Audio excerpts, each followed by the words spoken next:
I don't mean it. I don't mean kill. I mean just stand.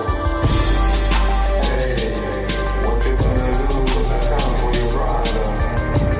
When you step out the wood, step for his brother. Hey, what you gonna do when I come for your best friend? When you step out the wood, step for his best friend. I don't mean kill. I mean just stand. I don't mean kill.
Join the discussion, share your voice, share your opinion. Swallow your ego, expand your mind. DPA Open Mic, free speech zone.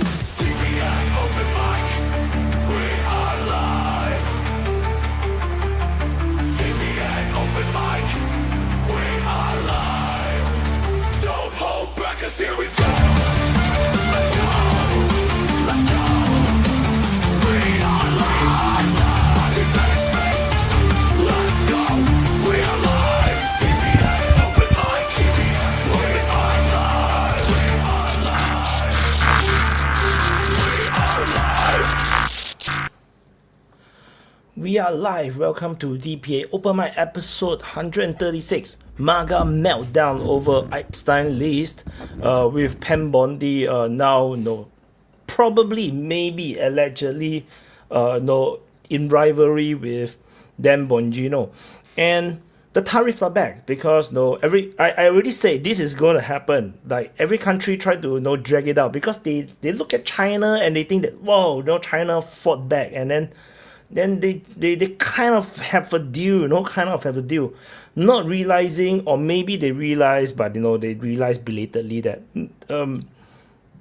basically China swallowed and eat the entire tariff that Trump initially posed on China. So it was like 35%, 35% or 45%, 45% on China's goods, a tariff on it on China, and then now the agreement is China will eat 55% and in return take 10% from US imports, which is still 45%, if you minus it out. So they basically agreed to just eat everything. So yeah, so now Japan is going crazy, Brazil is worried, EU is getting warned, Canada is getting slapped with tariffs. So whole world going chaotic.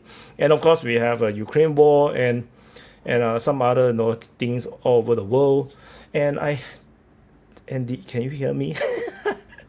It's like I talk so much that maybe you guys cannot hear me. So okay, so I'm quite sure you can hear me. So I'm gonna drop the link to join. I'm not gonna go into monologue. So let me find where's my copy and paste thingy, and where's the link to join? The link to join is this one. Yeah, so I've dropped the link to join over on YouTube live chat. I've pinned it. Rumble live chat, I have pinned it, and Twitch live chat, and I have pinned it. So as usual, the DPA Open Mic is multicast on multiple platform on DPA, Twitch, Twitter, Telegram, DPA Open Mic channel on YouTube, and DPA Open Mic channel on Rumble. So someone talk about the mouse. I ordered the mouse. I haven't collected the mouse, so no, there is no new mouse. I'm still using the old mouse, and my other mouse is shit.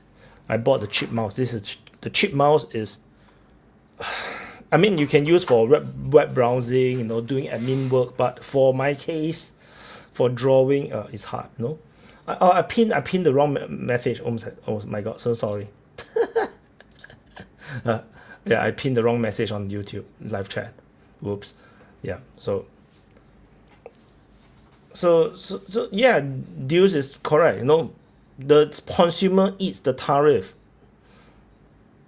It doesn't matter, but the thing is, your products becomes less competitive. That is the whole point of a tariff.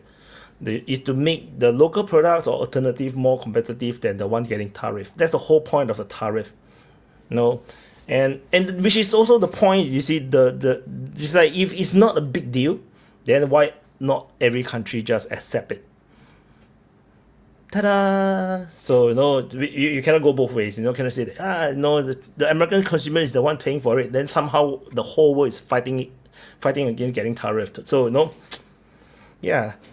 So I pinned the correct message now, I think. Yeah, so it's the live chat. Oh yeah, I should go copy and paste into the Open Mic speaker lounges for the convenience of the regulars. And so yeah, and everyone can join. Anyone can join. don't be shy. This is your space, your community. This is like, this is where you can chit chat. You don't have to like just listen to other people, the regulars. Like, this is not like a show per se. It's more like a forum. It's more like a public, town hall, if you like, that we can just chit chat about things and, yeah. So don't be shy. So, yeah, and then of course, I think the biggest news, at least online in the social media space, like the political, geopolitical, social media spaces, this Epstein list problem, this saga, where Pam Bondi and Dan Bongino seems to have have some breakdown, but not sure. It's not so clear. It's just speculations for now. So Johari Super Chatter, what do you think about the leaked audio about Trump wanting to bomb Moscow and Beijing? What does this say about diplomacy of the US? They say one thing and the next like flipping pancakes. I think, if I'm not wrong, the context is just Trump is just sharing that, that's what he said to Putin. Whether he actually said that or not, hard to say. But the thing is, he could say that, and then it's just a game of chicken. You can think that Trump is just bullshitting. But the thing is, do you dare to dare him? That's the problem, right? Trump is basically the leader of the most powerful country in the world, arguably by now. But he can still in reality strike Moscow, strike Beijing. And the thing is, do you believe that he will strike or not? Do you want to play that game? Play this game of chicken and see, if Trump will actually do it. You want to call his bluff? If you dare to call his bluff and you just go ahead and invade Ukraine or go ahead and invade Taiwan, and then let's see whether Trump will actually play along. The reality is most countries take the threat seriously. Like Iran, Iran on two separate occasions already, allowed United States to get away from hitting Iran or assassinating their leaders, and when they strike back, they actually warned United States, at least under the Donald Trump's administration. They warned United States up front to avoid killing any Americans, because the warning from Trump is that if any American soldiers die, they will whack the hell out of Iran. And Iran takes the threats very seriously. You may think that he's not talking nonsense, but that's the truth. Superpowers can do whatever they want. Not just superpowers, major powers. China basically wants very similar stuff, and Russia basically enacted on it. They basically invaded Ukraine because people want to call Putin's bluff, and then Putin went into Ukraine, and then everything else is history. So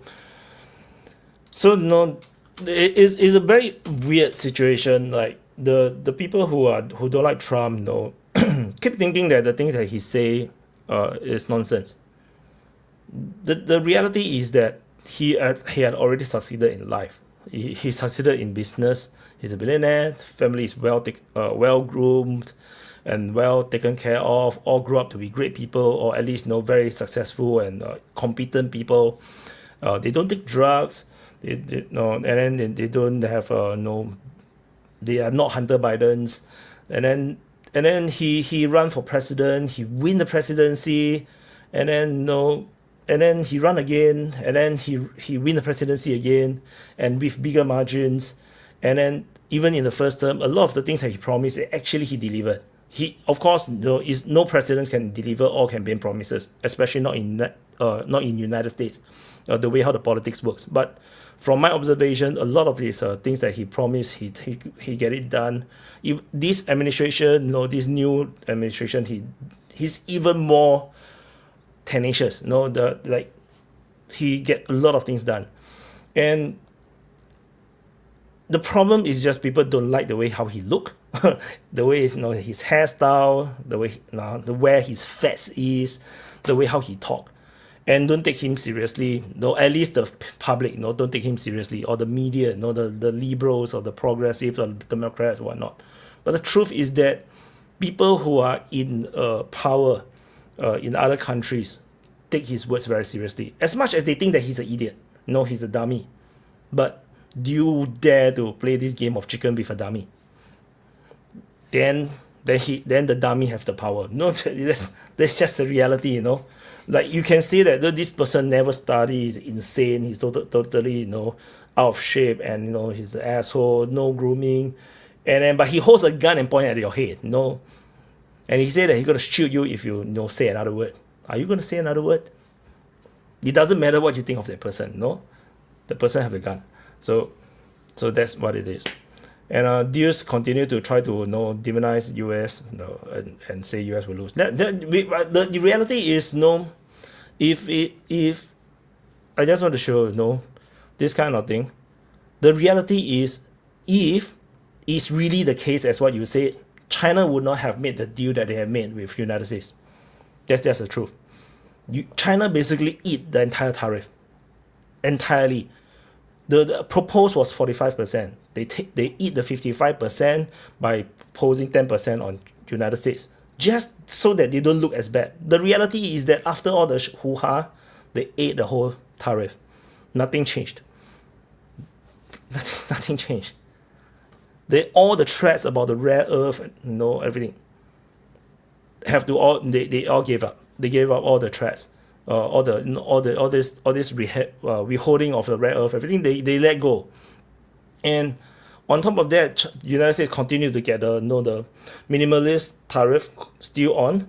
The sanctions on semiconductors is still on, and then the additional tariff on top of the 45%, which is based on the fentanyl crisis, is still on. Everything Trump hit on China ate everything. So then we now we say, oh, United States cannot do without China imports.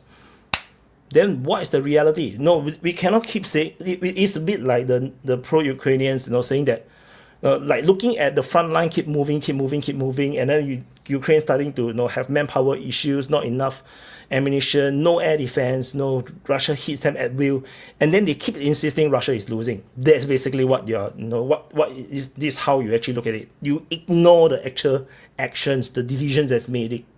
The reality is ignored.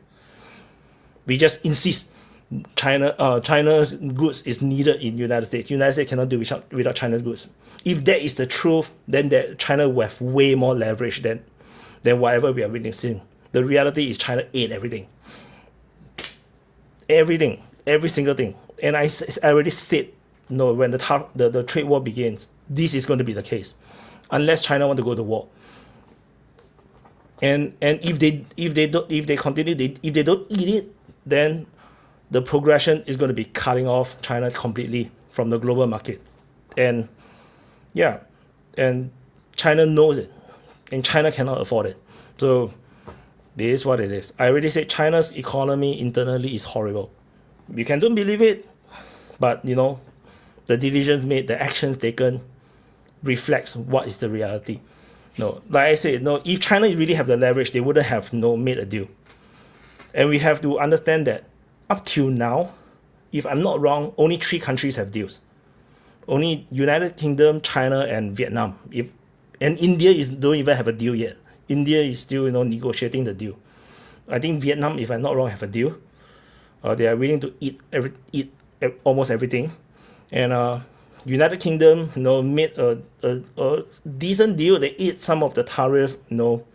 In fact, they eat all of the tariff, but no, they made a deal, and yeah, they turn out, you know, at least they have the upfront start against every other competitors. So yeah. Anyway, yeah, and Apple is all deals continue to argue about Apple. Apple is now all moving to India. That's the truth. That's the reality. China, a lot of Chinese people has lost their job.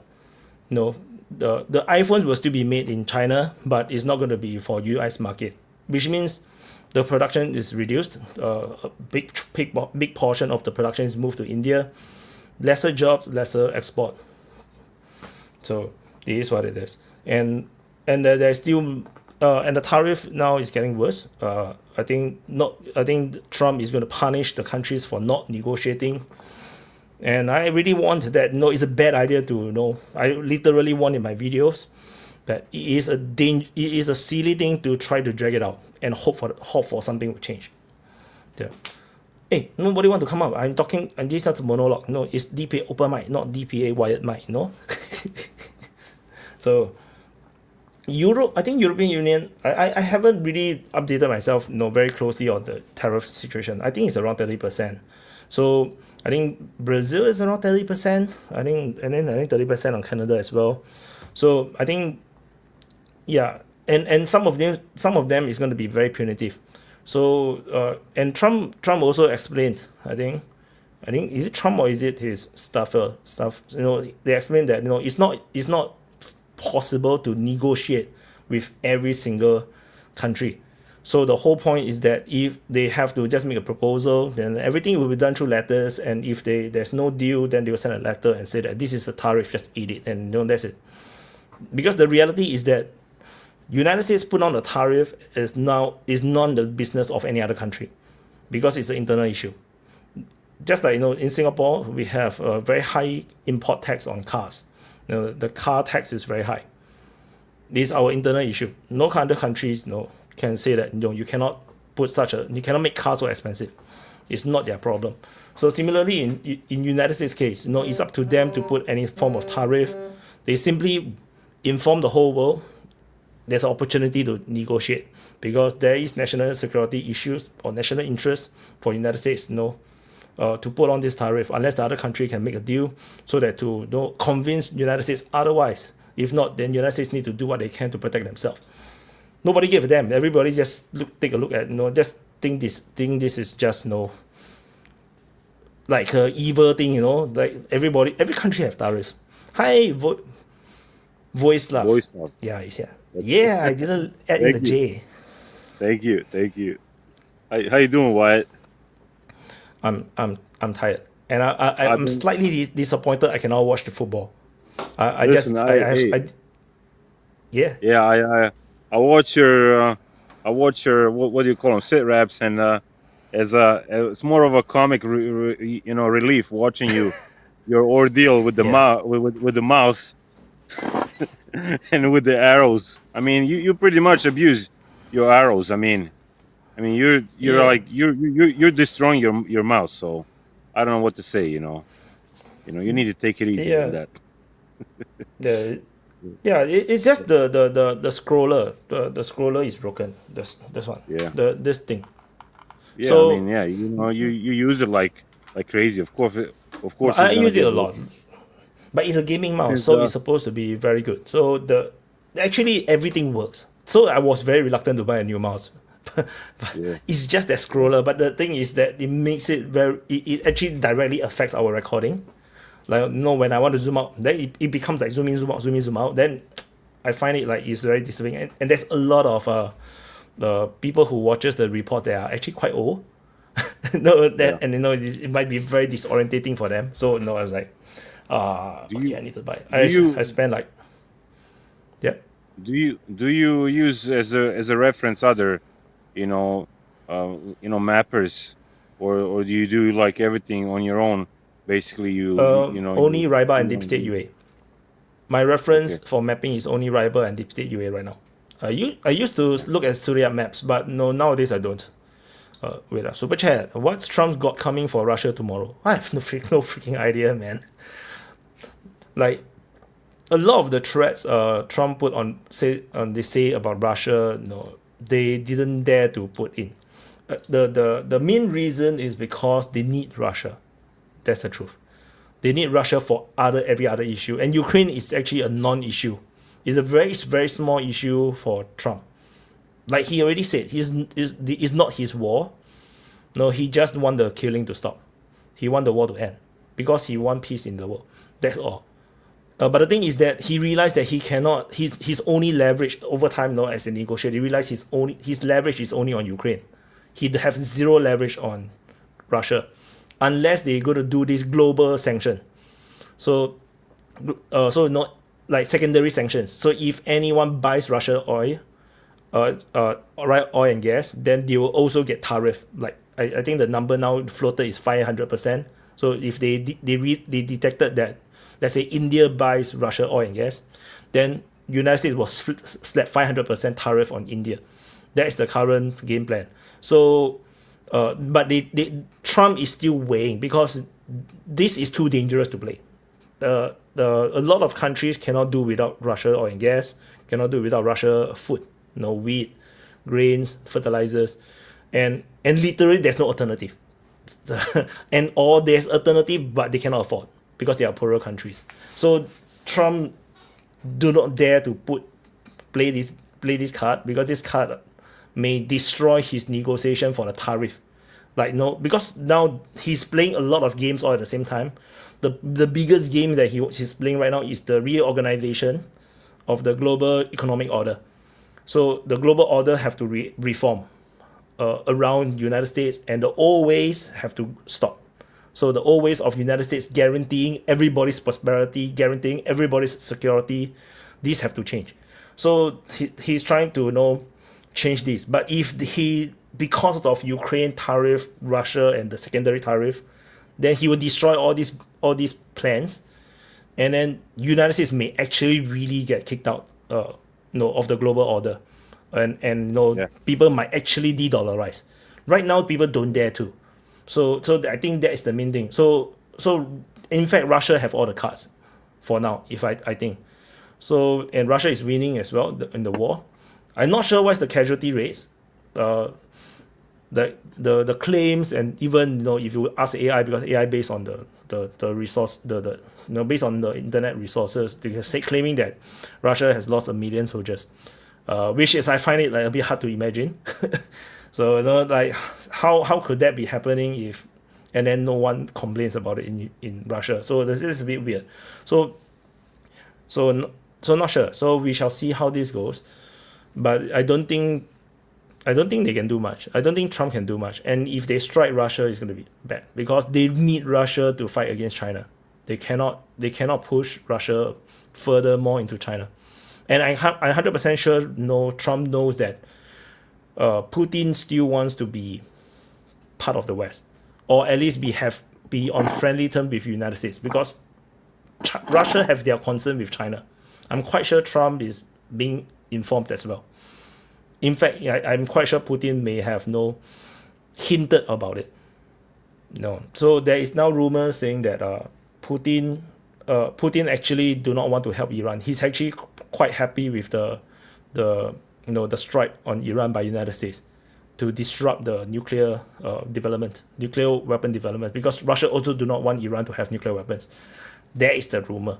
That's the rumor. So I wouldn't be surprised if that's the case. Because if I put myself in Russia's position, there's no reason I want Iran to have nuclear weapons. That just weakens my control over Iran. I think I don't know. I don't think that's. I think that's partially true, but Russians don't want Iran to have nuclear weapons, but I think it's all weighing politics and everything, because I don't know. I just don't. And on the other hand, I don't see Russia stabbing China in the back. I mean, they historically, I don't. They're not known by doing such things, especially to strategic partners, and everything. But I don't know. I mean, you never know.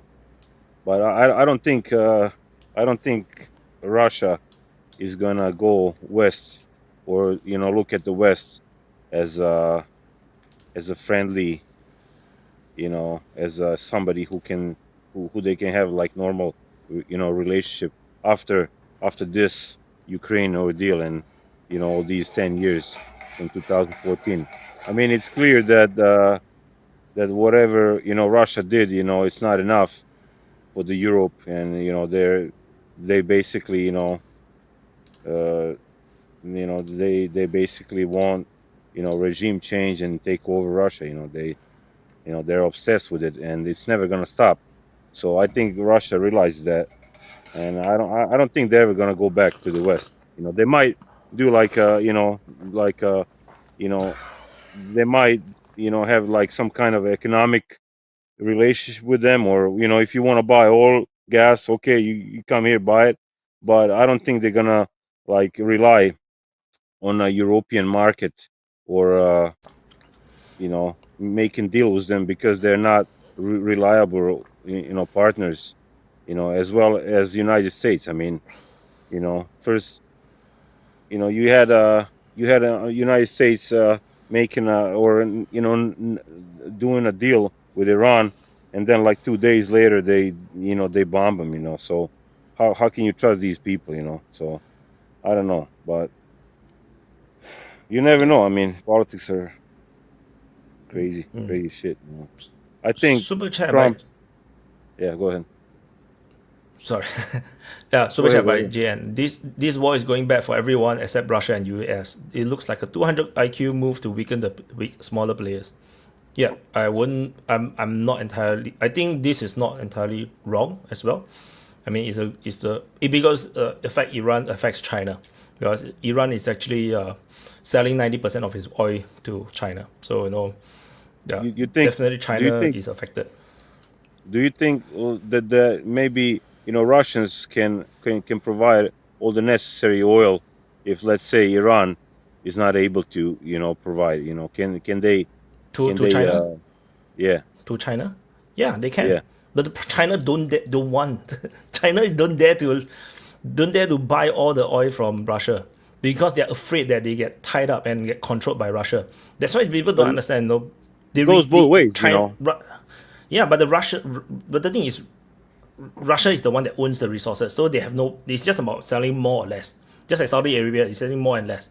They still Yeah, earn but all the money. yeah, So the thing is, the one that needs the oil is the problem. It's the one that will get controlled. That's the thing. So they want to diversify, and that's why they continue to buy Iran oil, support Iran, because that is a way for them to hedge against Russia, so that they will never dependent on Russia. Russia wants China to buy more. China don't want to buy more.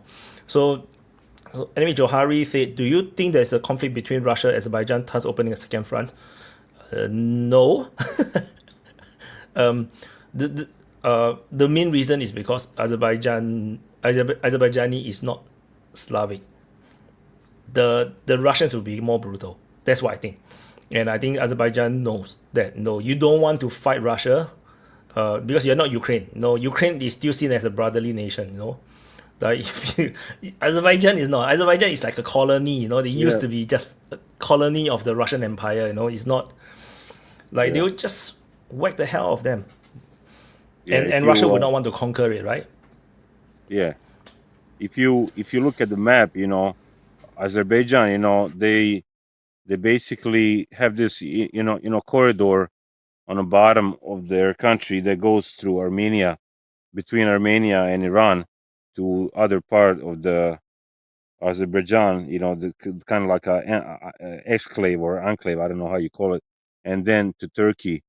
And basically it all depends of Armenia or internal politics or of Armenia, how they're gonna do I mean, how are they gonna deal with all of this, because if they screw Russians over and let Azerbaijani connect to Turkey, then Russians are gonna have a big problem, because all this oil and gas from Azerbaijan needs to go, to that part or through Russia, to be sold in Europe. So I think it kind of depends of Armenia how they're gonna react to all of this. I mean, they do have a Russian base on their territory, but last couple of years, the Armenian president, has been kind of anti-Russia, so he's kind of our president in Serbia, kind of playing on or sitting on multiple chairs, but mostly on the Western chairs, So I don't know. It's going to be interesting to see what's going to happen. I think this could be a very long-term plan that was planned like even before the Ukraine war. I feel like all these things are like sort of plotted by someone, and it's actually because if you now look at the world right now, is that Europe entirely don't buy from Russia, so they still need the oil and gas, they still need the uraniums and whatnot, and if they can link up the Central Asia through the through that freaking what sea I forgot, and then they'll go through Azerbaijan, Armenia. Azerbaijan, Armenia, all will earn a lot of money, including Turkey, because all will earn from transit money. You're gonna get cheaper That's what I'm resources. saying. That's what I'm saying. You know, that like, you know, corridor. It's like basically, you know, it sits on a border between Armenia and Iran, and it depends of Armenia and Iran if they're gonna let them through. You know, so basically, Azerbaijan, you know, they're kind of they're not in a, you know, particularly good spot, you know, when it comes to, like, you know, picking up the fight against you know Russia and Iran as well, you know. So I don't know. I mean, I think I think yeah. Go ahead. Iran is not in the corridor, right? Iran, because it's the Caspian Sea, so no, basically that goes directly from the Turkmenistan directly through the sea to Azerbaijan. So I think Iran is just want to secure it. Hi Vaughn. Yeah, I mean, it doesn't go through Iran, but it's like, right, Iran is along the border of Armenia and Iran, and I think there is some kind of a deal that's signed, you know, back in the day, you know, that allows Azerbaijan to use that, you know, corridor to connect to the other part of Azerbaijan and to Turkey, you know. So basically, if they pick a fight with Russia or Iran, you know, they can close that up, and like they will, you know, I think they will be without. They will say they will end up without being able to export their oil or gas or whatever, you know. So they kind of you know, I don't know. I think this is all, you know, Erdogan and his fucking two-faced politics, you know. I mean, he's a little shit face, you know. So, you know. Super chat, yo VF Von Festus, I believe. Yeah, Von Festus 100%. Hey, I was going to say, I mean, as far as Azerbaijan and Armenia go, I think the best solution would be, and the one I support the most would be Iran just taking them over and consolidating them into Iran. Because, I mean, neither one of them is worth a fuck. They're always in some kind of problem or involved in some kind of problem. So maybe you take those two, and maybe, I don't know, maybe you could split a little with Turkey and you know, in Georgia, you know. But they need to go away. I mean, every time you hear about them, it's nothing good. I mean, they're always having some kind of problem, and they're always starting problems, or somehow they're involved in a problem. And it seems like they're always being used for somebody else's ends. So why not just take them away off the chess table, I guess? And I don't know how Iran could do it right now. I mean, they could probably do it, but then I'm sure the Israelis or somebody would bomb them if they tried. So, but yeah, I think that's. Then they should join the Israelis, right? They should join the Israeli. They should become Israel. That would be bad. From the river to the sea. I don't know how that could be accomplished, but, you know, obviously, I think that would be the best solution, just for them to be a part of Iran. What do you guys think? How long is gonna take Iran to rebuild their air defense? You know, to be able to shoot down some planes or whatever. You know. I think you guys think Iran, you know what they say, the best defense is a good offense. And right now, Iran can fuck up our assets in the Middle East. We don't have, what did they say? They said they expended something like 18 years worth of THAAD missile production in a week or during the 12-day war. So Iran is riding high. They are in what they call the catbird seat. If they decide to rain fire from the sky down on, you know, American bases somewhere. If they just keep doing I don't think they could do that. I mean, they might be able to launch stuff, but they would be immediately pounded, and then there would be a regime change, and they would hunt them down and kill them, and that would be the end of the Iranian regime. The best thing Iran. All I'm saying, hold on. You're not wrong. You're not wrong, Vaughn. All I'm saying is, it's a big thing to bite into. It's a big burger to bite into. Sorry, go ahead. Super chat. They stay in trouble all the time. It's just a big. Iran is a big entire burger. Like if you're going to try to say, oh, we've fucked up their air defenses. Let's say they really did destroy the 60% enriched uranium. Let's say, for example, you think that Iran is not a military threat right now to, you know, our interests in the region? Of course they are. So that's just my point. They are. I agree with that. I'm just saying. I mean, I don't know what they could really do that wouldn't just end badly for them. I mean, they, like White was saying earlier, they warned us last time. I mean, and like, do you really want to play games with Trump and bluff Trump and play chicken with Trump? I mean, I wouldn't, because he's just. I mean, look at what he fucking tweets every 5 minutes. It's something different, you know. You don't want to. I mean, you know, at that level, you probably don't want to play chicken with a crazy man. Hey, Vaughn, what do you think about Trump and the latest, you know, debacle about the Epstein files and shit? I mean, how do Americans feel about, you know, him like betraying the voters? You know. You know, the realist in me is like, I'm not surprised because people like that don't ever go to jail. I mean, P. Diddy was kind of a preview of what was going to happen, because if they can't convict P. Diddy, then they ain't going to convict anybody on that list. And they were way smarter and way more connected and probably way richer. But, I mean, it's like I was hoping something would come of it. But, I mean, at the same time, if they're not going to prosecute anybody or anything, then what's the point? And I've heard some good reasons. I'm not defending any of it, but it's like, you know, maybe some of the people on the list are so integral to the American government and economy, or other people in the world, that if it got exposed, it would cause all kinds of problems and collapses, or, you know, shit they can't control. You know, maybe, you know, I don't believe for a minute that Trump's blackmailing the blackmailers. I think that's ridiculous. I think, you know, it's probably to protect Israel and other intelligence agencies that were doing shit. And if it was to be discovered and people found out what was going on, it would probably cause all kinds of problems and interruptions. So I guess they kind of hedged their bets, like, we'll just try to make it go away. The one thing I kind of think might be true is that was what I was just saying. And then basically they're going to make it look like Pam Bondi botched the whole thing and said things she shouldn't have said, or, you know, implied things that weren't going to happen. And then they can kind of just close the loop on it and throw it all on her, and then never release anything because Pam Bondi fucked it up. Pam Bondi's the reason shit got lost. You know, just kind of throw it on her.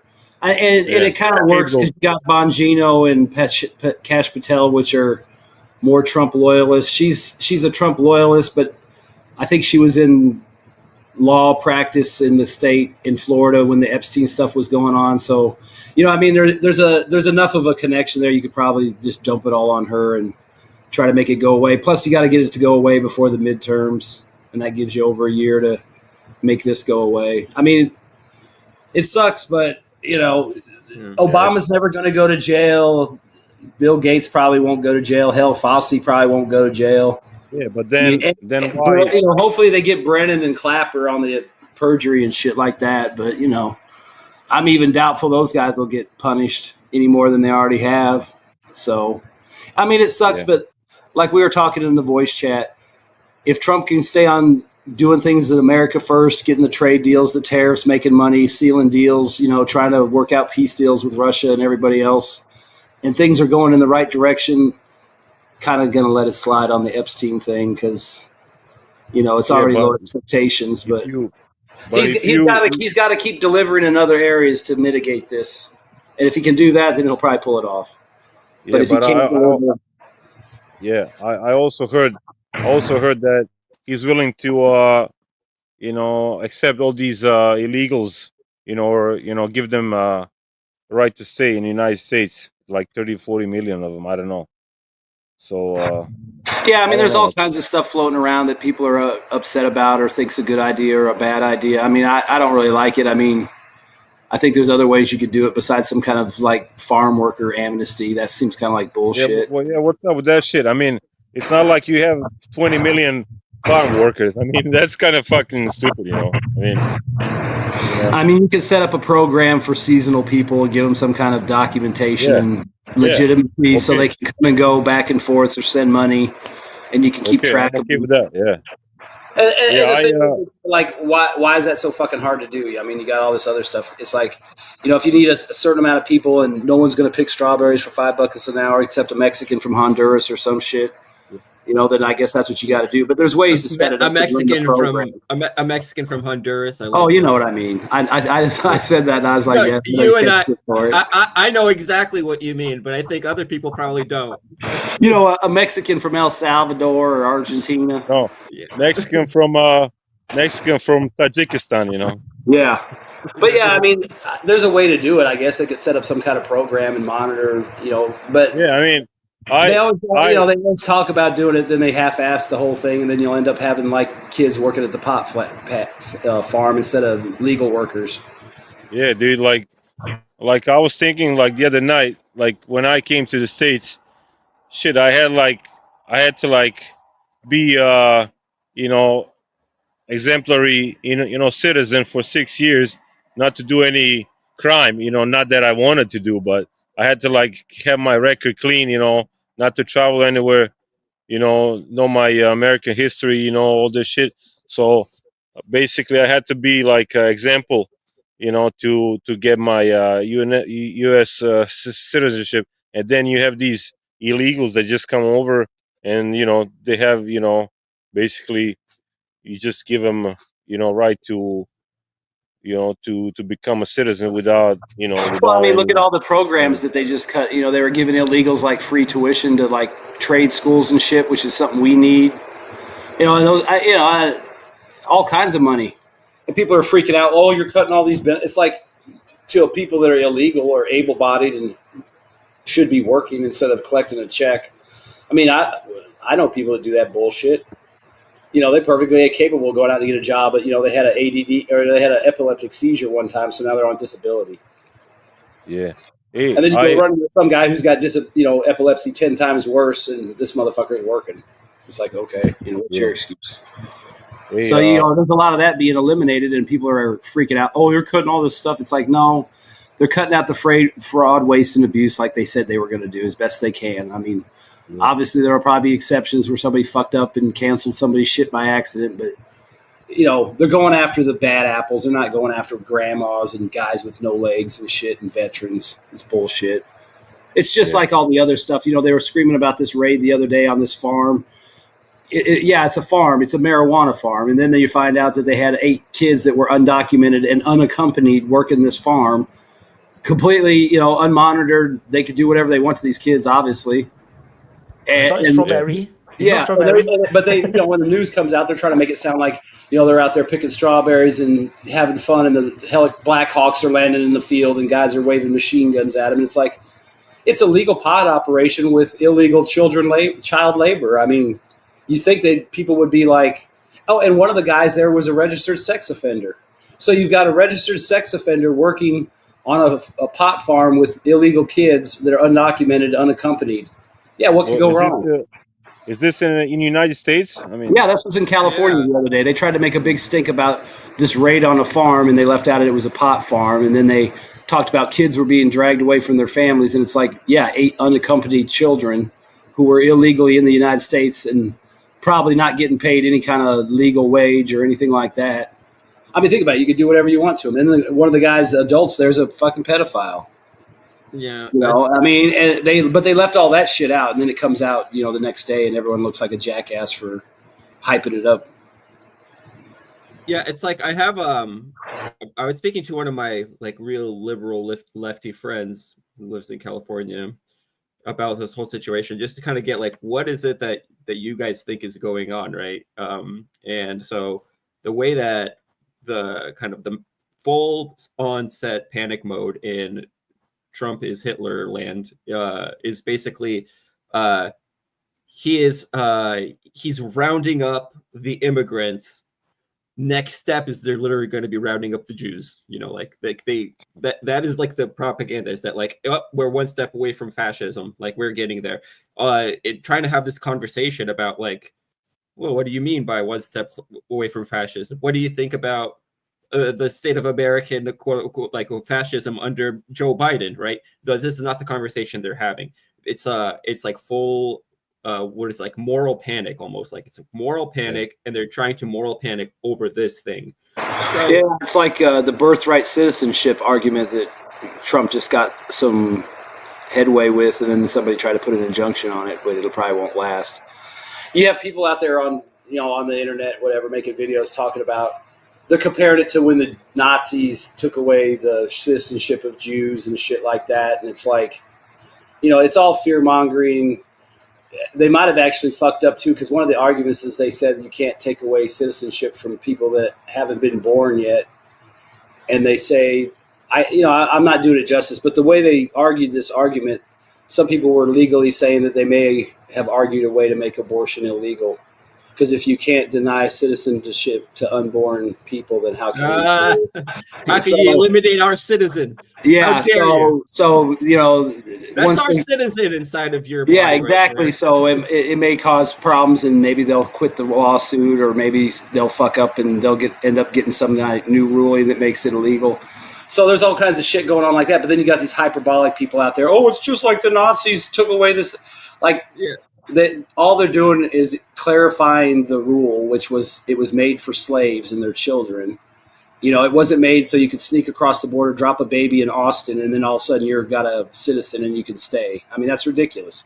And the thing is no other country, the most backwards, illiterate fucking country in the world, none of them do that shit. I'm going to sneak into whatever and have a baby and become... No, they ain't going to let you do that shit. I mean, maybe they'll let you have the baby at the hospital, and maybe you'll get a bill, but they ain't going to let you stay there and be a citizen. But It'll be more affordable. But when you have a perfect, when you have a perfect recipe, if you have a democratic president or the government, and then you have people like Soros, who are funding all these, crossings and all these programs, that's perfect, recipe for whatever their agenda is, So my question to you guys is, like, even if Trump succeeds in, stabilizing, United States economy and, migrant crisis, all this, how, what's, what's the chance that, like, in 3 years, Democrats are not going to win over and, like, basically cancel everything and, like, fuck up everything. So, well, I mean, anything's possible, but I mean, if he gets everything going the right way and things are good, JD Vance should be able to slide in and continue the progress. I mean, you would think that's what they would do. If he gets everything laid out, everything's going in the right direction, JD Vance buys into Trump's vision, he becomes the next guy to keep the vision going, maybe tweaks it a little bit for his own personal things. But it's basically, MAGA. That should be an easy win if everything's going right. I would assume in 3 years, the Russian-Ukrainian war will probably be over one way or the other. Hey, I bet in like 20 years, Wyatt is gonna be doing, what's gonna be like 4,565 live stream. So we're gonna be like old men, discussing. And I will be reporting. In today's latest report, Putin has passed away from old age, and Zelensky is still the president. It's like, yeah, that's crazy.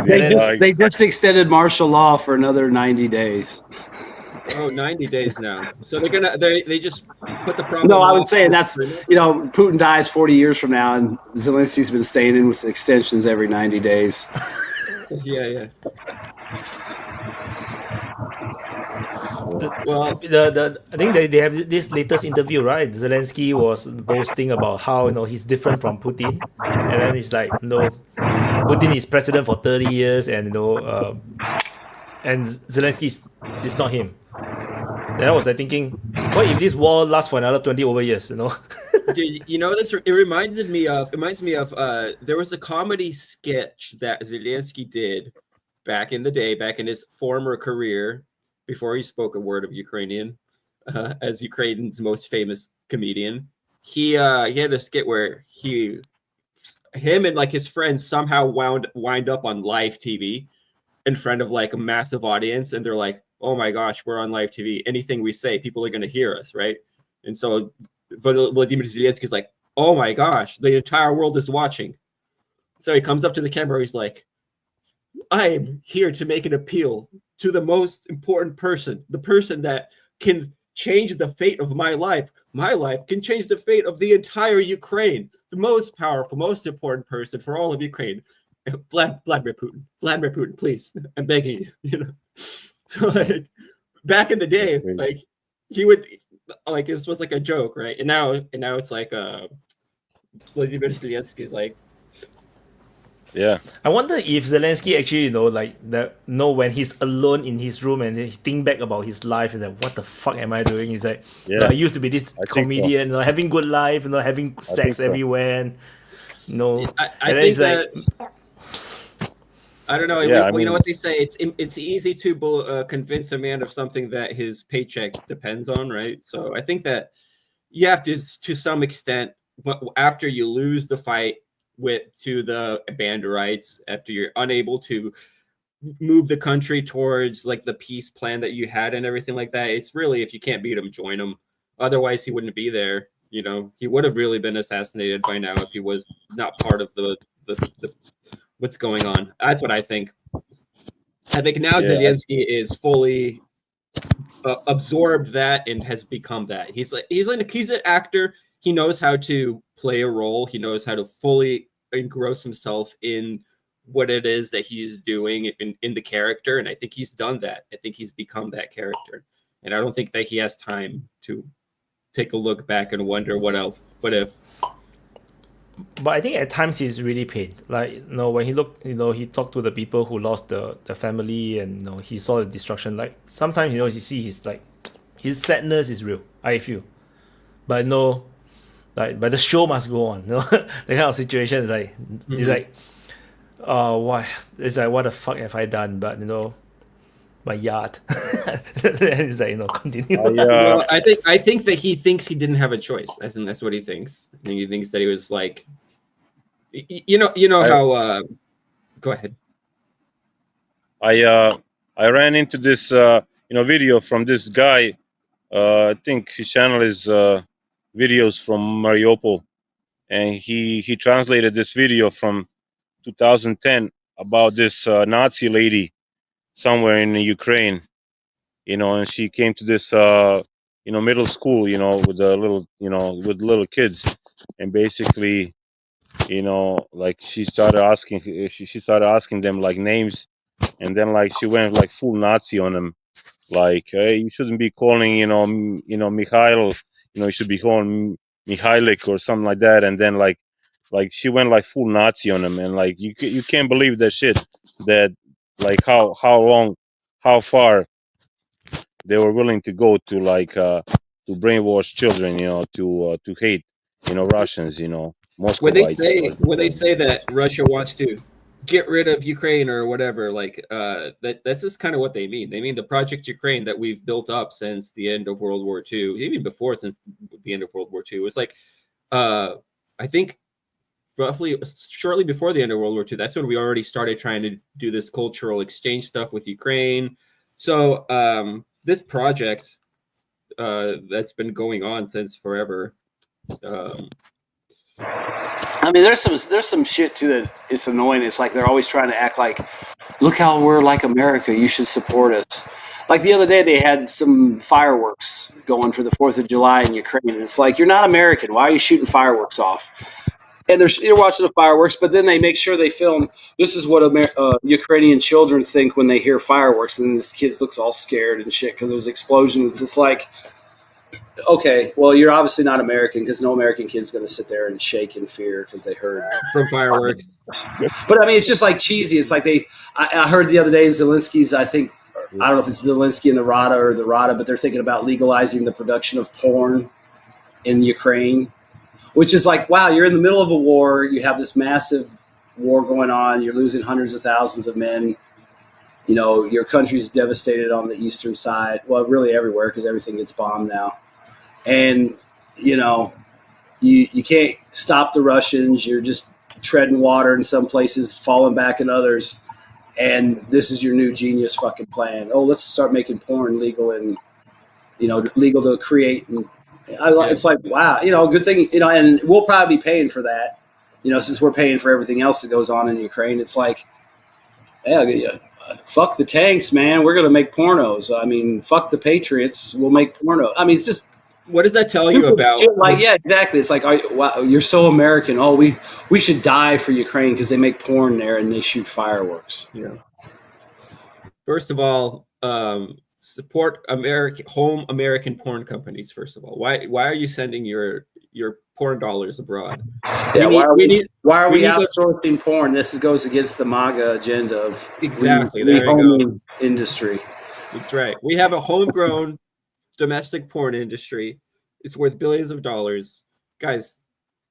Besides, like, I don't know if probably by now porn has become legal in Ukraine, but porn was illegal in Ukraine when the war started. Yeah, but I mean, it's just dumb shit like that. It's like, wow. Let's see. You want to draft anyone under 18 to 24 now? You're talking about drafting women. And we're going to legalize making porn. It's like, okay. Okay, well, but see, what does that tell you? What that tells me is that it just shows you as Ukraine is losing, its market value hand over fist every time that Russia advances or bombs something that's valuable and is going to take forever to repair. There's less and less of what Ukraine has to offer that's useful for their, so-called allies. So you just lost the largest, lithium mine. You're already reversed the constitutional thing about not selling land to foreign companies, right? Well, like, what else is there left to do? Okay, well, I guess Ukrainian people, it's going to be like Yugoslavia. They're going to become the human organ trafficking of the world again. Something like this, like you have to make that up somewhere. Like, it's not free. Even as we give them aid right now, we're saying this is not free. Yeah, we're giving you missiles. You guys are expending your lives in your infrastructure to die for, and you also owe us money for those missiles in the end. I heard that the organ market, boomed since the Ukrainian war, from all the, of course, from all the. Same thing with child sex trafficking. So, like, Ukraine has had this problem. Like, I've personally known Ukrainians that have been sex trafficked, right? So this is a thing that has been happening in Ukraine way before the war. And after a war starts, you want to know one of the biggest reasons why the Russians are paranoid about giving the kids back to sketchy people in Ukraine, and they demand that you have to show that you are actually related to the kid and that it's your kid. It's because of this shit. Things like harvesting organs from children. That's a thing. Children being trafficked into slavery. I don't want to say children trafficking. Just trafficking children. This is a thing that. Well, I mean, look at some of the stories or rumors. I don't know if they're true or not. I mean, there might be anecdotal proof or something, but. Some people speculate they don't want the bodies back, or they don't recover the bodies or release the bodies because they burn them. They harvested organs out of them instead of helping them when they were wounded and shit. And they don't want people to find out. I mean, who the fuck knows? I mean, I say you'd have to go way back to 100% that happened. That virtually is a certainty that's happened many times. 100%.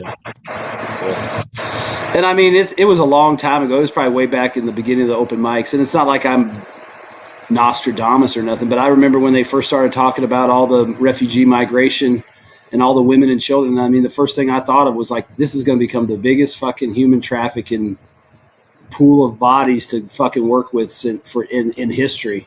And lo and behold, all these years later, a couple years down the road, it's probably more true than anyone would ever want to realize. Yeah, you don't have to be Nostradamus to look at the most corrupt country in Europe that already had a black market organ trafficking problem and predict it's going to get worse when there's a war. But I mean, who knows with all this shit going on over there? I mean, even, it might even take, even if Russia takes a bunch of stuff back, who knows if they'll ever tell the story of what happened. And even if they do, and that's Russian propaganda, you'll have to get like Alex Jones or somebody to come in there and do the videos of the organ harvesting to get anyone to believe it.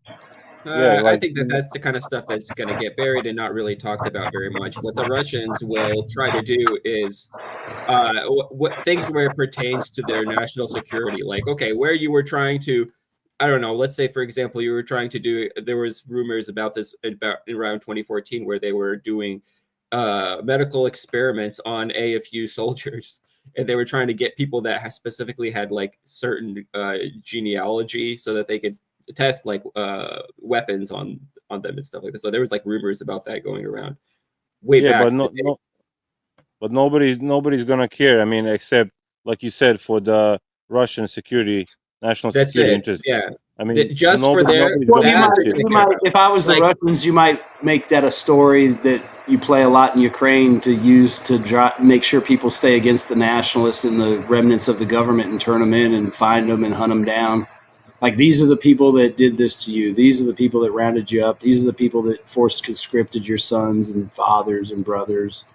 You know, these are all the horrible things that, you know, anyone affiliated with the regime, whether they were nationalist, Azov types or whatever, you know, that might be a reason to bring that shit up, especially if you're trying to subdue the remnants of the Ukrainian population. I mean, what better way to turn them against the old regime and NATO than to show all the proof of what they were doing?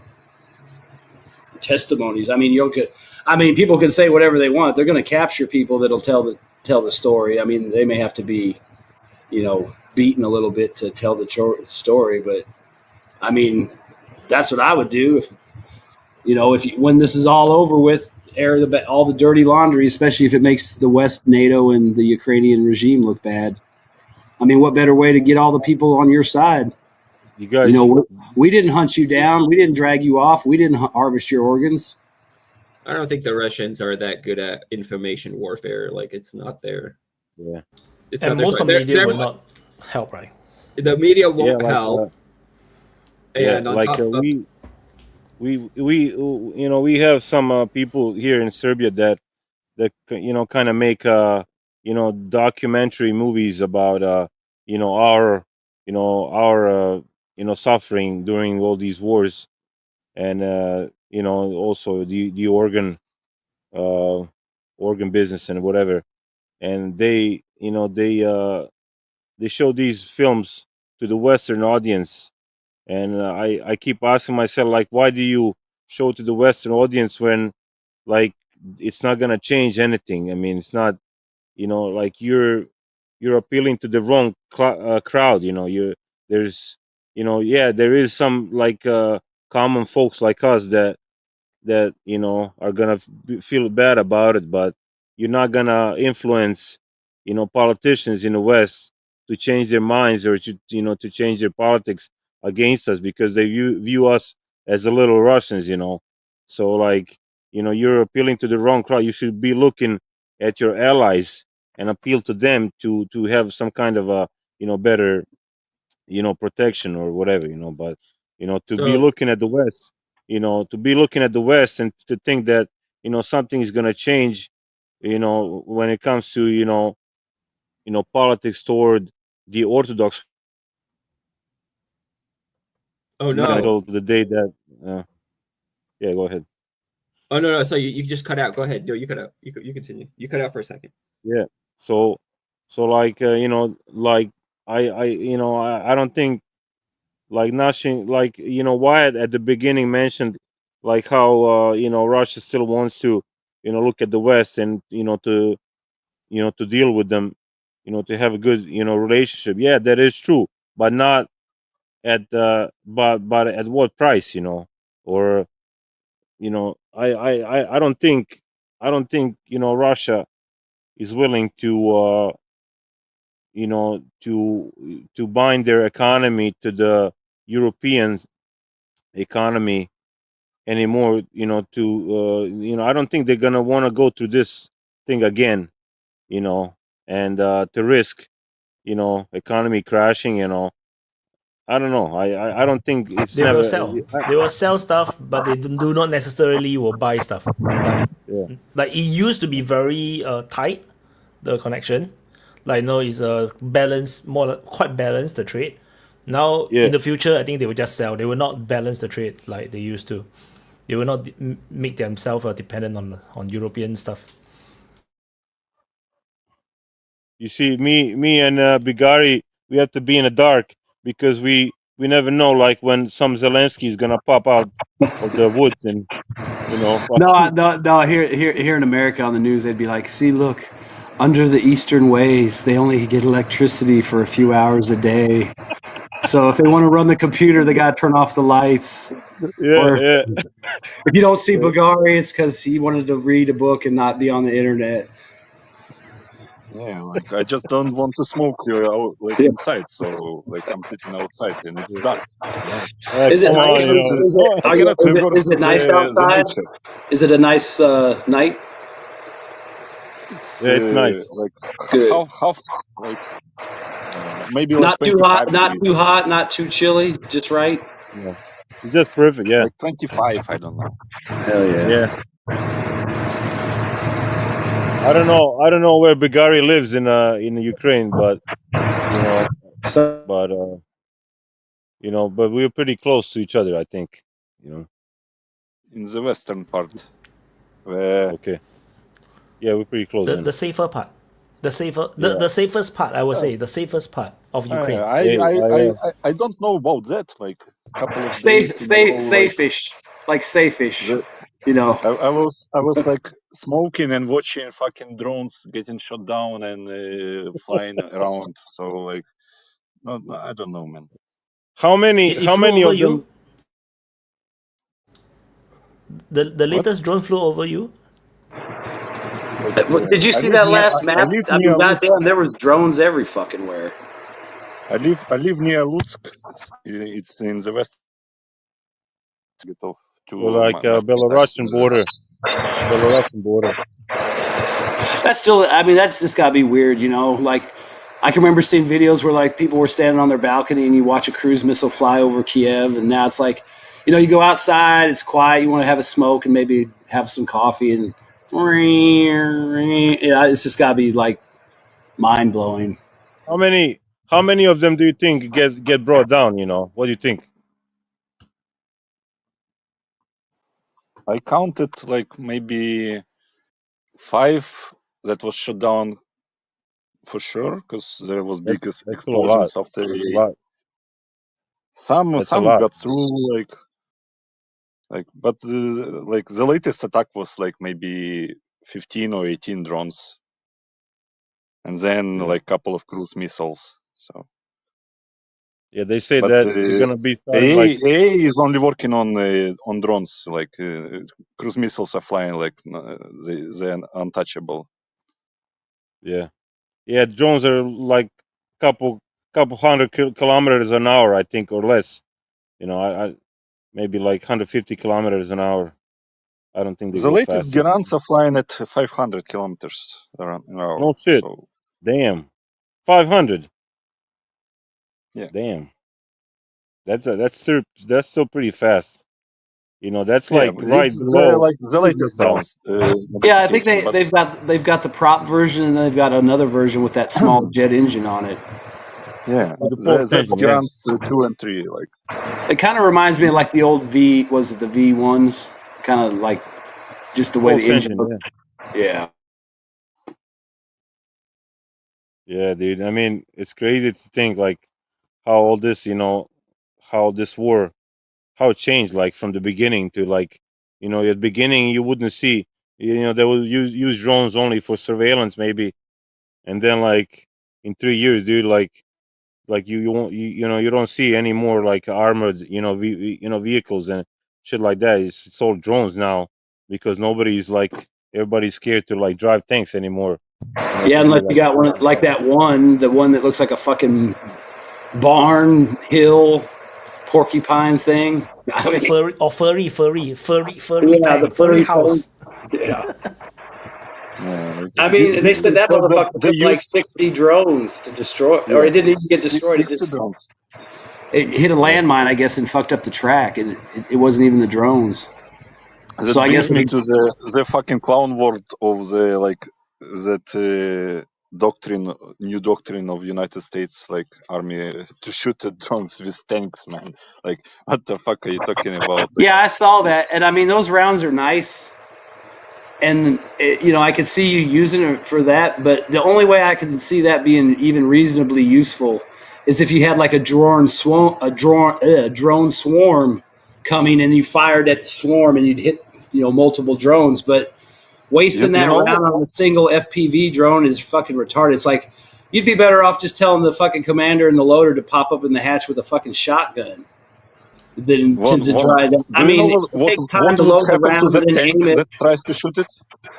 That tank will be hit by Lancet within like fucking 5 minutes. And that's the thing. I mean, as fast as those things move, it's like, how you going to sling the turret around and try to aim at it? I mean, like I said, I could see if it was a drone swarm coming and you had a chance to shoot at it, but like I watched there was a footage popped up like recent training by Marines and like Marines Corps, Ranger Corps, and it's like.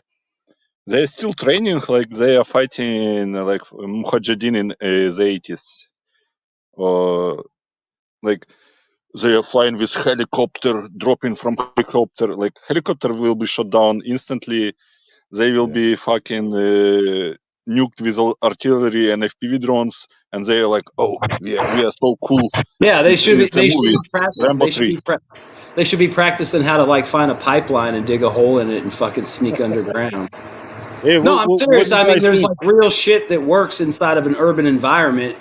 Like you said, you can't stack up on the door and do that because while you're stacking up on the door, some faggot's going to fly an FPV drone into your guys. I just checked. The canister round. You know how much it costs per round? Probably $100,000. $1,600. And see, the other thing is too, they don't have a lot of those rounds in inventory.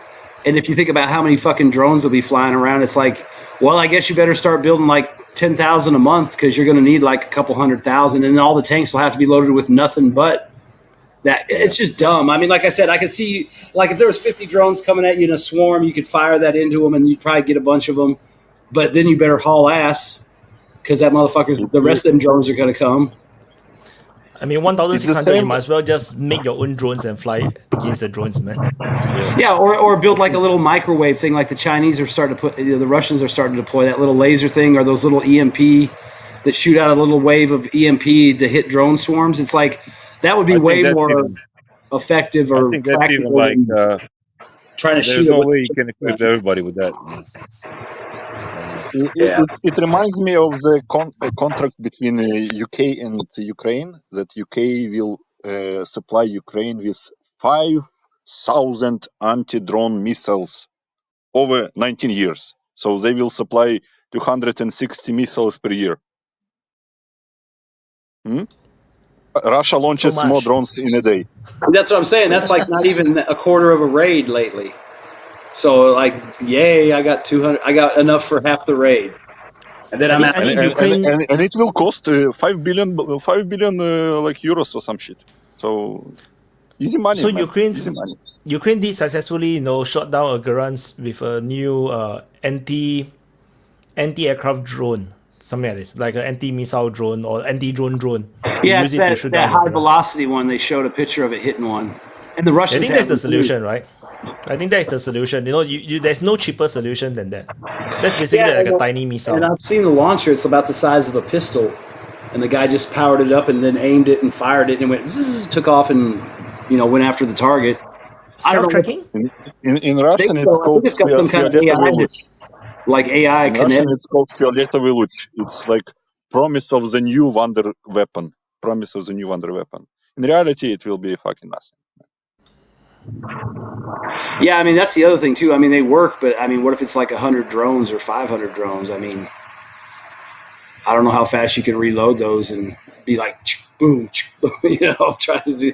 Like, I mean, you got to do some kind of electronic warfare shit or something. But then you got to worry about fiber optics, They don't fucking care. Yeah, I think that, it's all going, like, in quantities now. Like, there's no ideal, air defense against anything.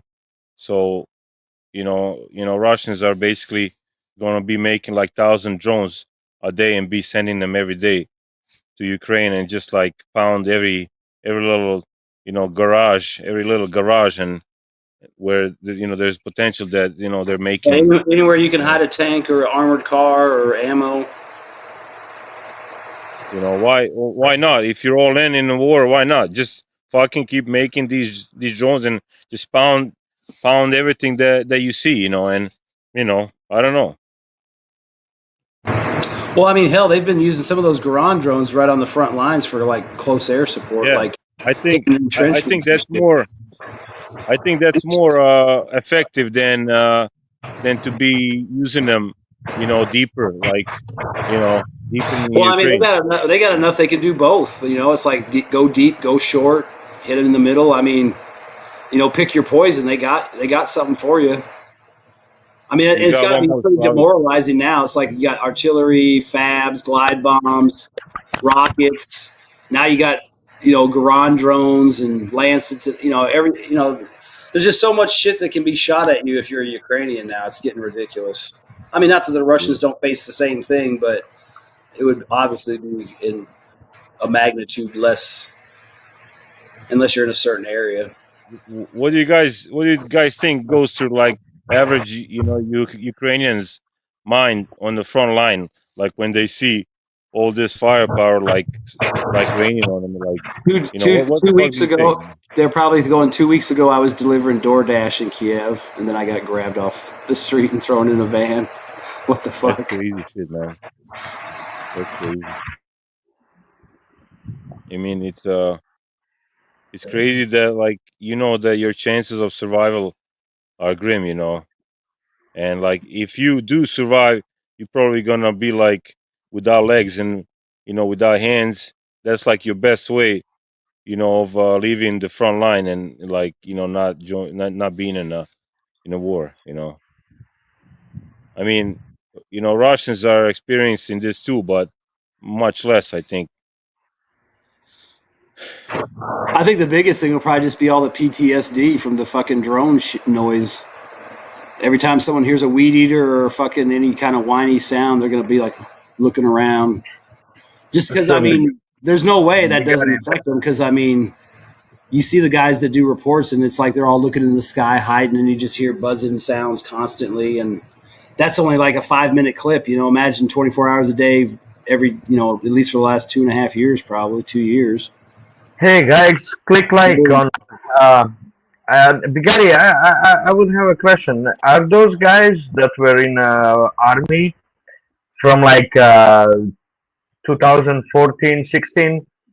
Are they some of them still in army, or is there a limit to how much they have to stay in army, or do they indefinitely mobilized, or how That's it a good works question. There is over no there? limit. There is no limit. No limit, right? Yeah, until you die or get crippled. Yeah. Yeah, like there is some provisions where you can be demobilized, like when you get into the captivity, you're a prisoner of war and you are returned to Ukraine, you can be demobilized. But most of prisoners of war get through the SBU and all the shit. So there's another question is what happens to them, like because they were in Russia, you need to do a research if they are now Russian agent, and so there it goes. How many So of they them don't, stay? those guys don't get put back into service then because of that, Bugari? I cannot tell you for sure. Like for example, But with the latest batch, what I was reading, they are sitting in some hospital, isolated from the world. Nobody can talk to them. That's how it goes. What happens to them after that? I don't know. hey, just real quick, I was curious about that too because I was always assuming that they got back, they got to rest, and then they sent them back out. But that's probably The Azov guys, they voluntarily joined again, The Right. Azov guys, As of they guys did exchange. Voyin, as of guys like celebrities. So if they are returned, they go on TV and do interviews. It's not like normal people. Normal people are fucking pressed by SBU and beaten up in the fucking dungeons. Yeah, but I'd like to give just one more point regarding the tanks shooting on drones, issue. It was quite funny when I saw that what was it? How to guidance, But it kind of makes a bit of sense because there is not only the FPV drones, which fly into the tanks. Tanks can't obviously turn the turrets as fast as needed, but there are also the drones which are doing the ISR, which are flying above in a distance and send the FPV drones. So these might be the targets for such Drones that are doing ISR are sitting at like fucking 1.5, 2 kilometers in the air. Do you shoot it with tanks? I don't know what the effective range on that buckshot would be, but you got to look at it like a shotgun. I mean, but I agree. I just don't think it's practical. Tanks don't have a radar to point a gun towards the air target. How would tankers know that there's a air target over there? Even if someone from Central Command is pointing, saying, "Oh, there's drones around you," you don't know how to turn, where to turn. There's a lot of noise coming from your side, Yuri. There's a lot of noise coming from your side. It's Vaughn. It's Vaughn. It's Vaughn. It's because Vaughn didn't mute. So there wouldn't be any ability to see a drone at a distance that tank shot could be somehow effective with, let's say, the proximity fuse or time, like the Gepard does. It measures the distance and then times the fuse in a bullet as it travels through the barrel, right? I get the point. I get the point. Technology. Well, hey, just real quick. That's something that would work if the tank could discover where it is. Well, like, just real quick, like the one point I made a lot about the Ukrainians operating the Western tanks or any tank.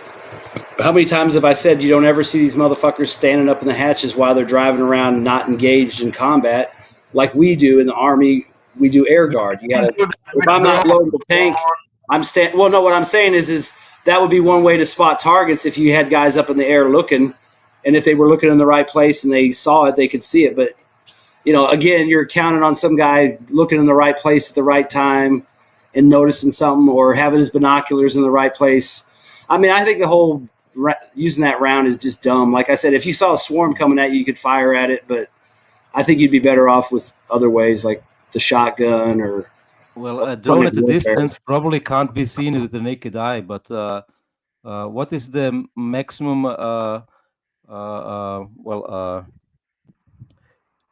what's the name in English? Increase in size in the tank optics, 12 or something in the American tanks?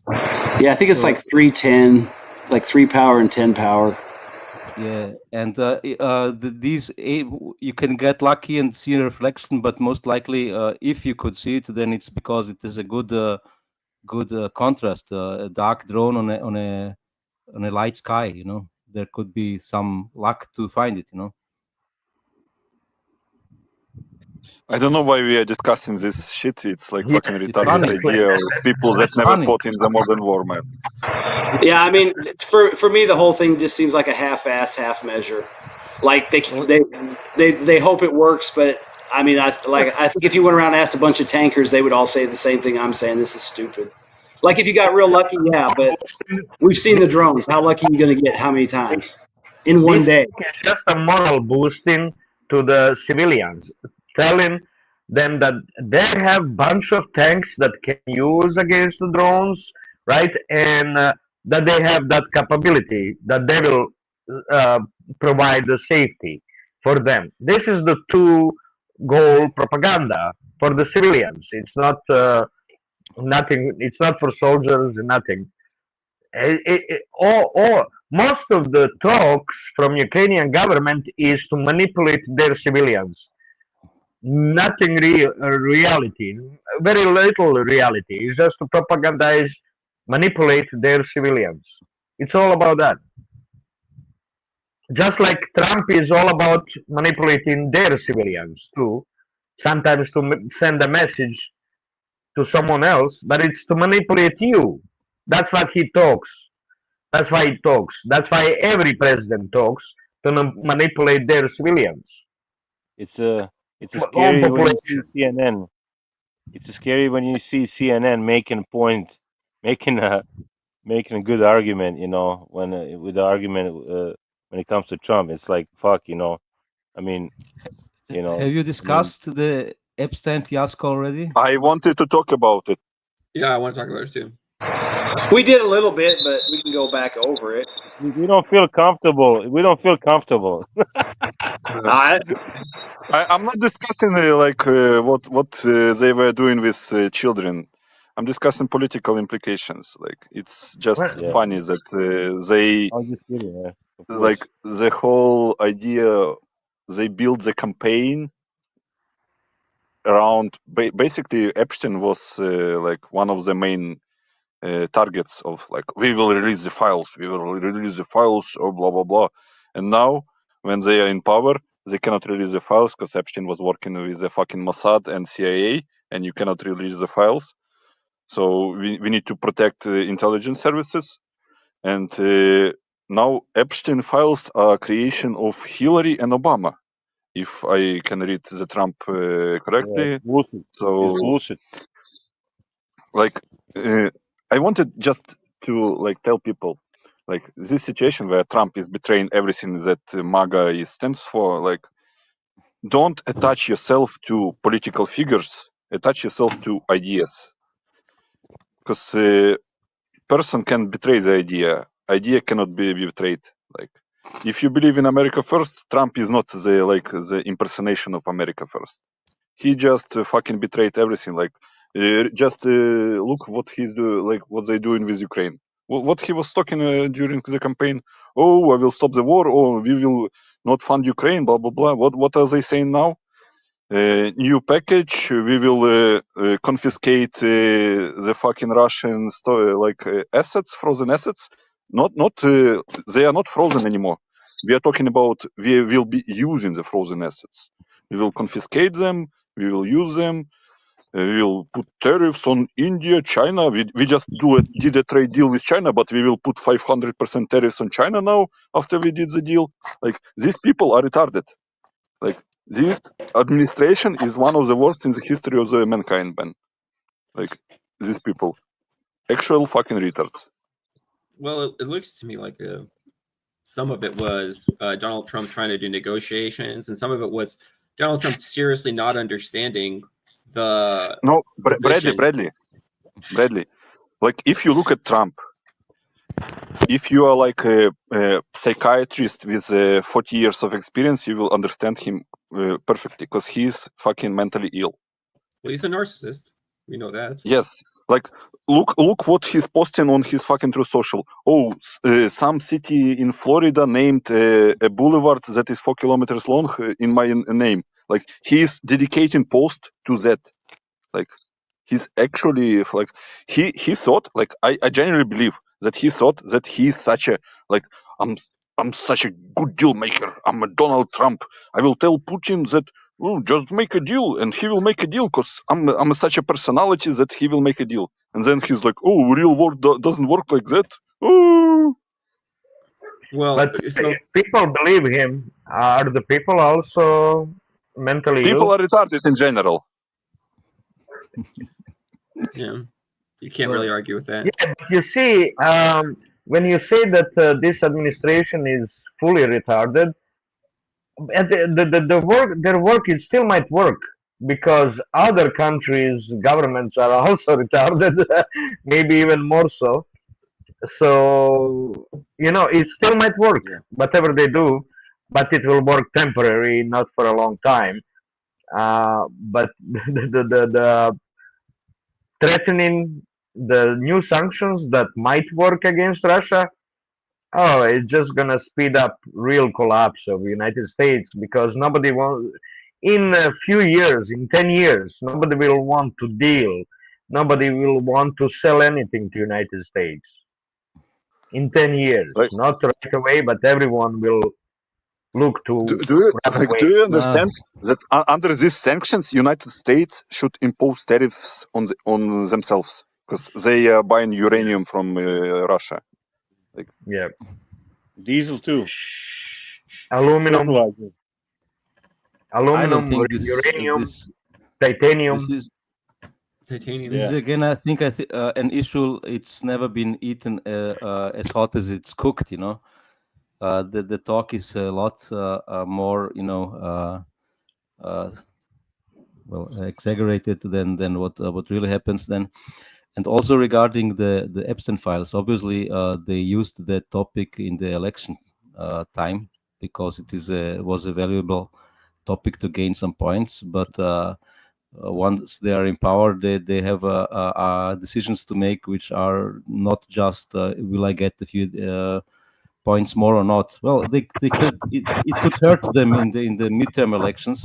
Hey, It will. But- it depends. Like I said, I think it's if they're gonna botch this. Let's just say it's botched for whatever reason. Well, I think botching it a year and a half or so out from the midterms might give him time to bury it and it not affect him. Like I said, if they can close the loop on this and bury it and make it go away and throw Pam Bondi under the bus and keep Bongino and It will Patel. not go away, one. No, what I'm saying is, what I'm saying is in the, let me finish, okay? They make it go away, so it's not a big issue because it goes away. And what I'm saying is whether it goes away or not, they focus on like the economic deals he's making or whatever trade deals he makes or sanctions or tariffs or whatever. If he's got good stuff to lean on, then it might not really affect the midterms. But if things aren't that great and people are still crying about Epstein, then it might have it might be an issue. It just depends how it plays out. You got almost a year and a half to go, so you got to kind of wait and see if it's still in the news a lot in 6 months, and what's going on in Ukraine in 6 months, and what's going on with China and everything else before you can kind of see where the midterms are. The thing is, for how long the Epstein is a point of the discussion? For how long? It's years. It's years. Whenever someone starts blemishing Trump, you always have to interrupt them and keep repeating the same thing over and over, that he is going to pull it back, do something better and all of it.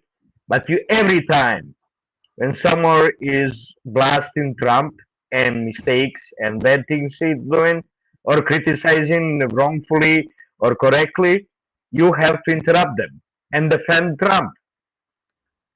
Did you notice that? Maybe you could notice that.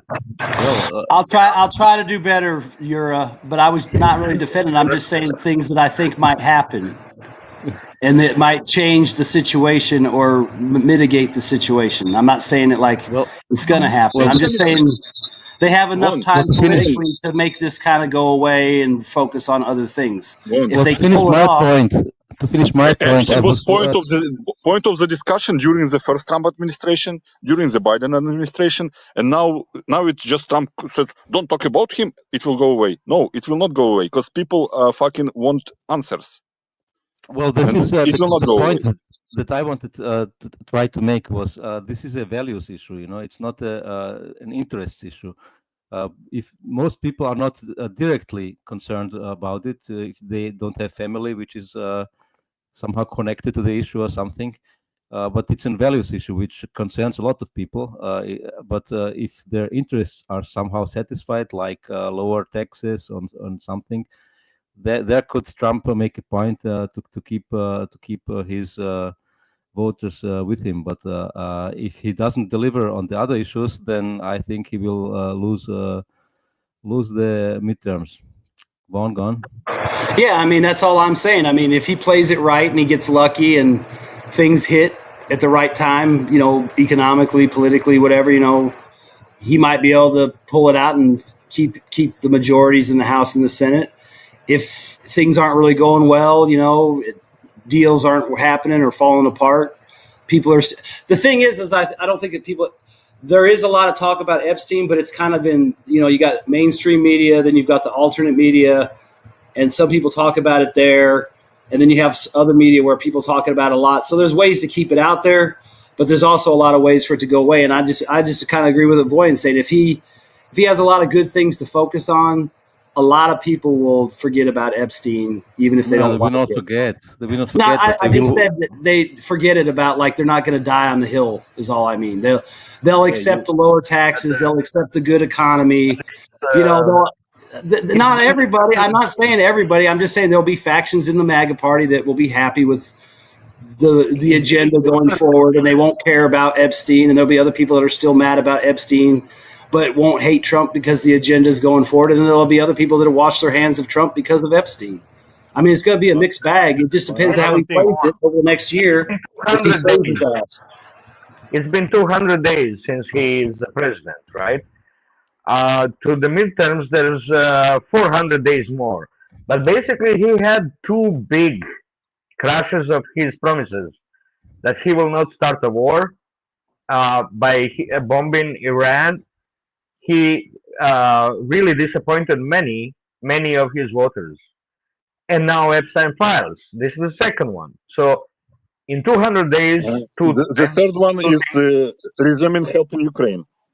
yeah, that too. But people didn't abandon him on that point, right? As much as on Iran and now Epstein files.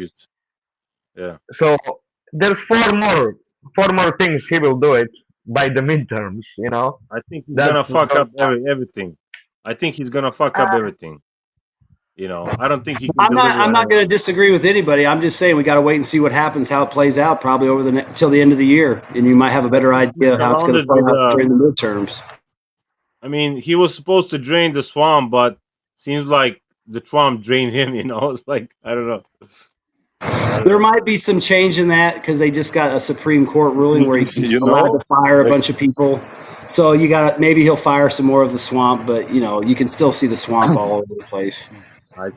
Well, these people who would not vote for him. One is sorry, Vajan. Like I just make a comment. One is a light version of the like types on the internet that they turn everything that Trump does in like fucking 4D chess. Oh, he did it because he's like 4D chessing everyone. Like he's just a fucking come in the VC, dude. I don't ever talk 4D chess. I don't believe that shit for a minute. All I'm saying is different things that can happen, different possibilities. I'm not.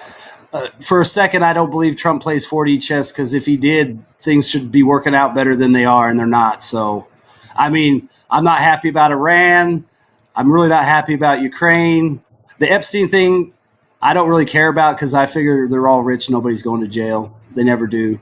Just like P. Diddy didn't go to jail, and he did the same shit. So that sucks, but that's not really why I voted for him. I voted for more of the economic stuff and the nationalist stuff.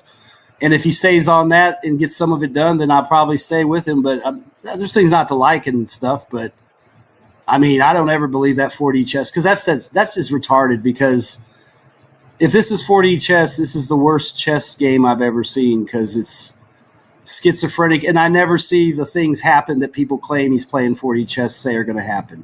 You know what I mean? Like you do this move, this move, this move, and this is supposed to happen. Nothing ever happens. So I don't believe that.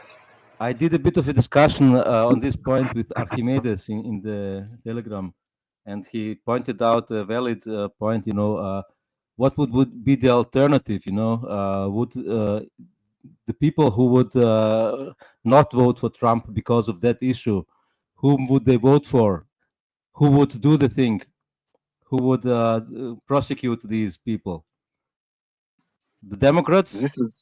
This is just cope from Archimedes. Like maybe. Bernie. People wanted to. By all the polling, Bernie had. Okay, there is super chat. Read the super chat. Super chat by JN. What the Europeans tend to forget is that all European governments are way worse than Mr. Trump's administration. Europe is in a permanent dark age. Same shit, you know. This is to the point what Archimedes was saying to Wojan. Choosing between two shits. Like one is shit, another is less shit. So yeah. The other one is more fluid, you know. So what do you guys think about it? Like Mitch McConnell. Do I vote for Mitch McConnell, the shitbag, or do I vote for the Hillary clone? You know, one's a bag of shit, the other one's a steaming pile of shit. You know, it's like they're both shit. But I will get a few things out of McConnell that I'll never get out of Hillary. clones. What do you Kinda guys suck. think about Elon Musk? McConnell. Elon Musk and his new party, or development of the new party. What do you guys think about Every that? attempt at the third party in the United States failed historically, so no The only high difference this hopes. time is all the money he's Yeah, got. but might why? actually- Why? I mean, In can the 90s, people there was see? some billionaire that was trying to make the party, so he had fucking billions behind him, and he failed. So the Yeah, only well, difference right now is that Musk controls information space. That's the Exactly. biggest okay, difference. Not the but money. yeah, but look, I mean, can the American people see that either Democrats or Republicans? I mean, in the Congress or politicians, they're all the same shit, and they They see basically that, but they still vote the same way. They see much, they see a lot, but they still vote. Their group, So why their not? tribe. Why not try new party? Why not try it? Let's You try know, it. here's the simplest reason. Like Yura was saying, we see a lot of stuff we don't like, but I can't risk voting for a third party that probably historically has zero chance of winning anything, even if they want a seat in the House or the Senate. That is meaningless because they're going to have to caucus with one party or the other or be independent, which means they'll have no power and they're useless. So as an American, you got to look at it like this. Do I vote with the Republicans or the Democrats? Because one of those two is going to win. So you got to vote for the one that's going to give you what Yeah, you think. That's wrong, Vaughn. That's wrong. Oh, But it's Yeah, in wrong. reality, one, you're voting Yeah, for the yeah. uni party. You're Oh, I know. voting for But what I'm saying is for me and a lot of Americans, we just can't take the risk of voting for a third Yeah, party. yeah. If it's I know. good, Well- let me finish. Because if we miss, the Democrats get in, and then we're fucked. I think that's No, that's why people are hesitant. But in reality, what is the I know difference I know between? about the uniparty and shit, but I'm saying people still see the distinction, like I see it. Like with Mitch McConnell, he's a piece of shit, but the people that want to replace him on the Democrat side are worse.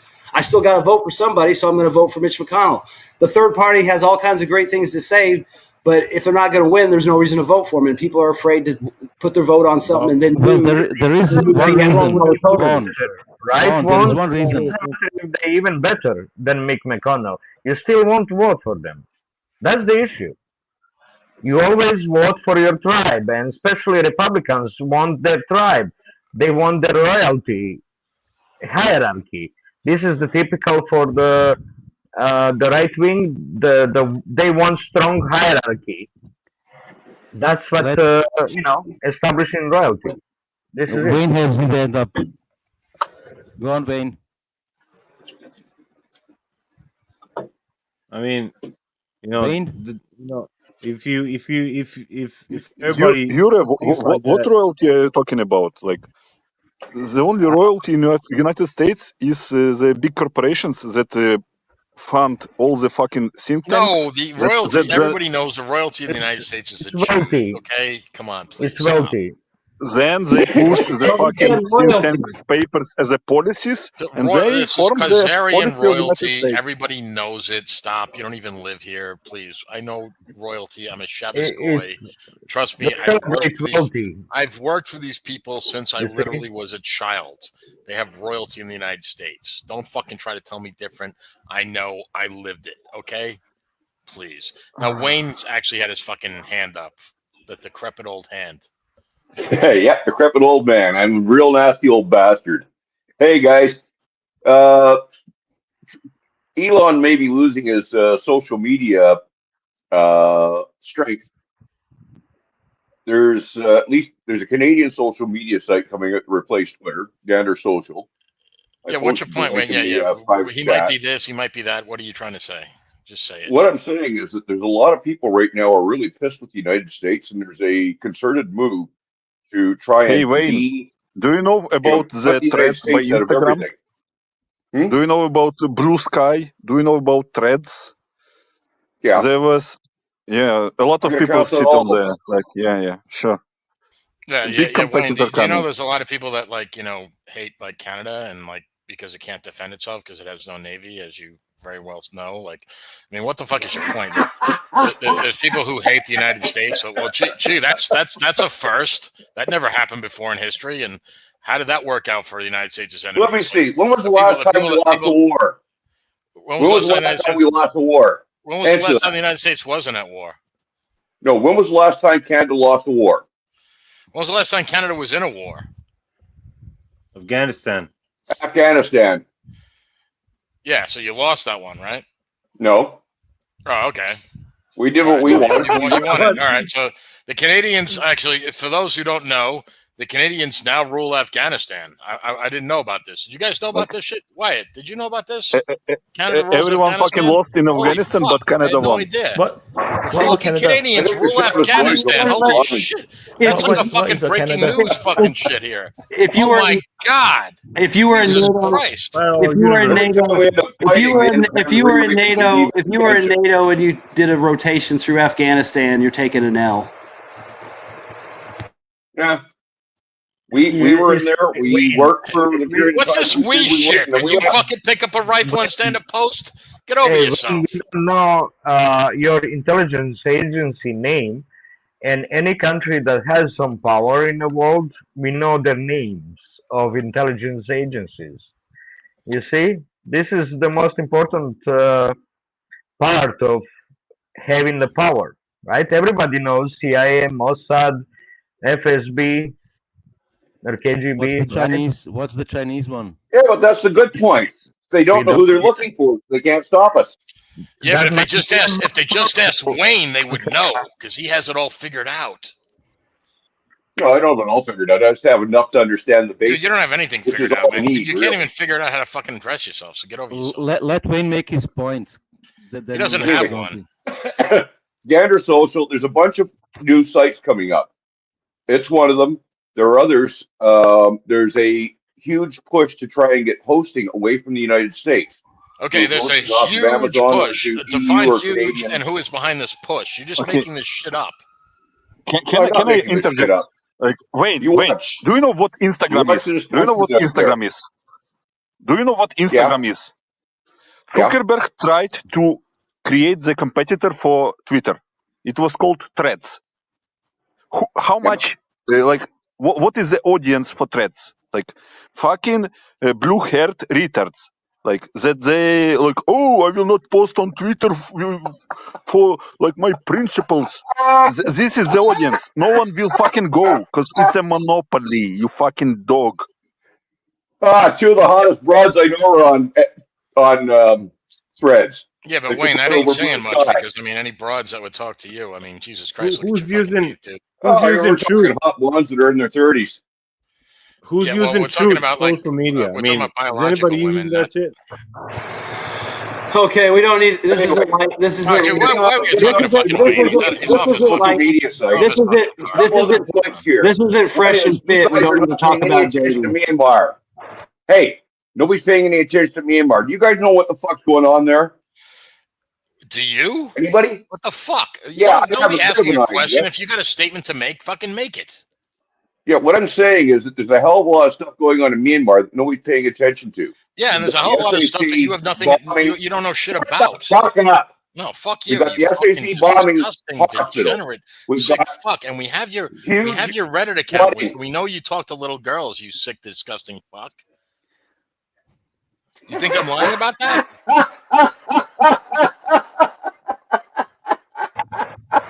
Dude, zoom in on that fucking decrepit face. You think I give it? Can we get on the goddamn fucking topic already? But anyway, back to Myanmar. Wayne, do you know why nobody is talking about Myanmar? I have no idea what the fuck's going on, other than the Chinese have been fucking around on the edges, and so have the Thais. I know that. Do you know why nobody is talking about Myanmar? Do you know why nobody is talking about Myanmar? Because it's too fucking complicated. There's fucking 6 or 7 groups fighting within the country. That's why nobody is talking about Myanmar. The same shit is nobody is talking about fucking Sudan. Come on, nobody is talking about Sudan, and in Sudan it's only 2 groups. In Myanmar it's 6 or 7. Oh yeah, and don't forget about Ethiopia and Egypt and the dam. Yeah, Ethiopia is how many groups? There's the Oromo, there's the Tigray. My understanding is the guy in charge of Ethiopia and the Egyptians. The key point is because the Myanmar civil war or the stuff happening in Myanmar is the same shit that happened for 80 years. Nobody give a damn about the thing that's always the same. So no, it's the same thing as Israel Palestine. The moment people Yeah, but realize the shit Palestine you is all give a losing the damn, war, right? nobody give a damn about the war anymore. But I can that's the literally see problem. my viewership of the If war they gave report a just damn, go. it might stop. If they gave a damn, it might stop. If you got enough pressure, you could force them into No, quitting, but No, you're can't. putting the cart or at before least the cutting horse. it The down. reason people don't give a damn is because it doesn't fucking affect them, you stupid fuck. Shabos, you're only 30% on the screen by Jan. Yeah, well, that's a pretty fucking glad reason that it doesn't affect them. That shows brainlessness. Real wanna talk Wayne, about give Well, us I the mean, truth, man. here's another quick way you could look at it. If Wyatt's not talking about it and it's in his backyard, then it's probably not anything worth talking about. Yeah, Same with true enough. Drew. And actually, in fairness to Vojin, he's got his finger up, so let's respect the Let's finger. see. You want my list? Oh no, he just Take a froze. look. Well, Taylor. I had my finger up since we were discussing political parties in the United States, so I'm not sure if you're interested still. But I'll just bring the point to educate our American guys here a bit, even if it's a tiny party, a third party, if you don't buy into the uniparty, idea, which is very likely, but still, even if it gets just with a few percent into the parliament or into the Congress or wherever, it could play, a tip of the scale, because if the other parties have some 48, 49%, and they have 3%, they can make big decisions regardless how small they are, because their voices count the same like the others. And even if it's the other two parties are a uniparty, like for instance, one could argue that in Germany that all of the parties except of the AfD and maybe the communists are a uniparty, because they do basically all the same stuff, regardless who is in power. The AfD is growing just because of this reason, because whoever people vote for, they're doing the same, and the protest votes go to the one small party, and they are not now the biggest party in Germany. Well, so no, it makes sense to vote for a third party. So Vojin, I appreciate your point. I think it's a little bit different, like, because most European countries, they have a multi-parliamentary system, so it's not uncommon for I don't know all the details about all the different countries in Germany and all the different parties, but I mean, I'm guessing collectively you have like 80 different parties in all the different German countries and all the different parties that are all recognized. The United States, I mean, I don't know exactly, some shit like that, whatever. The United States, We've got 5 parties in our parliament. I think Germany. Yeah, I know, but no one really cares about Canada because you don't count. But I mean, the point is, like, in the United States, that what could probably happen is that you could have, you could, generally speaking, third parties are what they call spoiler parties in the United States. In other words, they don't win seats, but they take away seats from one of the other two major parties. Now, you could have a situation like we did have, like the Whigs, like that was a party in the United States. So you could have a third party kind of take over one of the two parties. That could happen. That's far more likely than having a third party organically form and then just morph in. I'm not saying it can't happen. Don't get me wrong. I'm not saying it's totally out of the water. Well, it's what did happen. It's extremely MAGA took over the Republican Party. Relax. So basically, there's no way for a third party to really form without it siphoning off members from the other parties. Which is good. But that's how parties always form. They siphon members from other parties. Exactly. Yeah, and in Europe, that's the way it's got to be. They have to fight it out in public opinion. And whoever manages to do the best job, like. If you look 30 years back in Europe, in Germany, for instance, in Germany they had basically a two-party system. They had the socialists and the Christ Democrats, and they were not really that much different, and therefore people voted for other parties. I mean, we haven't really had a good chance lately to do that. I mean, there's been times, but I think the apparatus of the uniparty is just too powerful in the money. But now you got Elon talking about a third party. He's got money. He got the social media.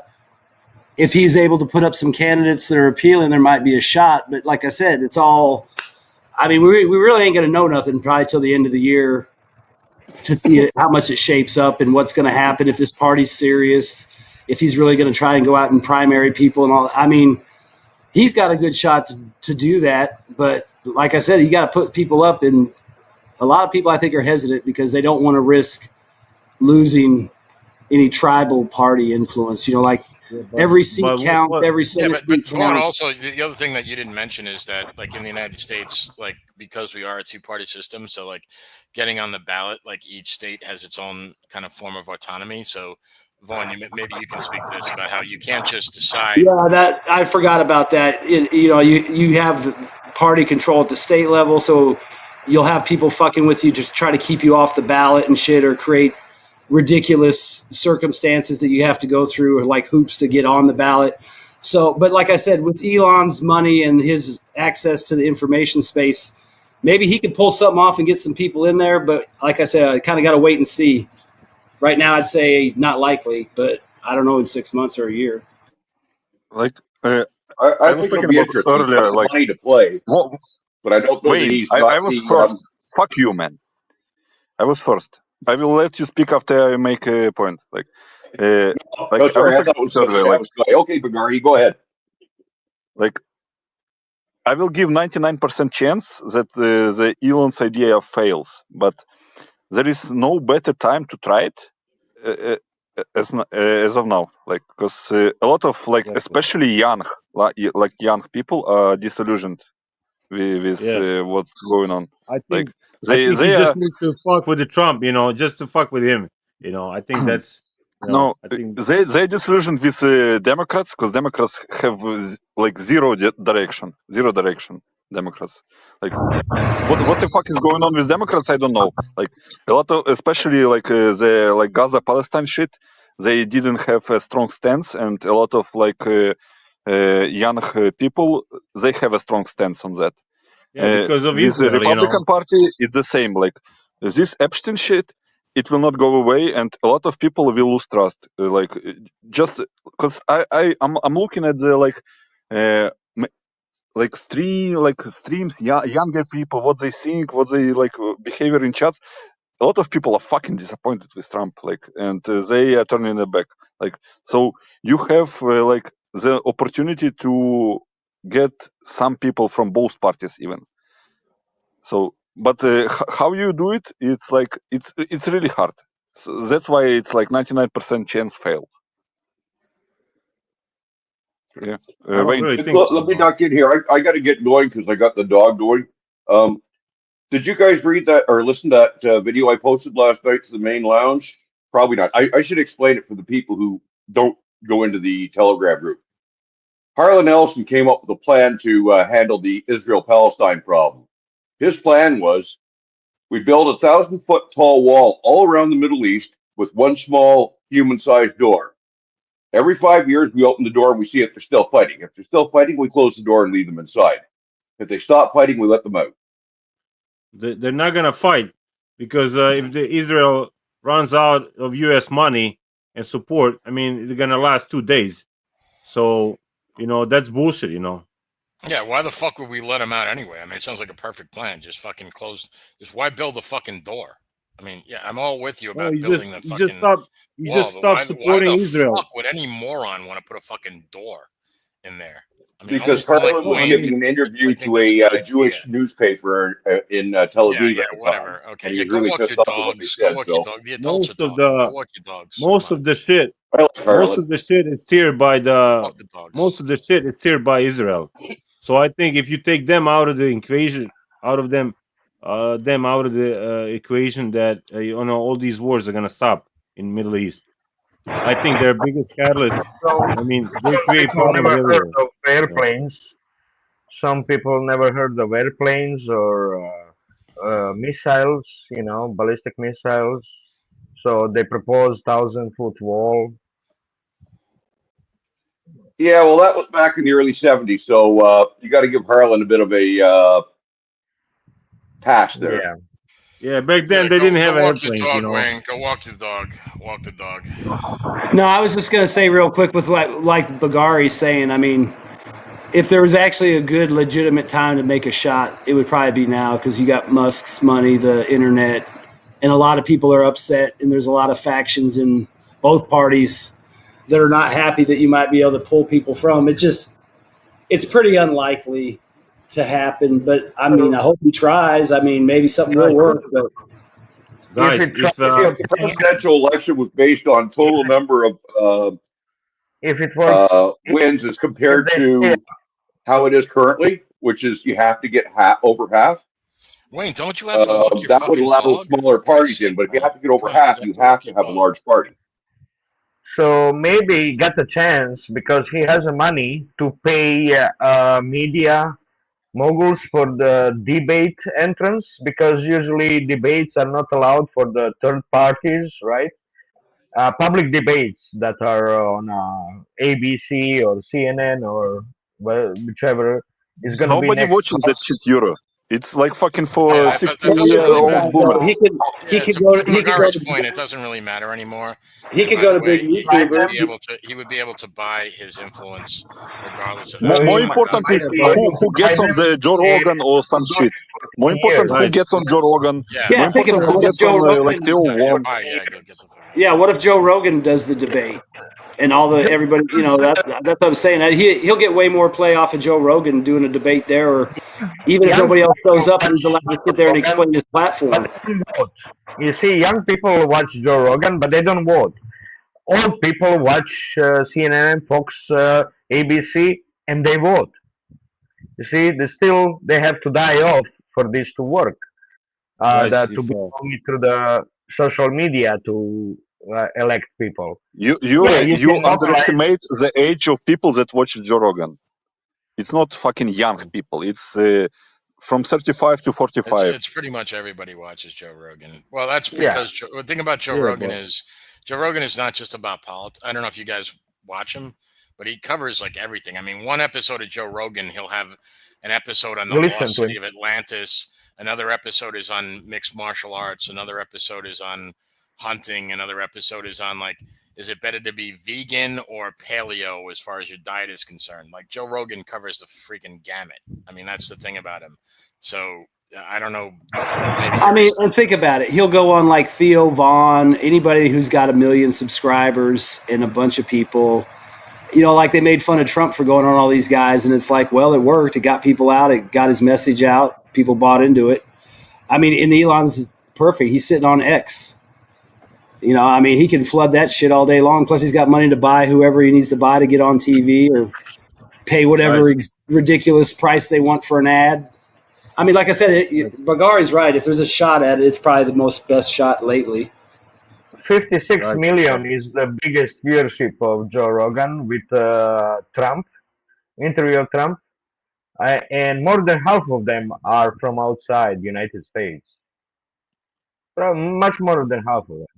Yeah, like guys, if But Elon Yura, do you know Musk is, how sorry, Vyacheslav. Yura, do you know the like fucking overnight like ratings of ABC, Fox, and shit? Like 1.2 million watches like Fox, and it's like the biggest like network.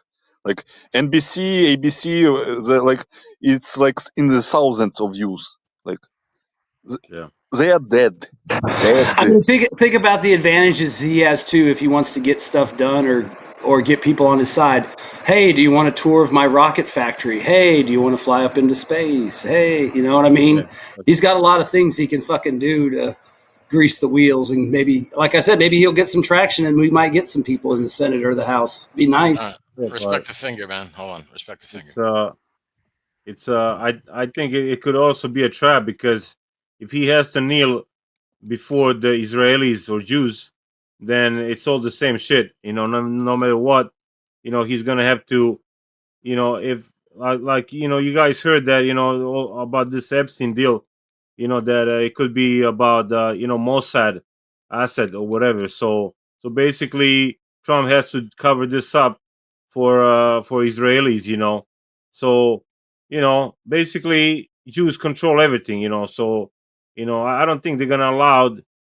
I mean, if Elon Musk has to kneel before them as well, then it's all the same shit. Then it's just a theatrics. No, you're half right. Like as far as in U.S. politics, you're right. Everybody does have to bow before the Israelis. You're 100% on that. But at the same time, the Israelis don't care about all aspects of U.S. politics, right? They care about the aspects that affect Israel, right? So like the Israelis don't necessarily give a shit about like the border or the deficit or things like that. You understand what I'm trying to say? Like, so Yeah, no, you're right.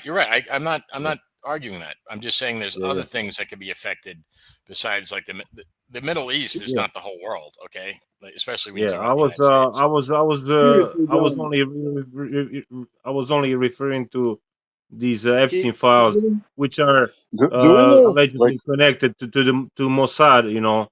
So basically, Vojislav, you know, yeah. do you know the history behind Epstein? What he did in the 80s, for example?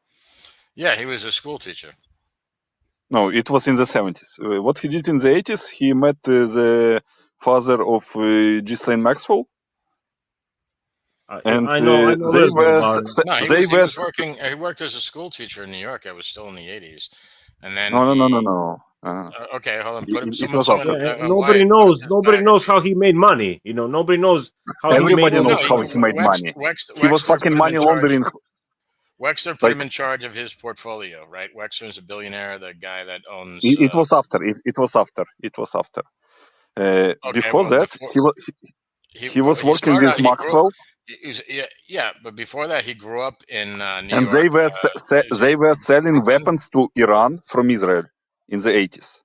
Right, but he had nothing to do with them sending weapons to Iran. Yeah, but he had a lot to do with money laundering the money that they get from the weapons. Right. Well, and, he wasn't in a position to do any money laundering until after he got his position as a stockbroker / investment banker at I forget which brokerage house it was. And that was later on. He first started. Go Wikipedia. Go Wikipedia him. Look at him. Look where he grew up. Look at the timeline. He grew up. He was a nobody. He grew up in New York. Listen to the No. show. Just pull it up. Pull it up. You can pull it up. This is not secret shit. You can see like where he grew up, who he was. Well, beyond that minutia, what you said, John. First of all, Vojislav didn't say Israel specifically, and what you say that they're only interested about one subject, that's just so preposterous. Like, what about Hollywood? What about the press? What about the banking? What about the investment fund? Well, I mean, that covers it because he's saying whatever interests Israel. What about all the woke policies? What about the open border policy? That all of that is social engineering, at a total scale, and has very little to do with Israel per se. Okay, so maybe it indirectly affects Israel insofar as because it's not controlled by Israel. You fucking bots, man. Like Israel controls everything. United States controlling Israel. Stop fucking believing the shit that Israel controls everything. I never mentioned Israel controlling the United States. I'm talking about a whole network. Yeah, but people are talking here like you need to kiss the boot of Israel. It's not like that. No, it looks like that. I mean, it looks like that. It looks like that specifically, so people are blaming Israel for everything. Yeah, let's be clear. Israel has done nothing wrong. All right, let's be clear. We want to get that out there. Like United States, like look at the fucking policy papers where they explicitly say that we will use Israel so they can take the blame for our actions. Yeah, if that was true, why would the United States have any interest in the Middle East at all? The point is that the people, for example, how does the Middle East threaten the United States? So if you're trying to make the argument that the United States is doing enacting United States wants to keep the global empire. Right, I concede that point. But then, how does keeping the global empire? How does that benefit the United States by supporting Israel? In other words, because you are creating fucking. No, hold on. Because you're creating havoc in the Middle East. Israel exists to create havoc. Wouldn't it be more beneficial to the United States to not create havoc in the Middle East if they wanted to have this hegemony? No. Look, man, it depends on the strategy. That's exactly why the United States supported during the Iraq-Iran war. United States sold weapons to Iraq, and Israel sold weapons to Iran with United States approval. That's why they like. it's like divide and conquer strategy. That's not quite answering my question. I mean, you could say the same thing about like the Germans supported the Chinese during the 1930s, but they were allied with the Japanese. That's not really answering my question. I'm not disputing the fact that happened. I'm arguing the overall strategy. I mean, I think the simplest reason is if it's all chaotic, it's easier to exploit. You know, and there's really no oversight because there's no, it's all factions and broken governments and UN peacekeepers. What do you guys think about get away and do whatever you want? Okay, what do you guys think about 9/11? I mean, is it an insider job or is it Mossad job? It's either one of the. We can't go down that rabbit hole here, dude. We'd be here fucking for 5 days. Yeah, but I'm just saying. I'm just saying. I mean, who did that? They did that. So I think. No, I'm not arguing with you. I'm just saying that, like, you really think we're gonna fucking answer that here? Well, just wanted to say you pushed Gabriel out because you obviously just talked over him. And the other point that I wanted to add is, well, Joe Biden, while he was not, while he was still having all his faculties some 30 years ago, is on video saying if there was no Israel existing, United States would need to make it exist. They would have to invent it for U.S. interests there. So why it is an interest for the United States to make havoc in the Middle East? Okay, obviously you're probably right, But okay, when you guys look at these, Israelis, people who live in Israel, they're fanatics, they're brainwashed into believing that they're like superior race, and Palestinians are. Third class. I'm not going to have this anti-Semitic bullshit. I'm a Shabbos goy. You have to understand that they are the. It's not anti-Semitic. It's true. They are the chosen people. Okay, it's in the fucking Bible. I'm not going to hear any of this nonsense. They are the chosen people, and you better fucking remember that. Oh yeah, sure, yeah. By Talmud, right? Thank you, Senator Cruz. Hello, 1, 2, 3, testing. Can anybody hear me? Yeah, we can hear you, but usually people don't listen. But go ahead, Gabriel. Oh, okay, great. Yeah, I was wondering if that's in the Bible, what you were saying, Shabbos Goy. They are the chosen people. It's in the Bible. You read the Old Testament. I'm not making that up. Read it. No, maybe you are. Like in which part of the Bible? Okay, but not the people, Ashkenazi Jews from Europe. I can. I agree with that, but all these Jews that are occupying, Palestine today, they're Europeans, they have nothing to do with with that continent. Why this topic is so fucking is Polish, whatever, You know why this topic is so fucking funny? Because people will talk about Jews, Ashkenazi Jews, blah blah blah. Jews control everything, and they don't look at what's happening behind the scenes. Like it's like the same as like I don't know what to say. Like Trump is investigating Comey now, so don't look at the Epstein files. Like for example, the same shit. People are so Bagari is right. The Jews don't control anything, and they don't act as a collective. So we can move on from that. Jews don't exist. No, yeah. Exactly. Jews don't exist. They don't control anything. We can just move on. Yeah. How come there's no Jews on a podcast? No, but Bigari, seriously, like it's you can believe in Jews. That... Like I will not engage in this conversation about Jews control everything because it's fucking retarded. Like if you want to engage with someone else. Don't ask me about it. Okay, we don't have to. No, Bigari, I'm not gonna ask you about that. I just wanna ask you about, like, instead of that, what is your counter theory? What is your what is the elite, the group in your not even which group is it, like physically, but what is the behavior? Israel? Silence. Who created Israel? What is silence? What is the behavior? What do the elite, the group, the clique that does all of these things in Israel, in the United States, in Europe, in Eastern Europe specifically. Who is this group? It's the of fucking people? What are their Irish. Everybody interests? knows it's the Irish You behind all wish this. you The fucking Irish Irish. people. The Irish You are the wish ones you. behind all this. You wish you Get had to the that point, power. Gabriel. Little Stop green using goblins. 10 words for the same meaning and get No, to the I'm point. trying to see if it enters into your thick skull. Please. Yeah, who created Israel? Britain. The Irish. That's your answer. No, wait. It wasn't the British in general. It was a group of British, particularly when Rothschild and his Lord friend, what was his Balfour, name? you're looking for the name. Lord Balfour. Yeah, Balfour on the request of Rothschild, who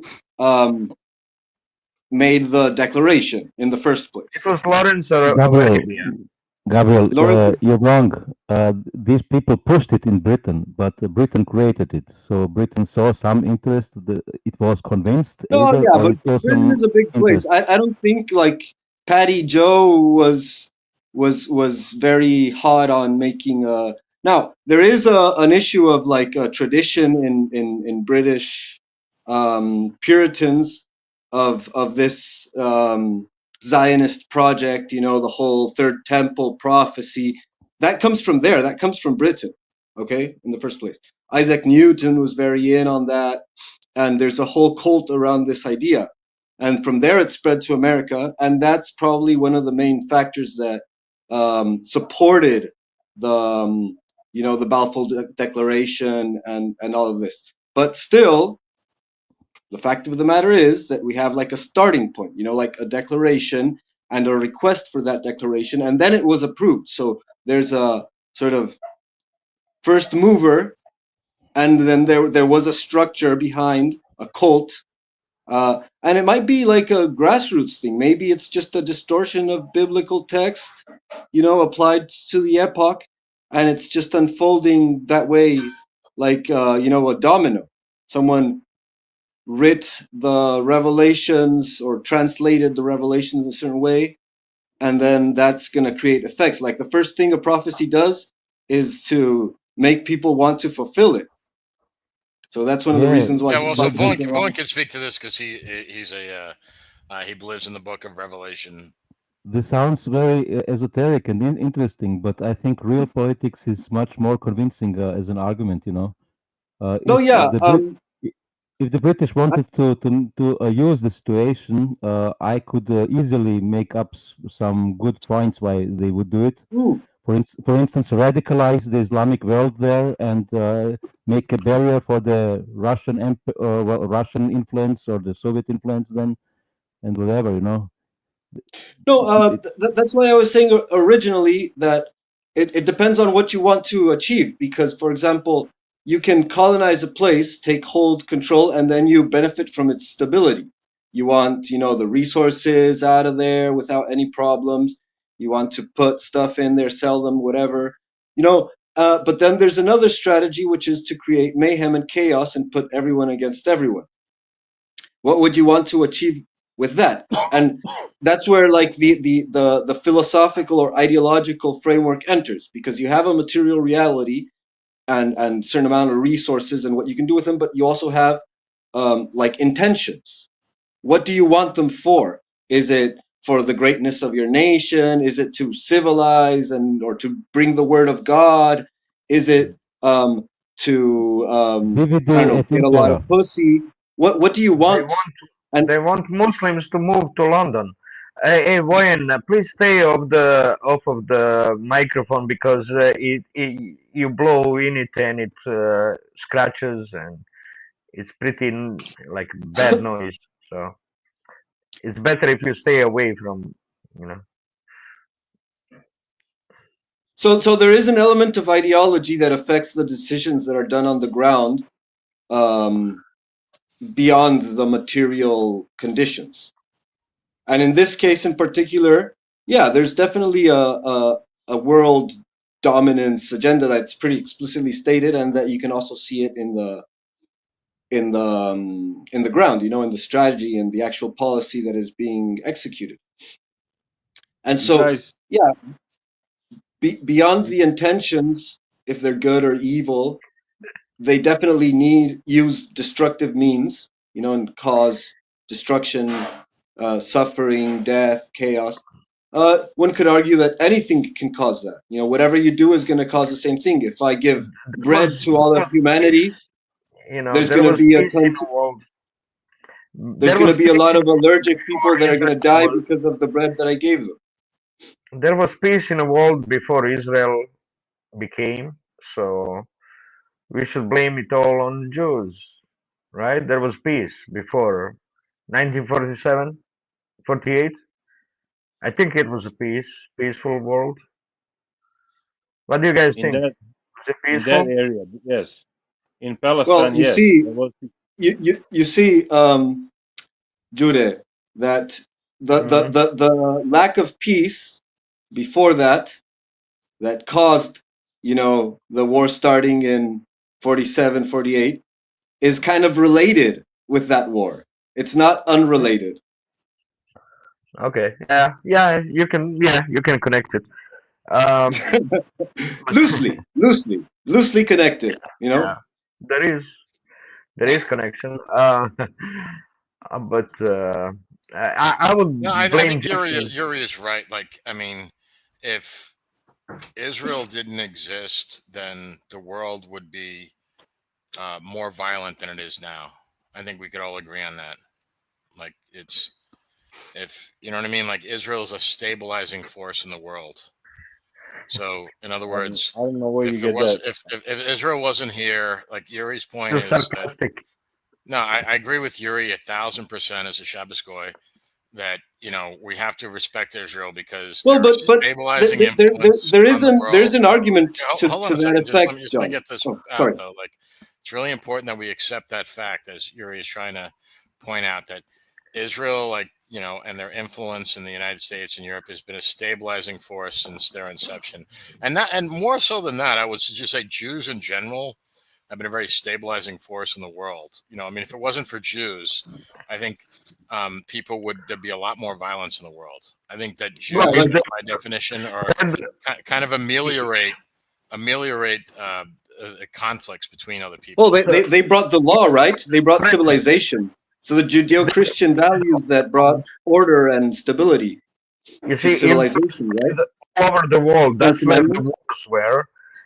Now they're concentrated in Israel more, so now that's where the wars are, right? So we can loosely connect it that way. Well, most Can Jews, somebody most suggest people another who are topic? Because Jewish it's don't live in fucking Israel, boring so as fuck. I don't know if that's really true, but Yeah.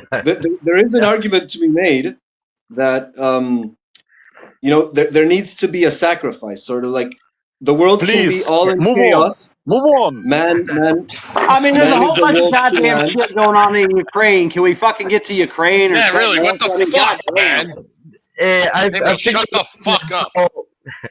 I figured out how Russians are using the new way to use the FPV drones. They use the coordinates on the FPV drones that hits a target, right? And the last known coordinates that were recorded are sent to artillery. Artillery hits those coordinates. This is what they do now with the drone, FPV drones. Oh, geez, This is for Christ's sake, I'd hope they'd be doing that since day one. That's not fucking rocket So science. so basically, yeah. it sends the coordinates to the. It sends the coordinates from where the impact was, and then it bombs the impact site. Damn. Yeah, because I wonder what the lag is on that between the time it gets hit I and they wonder fire that it. too. A couple I minutes. wonder that too, but shells hits precisely the same place. Now they hit immediate. I mean, usually when the how to say drone hits somewhere, there's a commotion or immobilization. So video doesn't show there was edited. It doesn't show how fast they were hit after it, but you can see if the artillery is using the FPV drone, that particular FPV drone, that will be automatic program sent to the Malva. Malva has the just like Caesar. I think Hyacinth has like Caesar, same thing. You punch in coordinates and it shoots right away. Yeah, you From do realize that all of position. Ukraine has already been grid mapped already by artillery, so this is not anything new. Who is the guy with the interesting hair that just joined us? You want to introduce yourself? Dangle. Hello, Dangle. Dangle, introduce yourself. You're muted, by the way. So when you're not speaking, you need to mute because there's some background feedback from your side. So Is that working? yes, Yeah. yes, working now. All right. Introduce yourself and where you're from, and yeah. My name's Dan. I'm from Bristol, UK. Been watching this for a bit. Just thought I'd kind of have a look. Great. Everyone was busting Brit, and so glad a Brit came up to. Yeah. I mean, who are you really, and what were you before? What did you do? Punch back. He's Pepe Escobar's brother. Yeah. Yeah. I wish. And when was the share question more everybody about wants to know yourself. about is when was your last haircut? Last haircut about probably 2 years ago. At least you have hair, dude. I mean, come on. Ooh, shots fired. Dangle, tell us a bit more about yourself, or what you think. So we kind of know who are you, Are you from pro-Russia or I got some spare time on my hands. I kind of just like to see what's going on, read like strange articles, and that's it. Are you MI6 agent? Oh no. No. You behave like that. Good to see you, Dangle. Do you got any thoughts on the Ukraine war? Up to this point. It's kind of a disaster, isn't it, for Ukraine? It depends how you look at it. Be paying for this war for the next 20 odd years, and the whole thing is just like a disaster. Oh my god. Yeah, it definitely does look quite disastrous. Guys were talking about artillery equations and mechanics of destruction, but like in the longer scale of things, what do you think about Britain's participation in the situation? Like, have you felt the effect in any way of British policy on account of they keep talking about a massive black hole, a £4 billion black hole, and they won't declare how much they sent to Ukraine. I think it's a lot more than they're admitting. They're giving so what are you, some sort of fascist? I mean, don't you believe that we should support Ukraine instead of like giving money to like fucking pensioners and the National Health Service? I mean, where are your fucking priorities, mate? Oof, we just got to shut up and take it. I was kind of at the brunt of some of the reforms they wanted, and you can't do anything. How do you feel about, or like people feel about the big hype about how Britain's supposed to prepare for war with Russia in the next 5 years? It's just impossible. They haven't got the manpower anymore. No, I mean, what are regular people saying about it? Like, this is insane? Fuck this! They're crazy. People aren't even interested in it. To be truthful, They aren't even interested. People don't have an opinion. Is that because of the rise of transsexualism, or is it like? No, I think everyone's doing too much drugs. Okay, so they're all most people in the UK are highly medicated or suffering from mental disorders. So you don't think they could withstand the rigors? No, I just think that people have got no interest in it. It's. Well, they obviously have interest in. They go to work. They go to work, come home.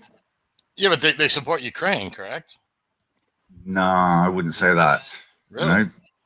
Like latest statistics show that around 700 pubs will close down in UK this year. It's really beneficial. I'm an old man, you know. I was raised and messing around in the 90s, and the world then is just like totally different to what it is now. You know, It is. Yeah, you could listen to fucking Oasis, but Oasis reunited, so it's the same as in the 90s. So it was just a different world, you know. Just a different like, world. For example, I have a People went out and friends in the partied UK, and did things. pub Now, culture it is seems pretty to me much now dead that people just in go the to work, UK. go home, do whatever they do at home, and have got no interest in anything. I think people have got to work so hard to buy a house that. Well, but those things are related. You know, people like I know that Britain has been in a not the best economic state of its history in the past few years. And sure, that's usually a strain on people's attention span. But like, I don't know, like, what is the British attitude in general? What are they concerned with? Like you say, work and all of this stuff, but at the same time, that their economy is crumbling. They keep on devoting all of their energy to Ukraine. It's crazy. Getting it. So say, if you're renting a flat, the landlord's going to put the money at the rent up every year, and if you can, they more or less people have to bid for flats, so they'll put a what they want for rent, and then people bid on top of it. The situation's crazy, and I think people now Dan, hold on a second. Isn't just the price you pay for welcoming refugees? I mean, like, you have to understand, like, it's not just refugees. It's all the banks and what do you call them, hedge funds, buying up property. Right. But to the people who are inside, it is. You know. But the people inside those houses, like these people can't actually, you know, work. They have to extract more resources than they can put back in, obviously, because they, you know, they come from, you know, third world countries and stuff like that. So isn't it your responsibility to support them and pay for their housing and their food and their medicine and their, you know, their healthcare and their education? I mean, isn't that on you to pay for that? The situation is a bit kind of crazy. I mean, kids have got to go to school. You know, people have got to have health care. Their kids to go to school, and you have to pay for Vaislav, could you mute yourself a little bit? Vaislav, could you mute yourself a little bit? John, your trolling is so fucking like. If you don't know you, like if people don't know you, they will think that you are talking seriously, but you are just trolling the guy. So like. Oh yeah, it's empathy. Yeah, I kind of agree. I mean, it's like if they don't know you, you're kind of like coming off aggressive. No, I'm sorry, Dan, but I mean, you do agree. No. Like the aggressive part is accurate. What's not accurate is the position from which he's being aggressive. You know, but if you just oppose the meaning, then it makes sense. Like he's being pretty honest. The only thing is that he's not letting, you know, proper answers because he's interrupting all the time. But the aggressive part is pretty much in character.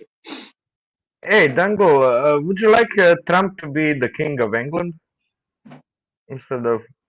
Would you prefer it? Kind of. The idea of Trump before he's elected was quite nice.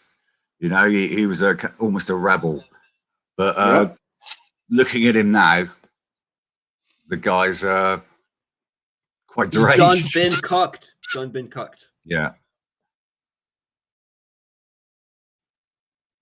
But yeah, so one of the I think it was Voice Love who was asking about, like, oh, what do you Americans think about all of this back and forth with what Donald Trump is doing? And I think that he's probably just as clueless as everybody else as to what it is that's going on and in Trump land and what his next move is going to be. That's kind of how it looks to me right now. Like, what is the least common denominator? It's like one day we're arming Ukraine, the next day he has a bad conversation with Vladimir Putin, and we're not arming Ukraine. He has a conversation he doesn't like, and then now we're back to arming Ukraine. So I think that if it wasn't for the fact that America is its own planet and people don't really pay attention to anything else that's happening in the world, I think that people would have, even Trump supporters would have a little bit of a different opinion about him. No, Bradley, it just looks like Trump is so like he takes everything personally and emotionally. Like everything is like, oh, he disrespected me. I will put 500% tariffs on everybody. Like it's just emotional politics because he is such a fucking egomaniac that he cannot deal with it. Like he cannot deal with real politics. Yeah, so when people say like, "Oh, what do you think about what Donald Trump is doing?" Like, just kind of like what Danko was saying, the idea of putting a rebel up into the halls of power and throwing a Molotov cocktail right into the middle of the deep state. That's a great idea, but I think this is the second time around we've seen that Donald Trump got cowed, and so I don't this thing where like what would be the difference if Donald Trump was the king of England? It would just be another person on Epstein's client list doing the same shit. Well, I mean, I think everybody can agree if Trump was actually on Epstein's client list, it would have been released in 2016 the moment he came down the fucking escalator. I would just say to Bradley, like as a Jew, which you are, how do you feel about right? No, you've been open about it. You're a Jew, yes? No, I'm not. I already explained this, but whatever. Okay, Go ahead. You're not a Heb. Okay. So what is your feeling on Israel as being a destabilizing or a stabilizing force in the world? Well, I think obviously it's being a destabilizing force to the world and to the region. I think that's pretty clear. The idea that it would have been used against Trump can only make sense if his opposition, would not be equally or more severely damaged. Yeah, no, I agree. I think that there is a strong evidence for that. That like, I mean, I don't believe that Trump was into little girls because just the vibe I get from the guy, that's not his style. I mean, I don't know. I'm not making assumptions on that issue, but the thing is that the argument in itself of if it would have harmed Trump, they would have released it. It's mute because the ones who released it would have. You kind of make the argument that it would have harmed them more than it would have harmed Trump, because otherwise they would have released it. I think that's what you're trying to say, and I that could be true because we don't know what was.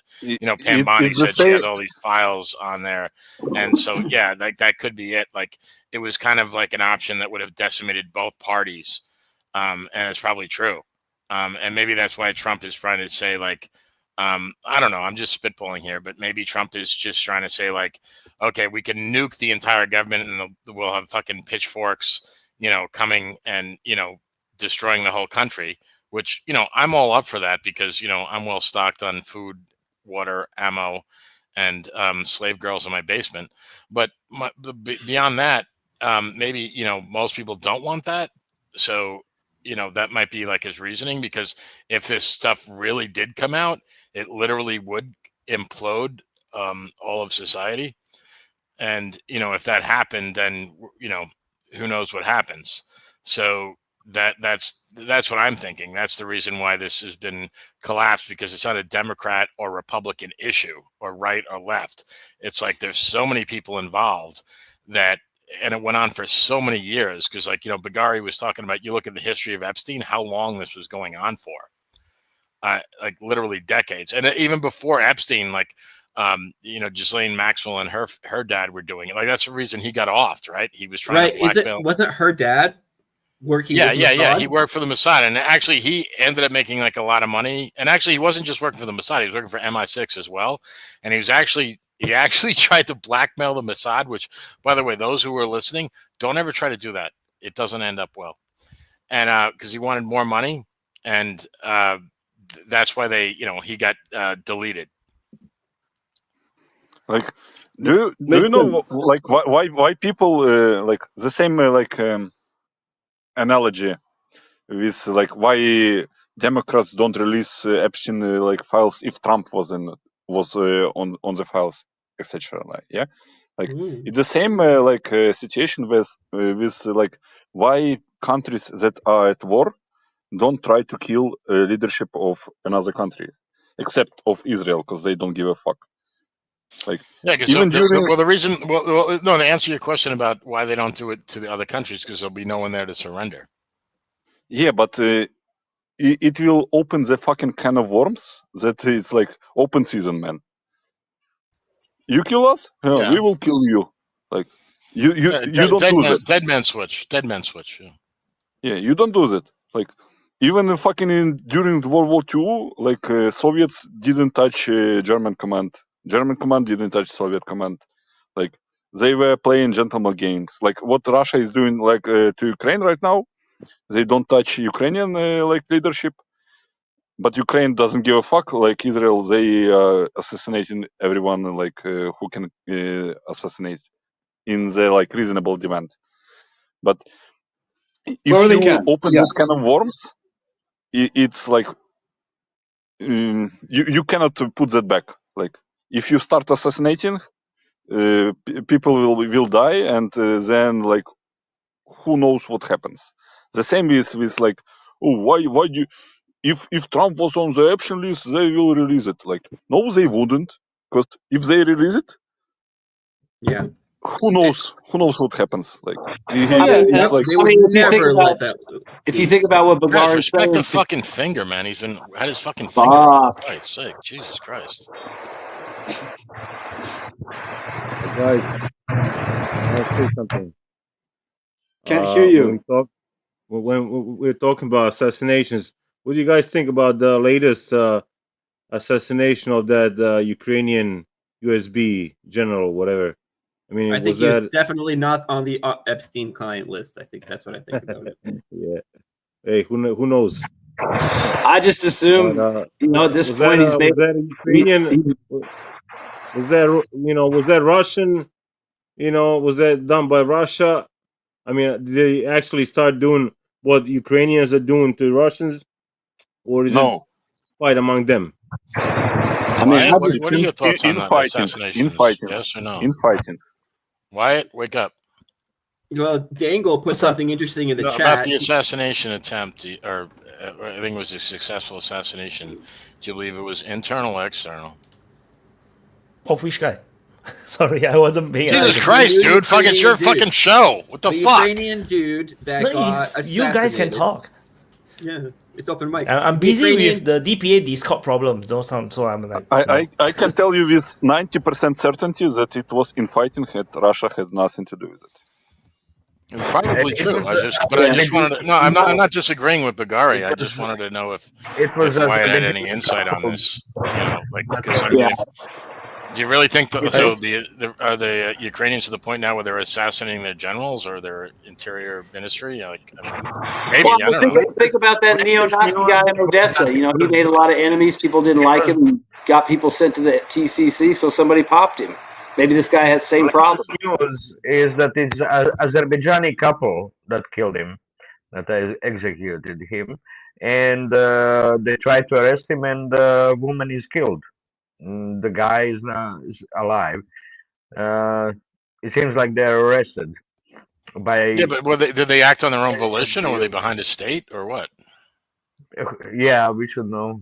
Nobody knows. It's a tiny. It's a secret operation, right? Secret thing. Russians never talk about it. Anything that they do, so we won't know. Man, like you need to understand, like Yure, you live in the fucking Balkans. Like you need to you understand how fucking division of power works in our like part of the world. Like, yeah, probably guy crossed the path with somebody, like he pressed the wrong business and he got fucking nuked. That's all. Like it's not like, oh, Russia is starting to assassinate.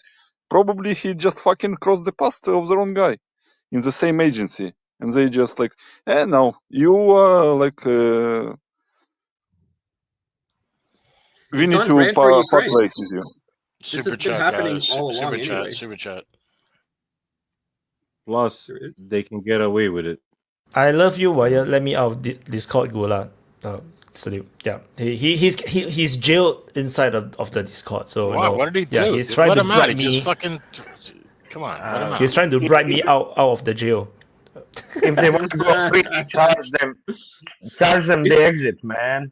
Two-tier justice system in DPA Discord. Yeah. Why? He's all about justice if you pay him. Hey, why isn't Iranian Putin like the main sponsor of the show? How of DPA Open Mic. How could he possibly go to Discord jail? Well, he's I have no not idea. in- I don't know. I don't know what he did. Yeah. Oh, okay. He asked another person how far can you scoot, and then he got jailed. Yes. Oh my god. Oh my I think god. do we have someone new in the Let him free. OM? No, I've never seen. He's I've never Cockabelly's seen been this here. kid. It's Cockabelly. Yeah, dude. It's Nate, dude. It's not new. Oh, that's Nate. Oh, okay. The haircut. I didn't recognize it. He's got like the man bun thing going. But he's Can't also hear you, got the Nate. mute. Got the mute. Bro, You I've saying always had something? this haircut. Okay. Now I can. I go buzz cut 24/7. Wow, that's a big log. Huge log. Yeah, I said, Nate. yeah, you I really always should- have this I haircut. don't know if Always it's a his buzz fault, cut. but the fucking lag is amazing. Like we're hearing like your voice is coming out like 30 seconds before your video. After. Oh, we lost him. John, why do you kick him out? You're so mean, man. Hey, I'm not. Everybody knows I'm a fucking teddy bear. Okay, I take offense by that, Gabriel. Yeah. Don't ask what that means. Okay, Yeah. Jesus. Now I'm curious. I was No, like, don't Google it. Or I won't. fully curious. Every time somebody's told me, you don't want to know, don't Google this. And I did anyway. Yeah, but I it's always never. regretted It never ends well. It never ends well. So yeah, now Never like, ends well. Just in know this that. Be warned. internet savvy. Be warned. Yeah, in this internet savvy age, you know, I'm totally okay with getting spoilers, and I'm totally okay with being told they'll go there. You don't want to see. Nate, I don't just know. want to say to Nate, just really quickly, we could hear you fine. It's just like there seems to be this weird lag. Yeah, I know. I fixed it. Don't worry. Oh, okay. That's good now. Yeah.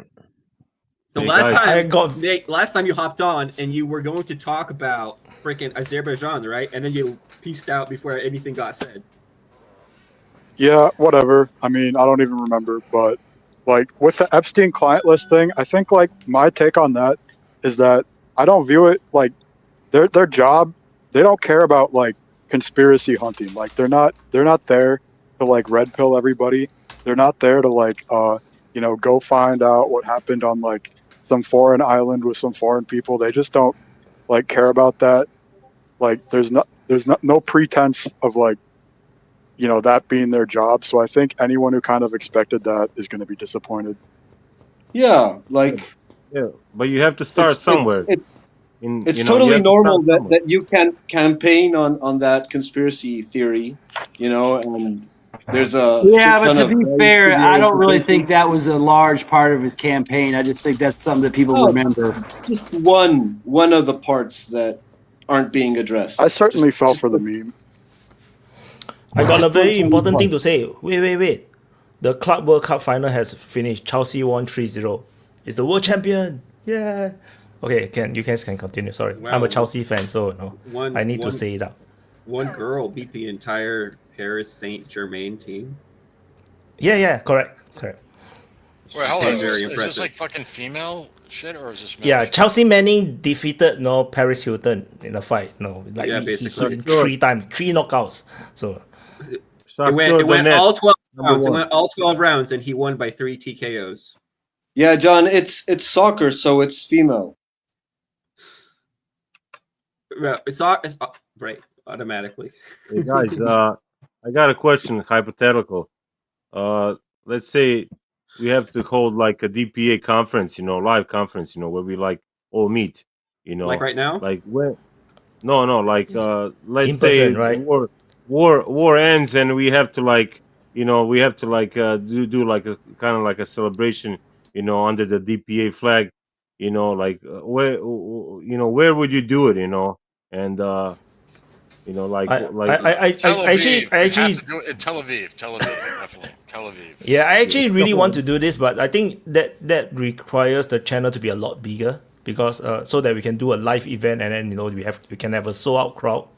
But if the channel is not big enough, I think it's very hard to sell a event space. So Las Vegas, yeah, and Las Vegas, Nevada. A live open mic would be crazy, man. Imagine on stage, you'll be fucking crazy. People will be like standing out and point fingers. Oh my gosh, dude. Can you imagine like Vaughn, people would line up for Vaughn's autograph. Sell? Like imagine that, like Vaughn, like he'd literally be like a fucking celebrity. Like yeah. He quit his job at the gas station and shit like that. Like Gabriel. Yeah, I think a lot of people will ask for signature from Vaughn, right? Vaughn, can you sign my hat? With the Z on top. There'd be like 18-year-old girls lined up, like asking like to sign their breasts and shit like that. Like Vaughn. I don't know about that. I don't know if any 18-year-old girls are into geopolitics. Yeah, 18-year-old girls aren't into geopolitics. I mean, if it's an 18-year-old girl, it's probably an Israeli asset. That's right. Yeah. Because wants you to sign her boobs. It will be Epstein asset asking you to sign a MAGA hat. No, that's what they're going to do. They're going to start slow with Vaughn. They're going to be like, hey, Vaughn, we just want you to sign this MAGA hat. And then all of a sudden, Vaughn gets roofied, and he wakes up like in a fucking hotel suite and shit with like a before you know, first it's sign my hat. No, I'll just wake up and like sign my hat, and before you know it, it's rim tattoo. They'll just have a picture of me laying in a bed with an empty bottle of baby oil. And P. Diddy like out in the right, jumping out of the window. Like, whoa, way more people are into geopolitics than we've. I think if you manage if you manage to gather like a couple hundred people, I think it's worth a shot. Yeah, and Vegas would be the best place to do it. It'd be cheaper. Everybody can go there. There's flights there 24/7. Yeah, that's where you do it. Oh yeah. Yeah. It could be it will be like a world tour, or you'll go Europe and then we go to the United States. You should go to like Bangkok, There'll be one dumbass. Oh, we should go to Dubai. Yeah, let's get poop on some hot chicks. Guys, we gotta go to Ukraine because Bigari can't join otherwise. Because as soon as he shows, he's gonna get That's fucked up. Dude.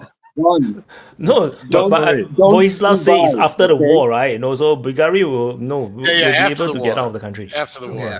Hey, don't whatever you do, don't Dubai, okay? That's like in 15 years, dude. After the war in 15, 20 years, shit. Like we'll be all fucking, grown men. Keep it straight, man. Old man. Well, I mean, I don't know what I'm going to do as soon as the Ukraine war ends. I'm going to be like, what did I read before? I guess I used to read books at some point. What up, be honest, you haven't fucking read a book in 10 years. And be honest. The last book I read was about Spot Run 2 doesn't years count ago. as a book, No. Yeah. Well, if I count children's books, then I guess I read a book very recently. Books don't count, okay? Come on, let's be honest. But no, when was the last time you read like one of the classics? The war has to end by September next year because my passport expires. I cannot fucking leave the country. Chance. I'm never going to be able to brag about this. I reread Crime and Punishment recently, so there. How you like that? Hey, can you apply? Can you apply for the Russian one online? Yeah, sure, man. And that's what I will do. And by the way, most of the classics are books that nobody's read, and if they had read them, they wouldn't be considered classics. No, can you, Bigari? Can you have dual citizenship, like, Who would know? Ukrainian or whatever. In Ukraine, they passed the law that allows dual citizenship right now, so I can probably, but probably not Russian. So that's out of the question. No, not Russian. Yeah. The war should be over by next summer. Usually wars last 4.5 years. So I think if the Russians go to the Dnieper, then it's gonna fucking drag. I mean, they're gonna keep, Ukrainians are gonna keep terrorizing, Russians with the drones and shit. If so Russians go to the Dnieper, war is over because the Ukrainian lines collapsed. Yuri has an interesting point. Yeah. If you look at World War I, World War II, and I don't know if Yuri's like delve deep into So what are you saying? About the So 4 what are you years saying? thing. Like, We'll let him finish saying if it. the lines collapse, Yeah. if the lines collapse, they won't be able to they won't be able to protect banks of the Dnieper River. Like if they lose the Donbass and shit. No, I think he meant that they would just like continue like with harassing attacks, not ones that would No, actually I meant if like even if lines collapse in Donetsk region, like yeah, it means the war is over. Yeah, but like, I was gonna. My question was to Yuri about the 4-year thing. Like, does that metric hold true if you want to go back to like all the way back to like Caesar and Pompey and shit like that 4-year thing? Like, is there? It may be. John, if you go back to the Middle Ages, like to the 1600s, there were wars that took like 7 years, 7-year war. No, for example. yeah, I know. There was a 30-year war. 30-year war. Yeah, no, I understand, but like, but we need to take into the consideration that wars in that in those times were fought completely differently. Like it was like two armies meeting in the field and fighting each other, and like there could be like fucking village living peacefully like 10 kilometers from the fight, and it was not touched. Right now, like look at the wars right now in the modern times. Like cities are bombed, civilians are killed. Like in the 19th, 18th, 16th century, like it was not like that. I there think was it like works on there was like psychology. gentlemen like feeling to the war, because the like people were like meeting, like we will meet you, like it's like I will meet you behind the bar, like yeah, go out. Like, they were meeting in the field and fighting. I think he meant how far do you have to go back to where you get people 4.5 years consistently? It works on people's psychology, where they get sick of the war and decide to finish it, and those that actually mostly think through the war as survival, as the doing the sacrifice for real patriotic ways, they will win, and they will be sick of the war, and they will be united more. That's how much time it takes for the country, for the nation to get united psychologically, and then decide to finish it quickly. That's my. By the way, you're talking exactly the truth, because like there is like the study that the nation feels the war after like I don't know, like 10% of population dies or something like that. You can Google. I don't remember the exact number of like percentage, but in Ukraine nobody feels the war. Like there is a war going on, but in the like back in the back nobody feels it. That's why like when people talk about like, oh, Ukraine lost like 1 million men, 1.5 million men, like I look at those people that say those points as a fucking retards, because nobody feels that. The same is with Russia. Like when Ukraine says, why is it that no one feels like? I understand like Russia because it's a large country, but why is that true in Ukraine? Because they have lost. Because the true losses are so fucking much lower than what people are saying in public. Yeah. Like Ukraine lost probably like 250,000 killed, maybe 250, 200. Yeah. I don't believe that. Russia lost like 300, 350. But Bulgaria. What about the other the other losses? Like not so much like people dead and wounded, but like just the impact on life in the country. Like the people live normally. People live normally. Okay. I was just Are you talking about your city? Are you talking about your city, or I'm talking about Ukraine every region? fucking city in Ukraine. I don't know, man. I mean, I live here, man. Those, like, I hate when fucking retards from other countries tell me how the fucking things are going in Ukraine. Okay, like, but shut the fuck up. Okay, but when I see videos from the cemeteries. You watch more videos. Watch more videos. That's how it's in real life. I mean, they showed people. I saw a video the other day where people were riding on a train and drinking tea and snacking and singing. People at clubs. Yeah, I mean, club owners pay off. Club owners bribe Tetsuka guys. I don't know so that about that. people I'm can just come over saying. to I the mean, I club. agree with him. I mean, if there's Yeah. no bombs flying in, I mean, I would assume they're walking around doing shit. And if the bombs are flying, they're in the subway. You know, at least in the cities that aren't getting hit all the time. Maybe at the front line it's different, but way in the West, I would imagine. If there's no attack, I'm not then talking people are about doing West. this shit. I have fucking coworkers living in fucking Dnipro, Zaporizhia, for example. They live normal life. Damn. Then who the fuck is dying, dude? Who the fuck is getting wounded? Well, that's what Bigari was saying, right? You were saying that the casualty figures are not as high as what we think, right? So those, I don't know. That's what I think. That's what he was saying. Yeah. That's exactly what I'm saying. Like, so the war of people attrition is like a bullshit. if you listen to like propagandists, like for example Douglas McGregor, he on every show he says like Ukraine lost almost like 1.5 million men dead. Like he's retarded because nation will feel it because it's like fucking 20% of the fucking population. I listen official Russian military. Oh, listen to official Russian military. They announced the capture of fucking villages that they are fucking 5 kilometers away from. Listen to official Russian military. Like, Bagari, why don't you believe official Ukrainian military then? No, Bagari. What about the exodus? Actual fucking retardation, man.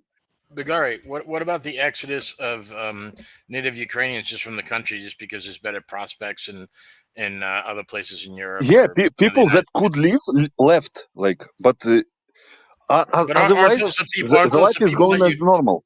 No, Bagari, but aren't those the people that you'd really want to stay? Like the people that are, the best, the brightest, the ones that have money. Like, aren't those the ones that? Sure, John. Yeah. I know you're. No. I don't know. If I'm wrong, it's fine. I'm not arguing with you. I'm asking. I'm sincerely. You're there. I'm not. I want to know. Yeah, me too. People like my friend, my high school friend. He's working as a recon drone operator at Borova front. He's at Borova right now. Like, his dream is to fucking leave Ukraine, for example. The Ukrainskaya mечта, the real Ukrainskaya mrija, is to get the fuck out of the place. Another thing you have to consider is that what about the war is over? Like, you think that they're gonna you are cutting up like hard. there's inevitably. You are cutting up hard. Nobody can make out what you're saying. I don't know what just happened to your microphone. But okay, so I mean, this is really interesting perspective to me because I mean, you can't always, what is it called? Sing the forest for the trees, So it's like sometimes that's why it's really good to read foreign propaganda, right? Because if you're living here in the United States and you're like constantly looking at these issues, it really helps to get somebody else's perspective and kind of take a look at what it is how it looks like from other people's, not that people understand necessarily what casual everyday Americans are maybe necessarily thinking and stuff, but you can kind of get a sense for trends. And so it's interesting for me to hear that Bigari is saying that that the war, not only are there instances where, there's normal life going on in the western parts of Ukraine, but even people that he knows are continuing to still do their employment from places that are much closer to the front line. So this is to me this is a really interesting perspective. Like Bradley, the recent UN report showed that since the start of the year there was around 270 civilian casualties, killed in Ukraine since the start of the year. It's like the average day in Gaza. So, well, wait, we're talking about civilians. I thought we were talking about the AFU. I thought we're talking about just Ukrainian dying in general. Yeah, Bigari is right. Also talk about Media Zona 116K date confirmed. Yeah, that is like official tracking of obituaries. The same as like Mediazona says that around 116,000 official obituaries from Russian side, and there is a ULOS's site that says that it's around 80,000 from Ukrainian side. You can multiply those numbers by two, and you will get the real number. Why by two? Why not by Because there is 0.5? MIA, missing in action, for example. In Russia, in Ukraine, missing in action means you are dead. But they don't list that. Yeah. Yeah, I mean, I'm really curious about this thing about the Ukrainian casualties being like, for example, my coworker, like who I'm closely like working at work, like she is living in Dnipro. That's and working there. Yeah. I think that like I know girl that is like moved from Western Ukraine to Kharkiv to live with her boyfriend in Kharkiv right now. Yeah, she's Do you probably understand shooting drones. No, I'm listening.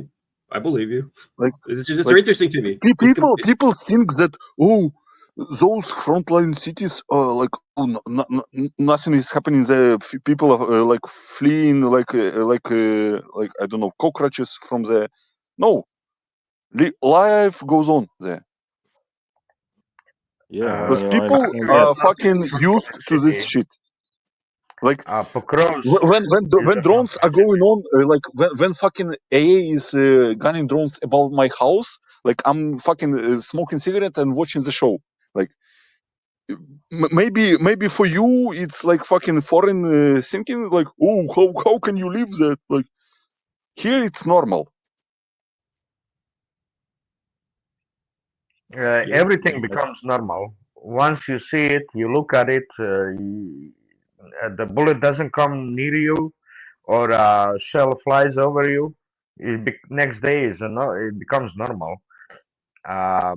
And when you see like new bombardment by drones on the Kiev, most of the bombardment I would expect it's on periphery of the big cities. It's not in a there's not much in the center of the city. It's usually on periphery, but it's more open space that are military targets. So and the news say, oh, bombardment in Kiev. It could have been like a suburb next to the Kiev, which is not in the Kiev. So it's just the type of news that we see. But I lived through all of that, and you just live normally. The shell comes maybe every fifth day. You hide for half hour, and then that's it. Every fifth day you hide for half hour because shells flew over you. That's about it, and you keep on going. You live Not normally. everywhere You can't keep thinking about it. You cannot keep thinking about it. Otherwise, you're just go nuts, go crazy, really lose the marble, and got to be put down. That's how it is. The human cannot think about it while things are happening. You cannot think about tomorrow they might kill me, or tomorrow the shell might fall here, right in on my house. It does happen, but it's not so often, and it's not usually nearby. I mean, my city here is on front line, right? There's the Twin City, 12 kilometers from me, and the front line was in the middle, in between. So 6 kilometers from me by road, but 3 kilometers by air, where the front line was. And when the shell falls, it will fall, in one area they will shell a refinery or the steel mill. That's mostly it will fall on a civilian infrastructure, but it's not often, and it's spread over. Yeah, but So okay, so we don't live in a war zone. So when we hear Frontline City, we think waiting in line Mariupol. to fucking ask a question. I just Sorry. want to say to Bagari, I don't disagree with anything that. Well, I don't know enough to have a position one way or the other on anything you said, but economically, how is the impact felt on the average Ukrainian, like in this war? Like, I guess the question is like without Western assistance, the United States, countries, whatever, like would people collapse? Because I mean, you talked about how a lot of people have left Ukraine, but wouldn't like more and more people leave, or if it just becomes financially untenable, even if they're not worried about like, being killed or drafted or what, like, but just saying like, we want a better life. Like, isn't that just like human nature where you want to move to where things are better? Yeah, for sure, man. Like Ukrainian economy doesn't exist. Like prices rose like maybe 5 times since the war started. So like Ukraine, like if you're working job for Ukrainian company, I'm not working for I'm working for the like Western companies. So I'm not receiving monies in national currency. My salary is not in national currency, so I'm okay.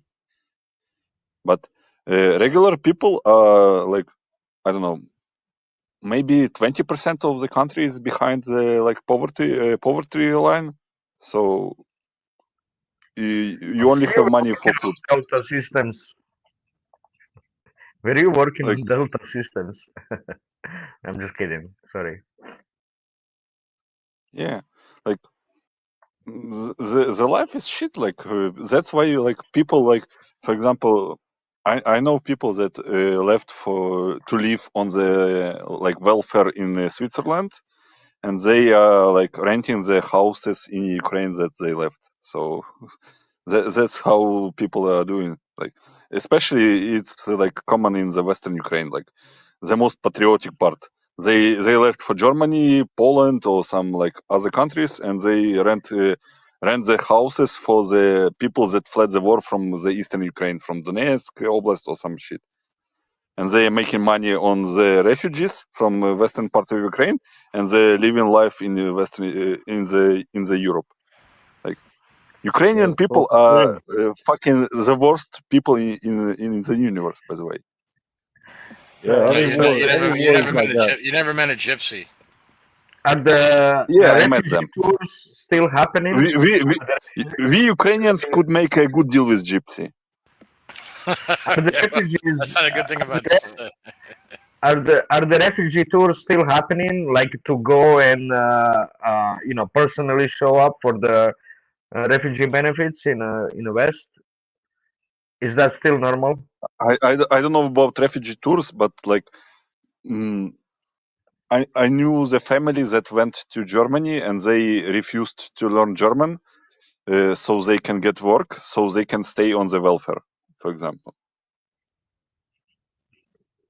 And they are still doing that.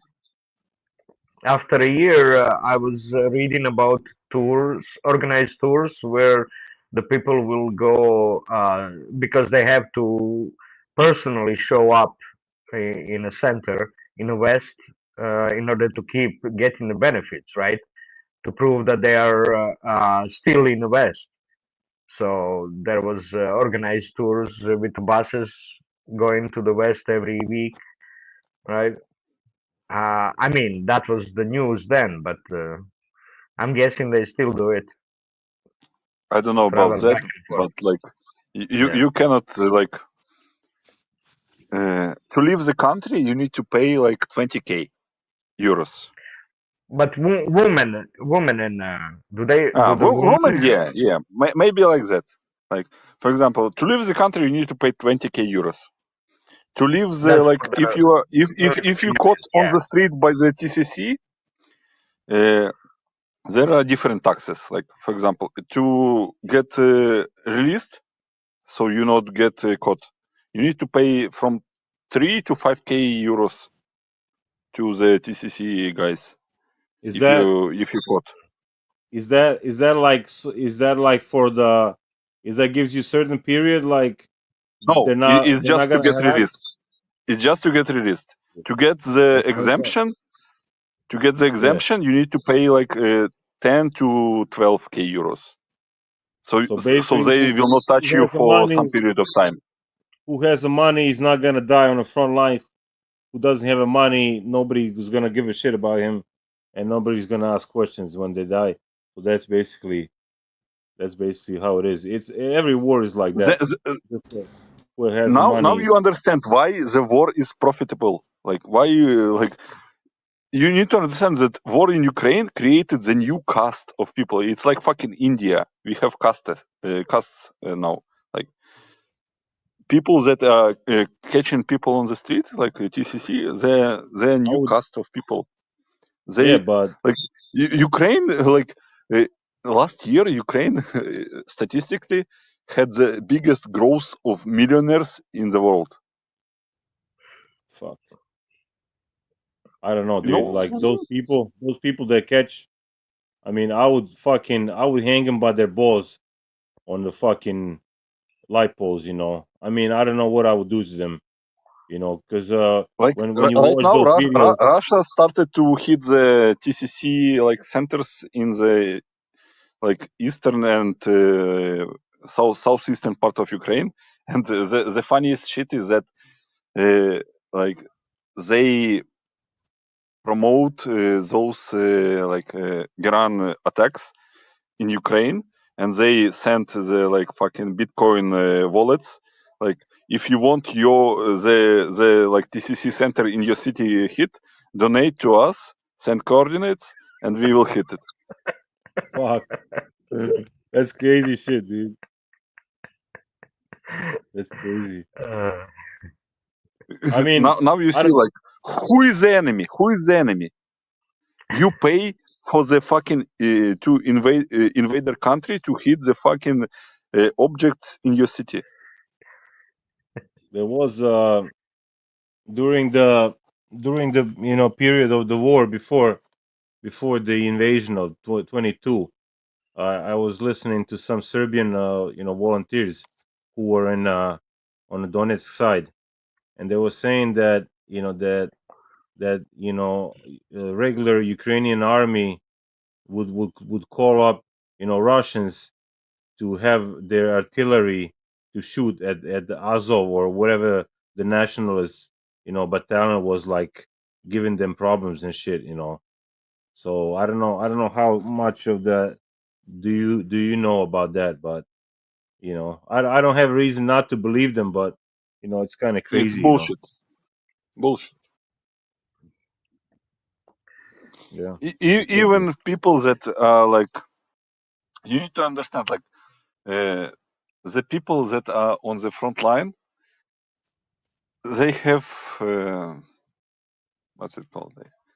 You against us. Like, you cannot, like, oh, we will call on Russian strikes on our positions. Like, you will die. Like, this is like bullshit. Yeah, because they spy on frequencies or any phone. They have capability to listen to every phone. Their own military, right? But what's funny thing how they mobilize the most is by announcing evacuation of the frontline city, and then they pick up every mail when the evacuation starts. Like when the Russians approach Pokrovsk, and if they call for the evacuation of Pokrovsk, they'll get all of the mails from Pokrovsk that are trying to evacuate. Like, the biggest story you should pay attention right now is like in the Zakarpattia region, like where Hungary like borders Ukraine, Ukrainian TCC killed the guy that has Hungarian yeah. citizenship. Yeah, Yeah, I heard and about that. Orban is making a big shit out of that. And now European Commission is now paying attention to what's going on. So like this is the like this can like blow up because usually like you need to understand like TCC killed more civilians than Russian drone strikes and rocket strikes because they murder like there was a guy in our city that was volunteer. He was volunteering for the army, like doing like fucking I don't know how it's called. Like he was gathering money for the army, sending shit for the army, and then TCC called him on the street, and then in 2 days, he was discovered in the hospital in the other city with a like fucking cracked skull, and they said, "Oh, he fell off the military truck during the transfer to the like training center, Are and now those he's dead. Now he's are dead." those TCK personnel? Are they from the from the city where they're working or doing that shit, or they send them from a different city just to not, just in case They they don't they see they the. do they do that shit. Like for example, they send like people from Odessa to Western Ukraine and from Western Ukraine to Odessa, so people So don't there's no know them. emotions. You don't Yeah, have personal connections, etc. They do that shit. Yeah. yeah, that's fucked up. I mean, Like you can find a shit ton of stories like, oh, that person died in the TCC center because of the seizure, because he was he was sick before and he had a seizure. Like, oh, why are you like conscripting the guy that has that condition? Hmm? Who knows? And then you look and that guy had fucking cracked skull and like, oh, who knows? Like I from my gotta. calculation, there was like 200 like more than 200 fucking people killed in TCC Fuck just yeah. by like beating Do up, do beating they those people up.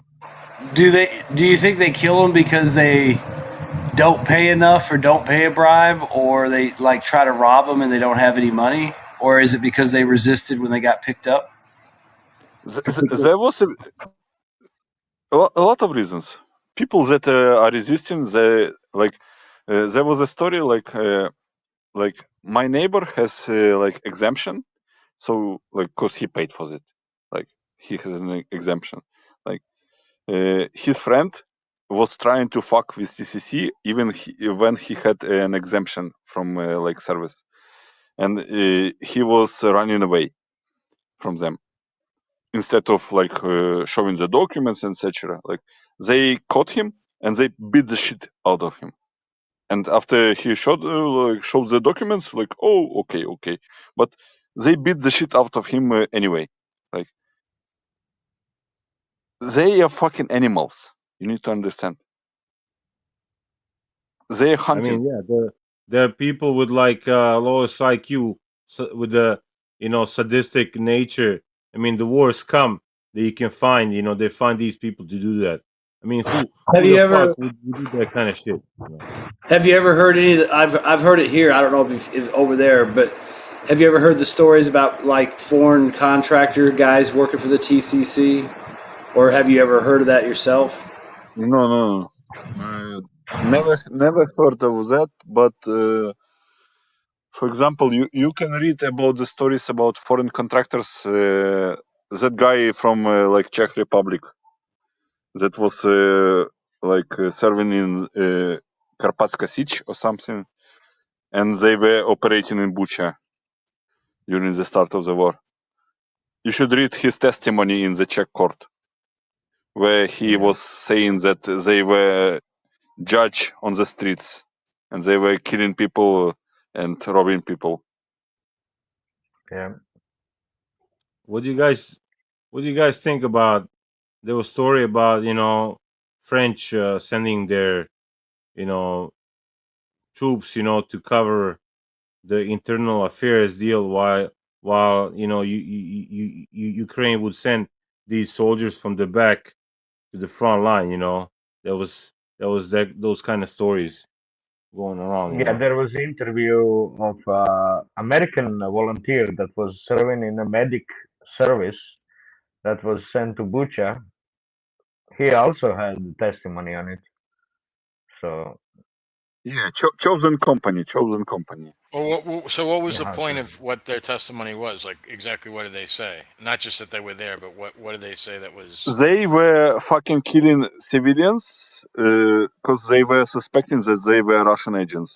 So this American medic was saying how they were seeing the people bodies lying in a street, all wet and dirty clothes, but white strips on their arms were clean. They were carried. What does that? What does that mean?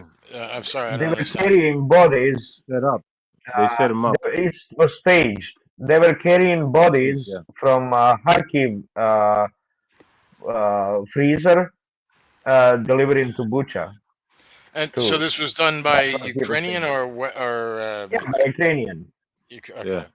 And did the I guess the question I'm trying to ask is that did the Western forces, like PMCs or American, were they involved in this, or we don't know?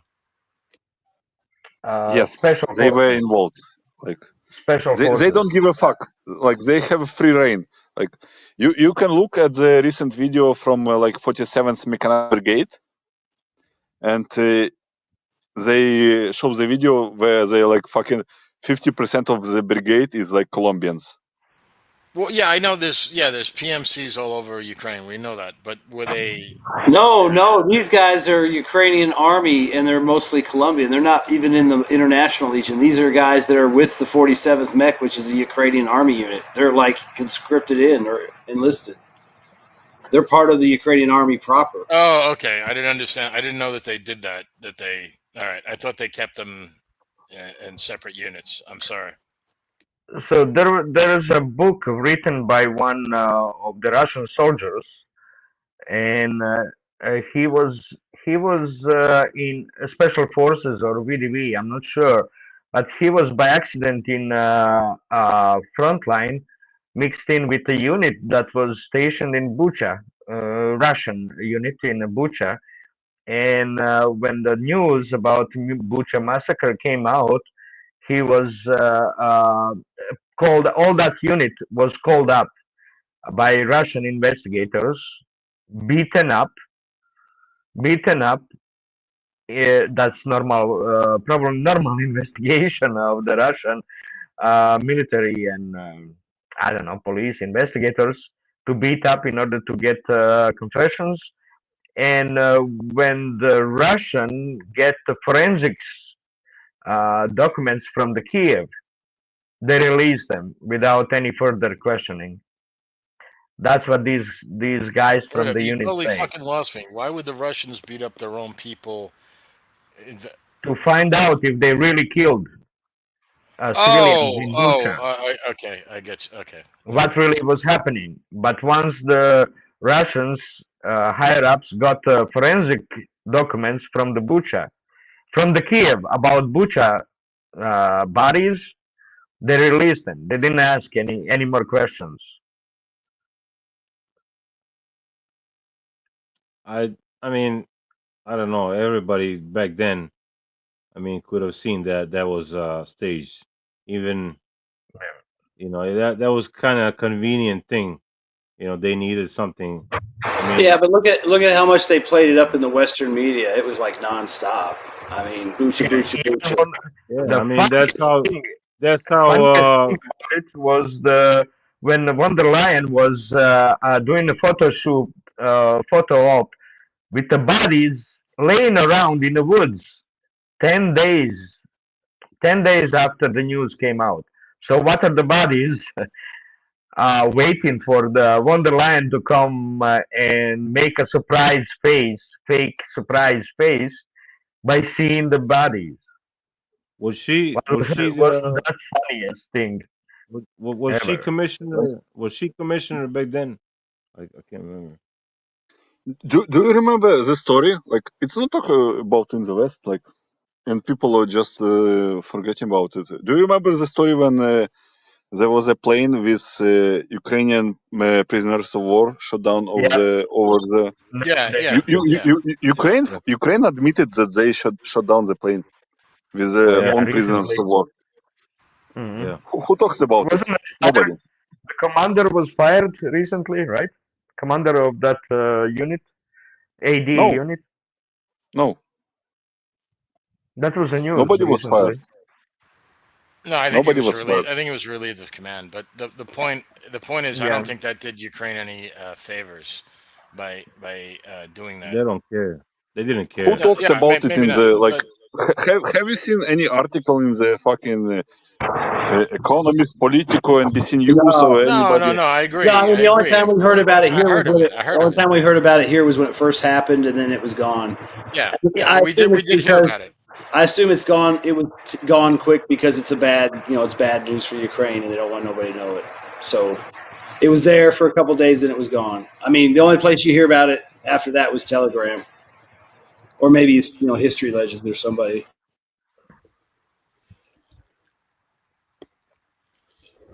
It's crazy. Always think about the Krinky operation, the failed Krinky operation. Oh, that's a British. That's a British idea. That's kind of I don't know, dude. Like, it's a worse. Like, I mean, no matter like how few of the losses Ukrainians had, or whatever. I mean, it was kind of stupid, I mean, it's beyond stupid. The Krinky is not the fucking worst what Ukraine did. Like, the worst shit Ukraine did is Robotino. at Klishchiivka. Do you know how many people died at Klishchiivka? The fucking village, like. Yeah. We need to hold it. Is that the one southwest of Bakhmut? Yeah. With that weird high ground that they were always going on back and forth. Yeah, but hold on a second. I don't think that was that simple. As I'm not saying it wasn't stupid. But wasn't there more of it wasn't like a Golan Heights situation where they couldn't surrender that position? Like, that was the reason they were like holding it at all. Correct me if I'm wrong, but isn't that like what the logic behind it? Why they were like they went all in on trying to hold a position? Tell me I'm wrong. I don't know. The logic behind is like you can track the logic by looking at the deep state maps. They have the like green areas, liberated areas. You cannot lose those areas, and they will not admit to losing those areas. Like, recently there was like a pocket between like Zelena Dolina or something, like impossible pocket, but it was in the green, so they will hold it to the last man, to the last like we were holding to that. Same with Klishchiivka. Klishchiivka was liberated during like the counteroffensive when Wagner retreated. So we need to hold it to the last man. Same in other areas. Like, areas get occupied, but it was liberated previously. I'm not disagreeing with you. I'm just trying to understand. So are you saying that they're trying to hold these positions just for like propaganda reasons? Just for PR reasons. Well, I mean, think about it. Look at Bakhmut. That was right. They did the same thing there. They held it and held it and held it and just kept feeding guys in there until it finally broke. And then I remember Klishchiivka. I didn't know it was that bad. I just remember that it was constantly back and forth in there. And I think there's a video called "The Battle for Cyclops," which might be a position. It's like I don't know. It's like broken down into like 7 parts, and it's almost like a day-to-day diary. Around 5,000 people from Ukraine at minimum died for the Klishchiivka. Yeah, and it shows, this little documentary, it shows this position, I think, called Cyclops, and every day it's like, the Ukrainians assault it, and maybe they get it, maybe they don't. They take some casualties, and the next day the Russians come in and try to take it, and it was just back and forth, so that's just crazy. I never heard it was that high. Well, and you were in the infantry. Like, there are... No, I wasn't. Okay, you were in a mechanized tank battalion. My point is, there are positions that you must hold that I don't want to say at all costs, but there are certain strategic positions that you have to give everything you can to at least attempt to hold. Do you agree with this? Yes or no? Yeah, but I mean, I don't think that John, was one of them. look at the map. Klishivka was outside, like on the other side of the canal, so you can retreat behind the canal and hold the line. Yeah, So but you're holding the line in the like hostile territory at all cost. like you said, it was all PR. You know, I mean, I think I heard Wyatt talking about how Wagner lost so many soldiers in Bakhmut, holding the Bakhmut, and it was unnecessary losses. I think that helped at that moment Russians draw in so much of the Ukrainian You can go. reserves. You can go to the Deep State channel on the Telegram and read the post about that pocket that was recently at the Zelena Dolina, and they are saying our brave soldiers hold that pocket, and then they retreated without any casualties, only 2 wounded. Sure thing, yeah. Okay, Klishivka, holding the Klishivka was preventing the Russians taking Ivanova. What is it? Ivanovo? Yeah, wasn't that smart for them to try to hold that though? Like that, I'm not trying to pick sides here. Like I'm just saying, like It might just be a matter they stayed too long, and when they probably should have dropped back to like a better position. yeah, like I mean, what do you want them to do? Just fucking withdraw all the way back to Kyiv? I mean, yeah, they got to fucking hold a position somewhere. So I mean, what the fuck do you want them to do? Yeah, and Syrskyi was general right there. So yeah, of course he's gonna fucking throw everything they have at That's why I call him Butcher, but it's not just PR. PR brings weapons from the West. That's why it's so important, right? Well, not necessarily, but that's their thinking, that's their reasoning. Ukrainian reasoning is PR will bring more weapons from the West, but it's not true. The weapons I think you're come right. anyway. I think you're the most Weapons part you're will right. come anyway. Yeah, but Yuri, at the same time, like a huge defeat will make the West more skittish and not want to send weapons. So it's No, kind they of an will even still trade. send Right? weapons. Like As yeah, long like as if you they're fighting, they will keep sending to hurt Russia. That's all that matters. You see, it's a Ukrainian perspective that they need to get more weapons, but West was sending weapons for different purpose, to just to hurt Russia. So not depending on successes. Even if they fight in around Dnipro, they will still keep sending weapons just to hurt Russia. That's all there is, and get the kickbacks for their parties. So it's a different perspective and opinion on what's the perspective of the West. So that's why they think it's important. But no, I agree. I'm just saying that like at the same time, like my guess is it's not in the best interest of the corrupt West to necessarily have a bloodbath happen on the side that the West is supporting. That's all I'm trying to say. That wouldn't be you would think so, but they don't care. We don't care actually. I don't know. The West doesn't care how much bloodbath there is, as long as they keep hurting Russia. Yeah, I saw a story not too long ago. It was, I guess, families associated with the troops of Krinky, and they had some kind of protest. I don't know where it was in Ukraine, but they were protesting, like, I guess, the lack of progress and resolution on the, I guess, 2,000 still unaccounted for, missing, whatever, unrecovered. But I mean, there's stuff like that going on, but I don't know how much that really gets out across the whole country, or how much people pay attention to it. Well, Wyatt just posted that they're still fighting around the Antonovsky Bridge in Dacha area next to Antonovsky Bridge. So they still didn't give up. See, it's British sending them there. to hurt, to try to hurt, to do something, anything. You have no Just to choice. make a You're case. trained. You're trained as a marine. You know you have to fight in the water areas. So that's the only water area that they wouldn't die immediately. You know. So Hey guys, would you guys think there's another tunnel that Russians are digging? You know, like I think there Yeah, is. You know. yeah. They just asked me to paint it. Yeah.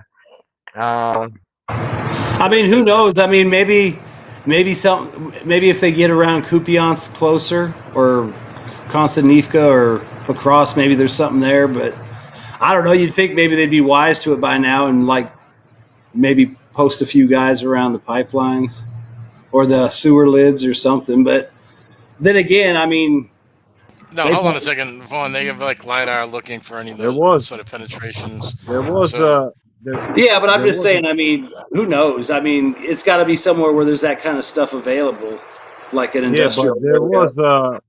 there was a tunnel near Toretsk, or was it to New York, where the Russians were actually digging a tunnel for like a kilometer or two. I think. Well, didn't they do Actual that tunnel. around Adivka too? When they came, no, that was they did make pipeline. That was different pipeline. No, Actual it tunnel. was old. Well, No, he means an actual tunnel, sure. not just using Yeah. a gas line. He means a tunnel Yeah, from actual scratch. tunnel was somewhere near New York, I think, and it was like, I think kilometer or something like that. North of Toretsk, there was two mines that are connected by tunnel, by the underground tunnel, and that's what the Ukrainians were using to keep that northern Toretsk area for too long, because they were popping out on that through that tunnel. Yeah. But nobody will know ahead of time if they're preparing another tunnel operation. Nobody can know. Yeah. I mean, It will if defeat there's the a purpose. two, if Yeah, there's I two, know. Yeah, I mean, Tunnels the only are- guy that knows tunnels are right now located might be the underground. guy with the pickaxe. Tunnels are located underground. We cannot see. And on Yeah. top of that, No, Ukraine is located far away. Well, I guess there's a difference I also between can't like see. the gas you lines. can't There's a see, difference but between digging a tunnel from scratch and just exploiting a tunnel that already exists because of like a coal mine or a natural gas mine or whatever. So there's a difference there. So Hey, well, you have to. Voislav, do you think that there is potentially an FPV drone up above the skies of Ukraine right now that is hunting down an armored vehicle somewhere? What do you think? What's your opinion? What kind at of this moment. speculation have you got? Yes. At this moment. Yes. Yeah, I mean, when you think about how many there is, I mean, there probably is. I don't know. It's nighttime. Wow, see, there you go. So, do we know if they're building a pipe, digging a freaking tunnel? I don't know. Maybe they've done it before. Maybe they'll do it again. How could I know? How could anybody know? Okay, if they did, I know. there's a simple, out there, simple reasoning. Tunnel has to be dug around the fixed line for a few months, right? There must be fixed lines. That lines are not moving, but there is almost none right now. So yeah, that's why I'm thinking maybe they're digging. If the lines are moving, there's no reason to dig, right? You cannot dig because your front line will overrun the exit point at any time. So there are positions where the lines are not moving, but it's too muddy over there and too rocky, I would say. Well, I mean, think about it too. I mean, if once you get close to the cities, you could always just use the sewers if you want to sneak in and do shit. For some reason, Voyaslav is particularly dead set on digging the tunnel. Yeah. Yeah, because I mean, these guys have time on their hands. I mean, if the line is stationary, like on a Dnieper River, why not? If there's some kind of a quarry or mine that they can throw the material in and not make it so obvious, why not? I mean, you have a half a year. Here's what I know for sure. I know for sure both sides are digging trenches. I know. Yeah, no shit, and water's wet. Yes, that's what we can know. This is what I can do. I can look at the lines. They could be moving or not moving. I don't know what's going on, but I do know that they're probably digging trenches. That one I don't have to speculate on. Do when it comes to building to the pipeline, I just don't know how anybody could know that.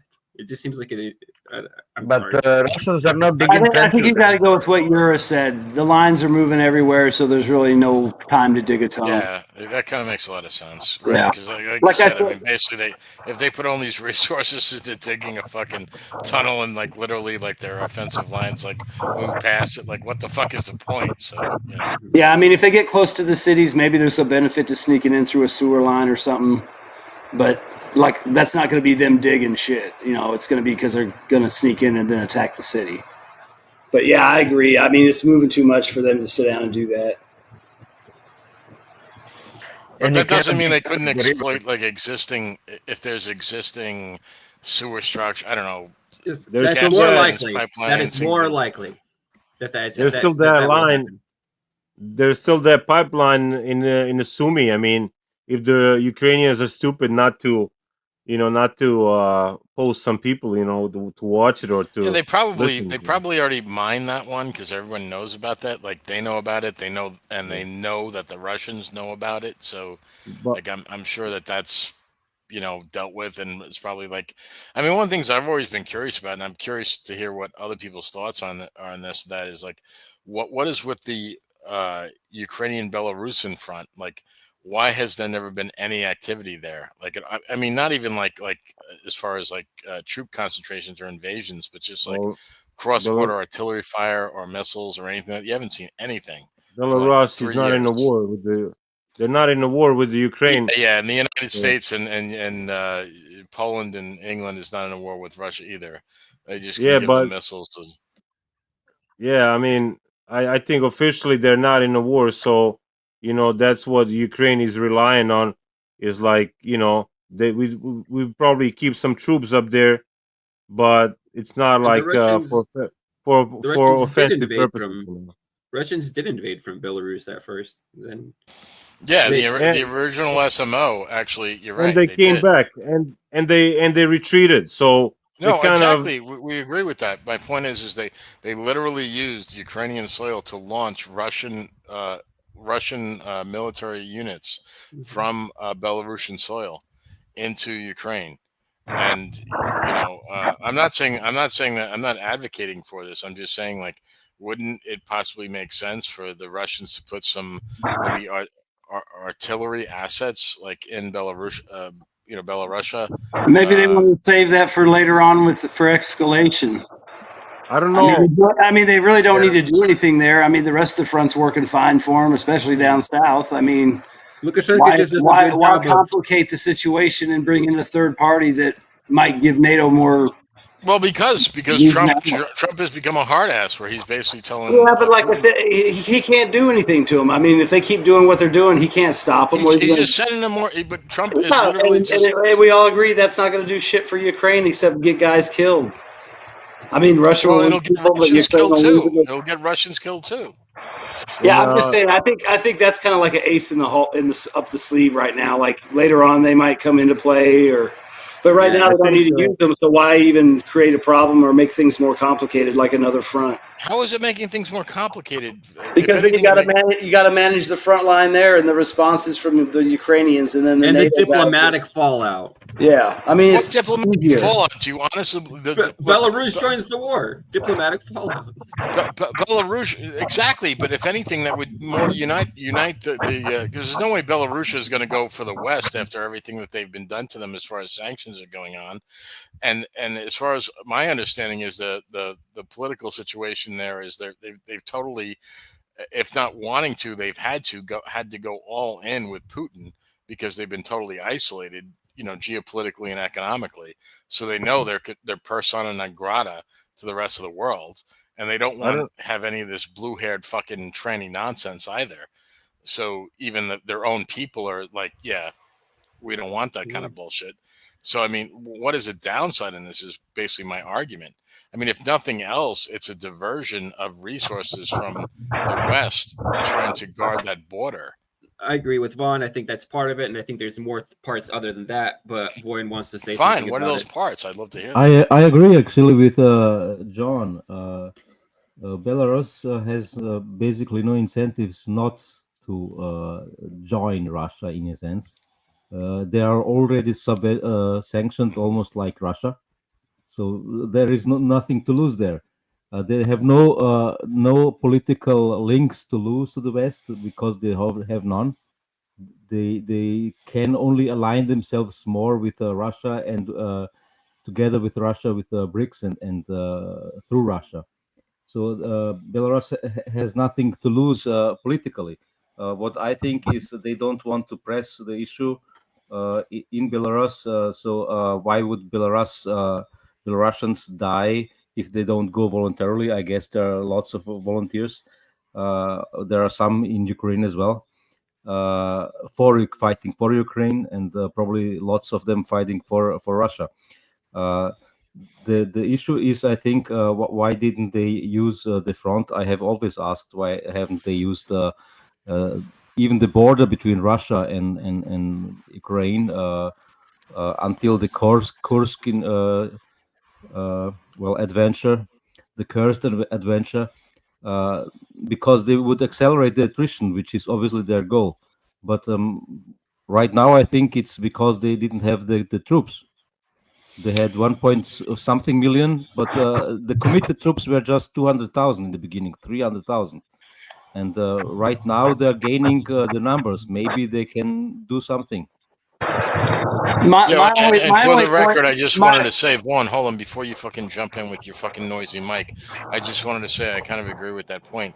And I believe that the Belarusians, like, when the war started, their military was in no situation to even fucking do crowd control, and a lot of things have changed since then. They've done their best to professionalize their military, and now they are, at the very least, they are able to defend their own border, if not, make an incursion into Ukraine. But they could let the Russians do that, and the Russians have already backed them up with. We already know that they have anti-air artillery systems they put in place in Belarusia. So that's my argument, is like, I don't know if this is like, Putin is just waiting for the time to like make the jaw close in around Russia, or, maybe there's something else going on, but that's my point. My only point is I just assume that they haven't used it yet or done it because it's an ace up their sleeve, and maybe they'll use it, maybe they won't. It just depends on the circumstances. I mean, think about it. If the South starts collapsing, maybe they go push across from Belarus and then just make the Ukrainians explode apart trying to cover everything. Maybe they don't ever come in and they just stay up there and tie a bunch of Ukrainian troops up because they keep thinking they're going to do it.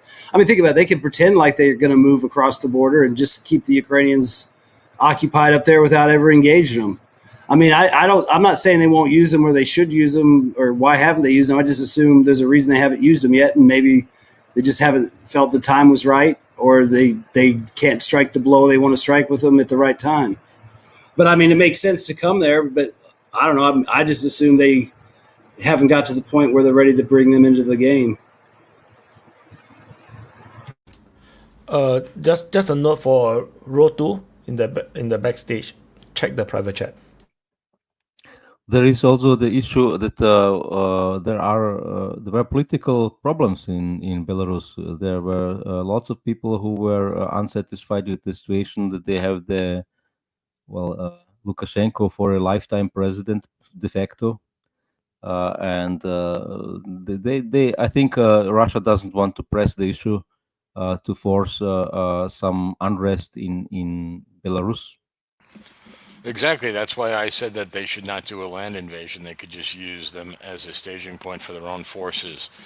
And like I said, artillery batteries and etc., but not like sending Belarusian forces in mass and sending home fathers and brothers and, husbands and back in body bags. I agree with you that could cause some sort of destabilization in Belarus, but also to the point that I can't remember who else said it, but at the same point that Belarusians are not stupid. They realize that they're persona non grata in the West, and they don't trust the West. Right. I'm pretty sure that many are signing these FAT contracts from Russia, but really on a quiet. So from Belarus, right?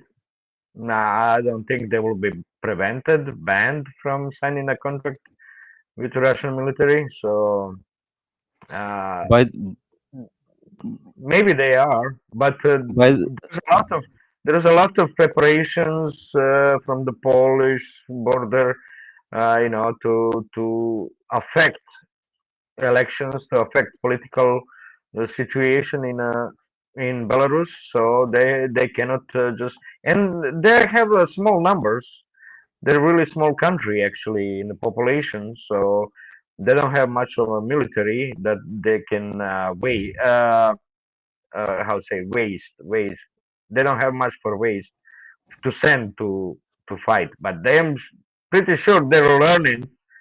They got Wagner to learn from them. They learned at the front line, but just as North Koreans on down low, really quiet. if the West joins the fight, that's maybe the situation where Belarus joins the fight as well. But I can see it easily that Russia uses the staging ground of Belarus again to get in from this direction. The Belarusian army will join only, I think, if the West joins. That was my question. Rotu, there's a private chat on Streamyard. That's what you need to check. So when you go to the Streamyard, there's a private chat. So check it out. Whoever wants to join, it opens the Streamyard site, and there's a private chat. You can talk to it without getting on camera on the screen. Yeah. So yeah, he saw already. Yeah. Okay. Guys, I gotta go. It was nice talking to you all. Yeah, take care, man. Good talking to you, man. Peace out. Peace. Thank you, Voice Love. Voice Love is the first person to join, so he's like 4 hours in, hardcore. Hey, it's amazing how Serbians and Croatians actually get along pretty good. Why not? Where? We're brotherly nations. Yugoslavia. Nah, they don't get along too well in the VC, but that's a separate topic. We are not brotherly nations. We are the same. By DNA, we are the same. There's no difference. But they just want to claim everyone. So, and we have different cultures. So, but they Yuri, don't you argue about the DNA thing doesn't matter as though? long as they want to kill, they want to claim everyone. So Yeah, DNA, but that's don't you believe that the DNA doesn't matter, Yuri? Aren't you one of those people? I don't know what you mean by it. You don't know what I mean? Saying by DNA, no, I'm not. It's okay. It's okay. Relax. Calm down. Just what I'm saying. That by DNA, Just relax and calm down. Just relax and calm down. It's you okay. calm down. I'm calm. Come on. You're but you're bullshit. See how excited he gets? You're bullshit. By talking, pretending that I'm upset. He gets so excited. By pretending that I'm upset. You understand? He gets so excited you can hear him. Listen to him. So just relax and calm down. It's okay, man. Look at him. And he can say, "Oh man." He can say, "Oh man," over and over again. Really, really liquid shit. It's and then he'll engage in the ad hominem attacks instead of the substance of the argument. Don't stop it. Come on.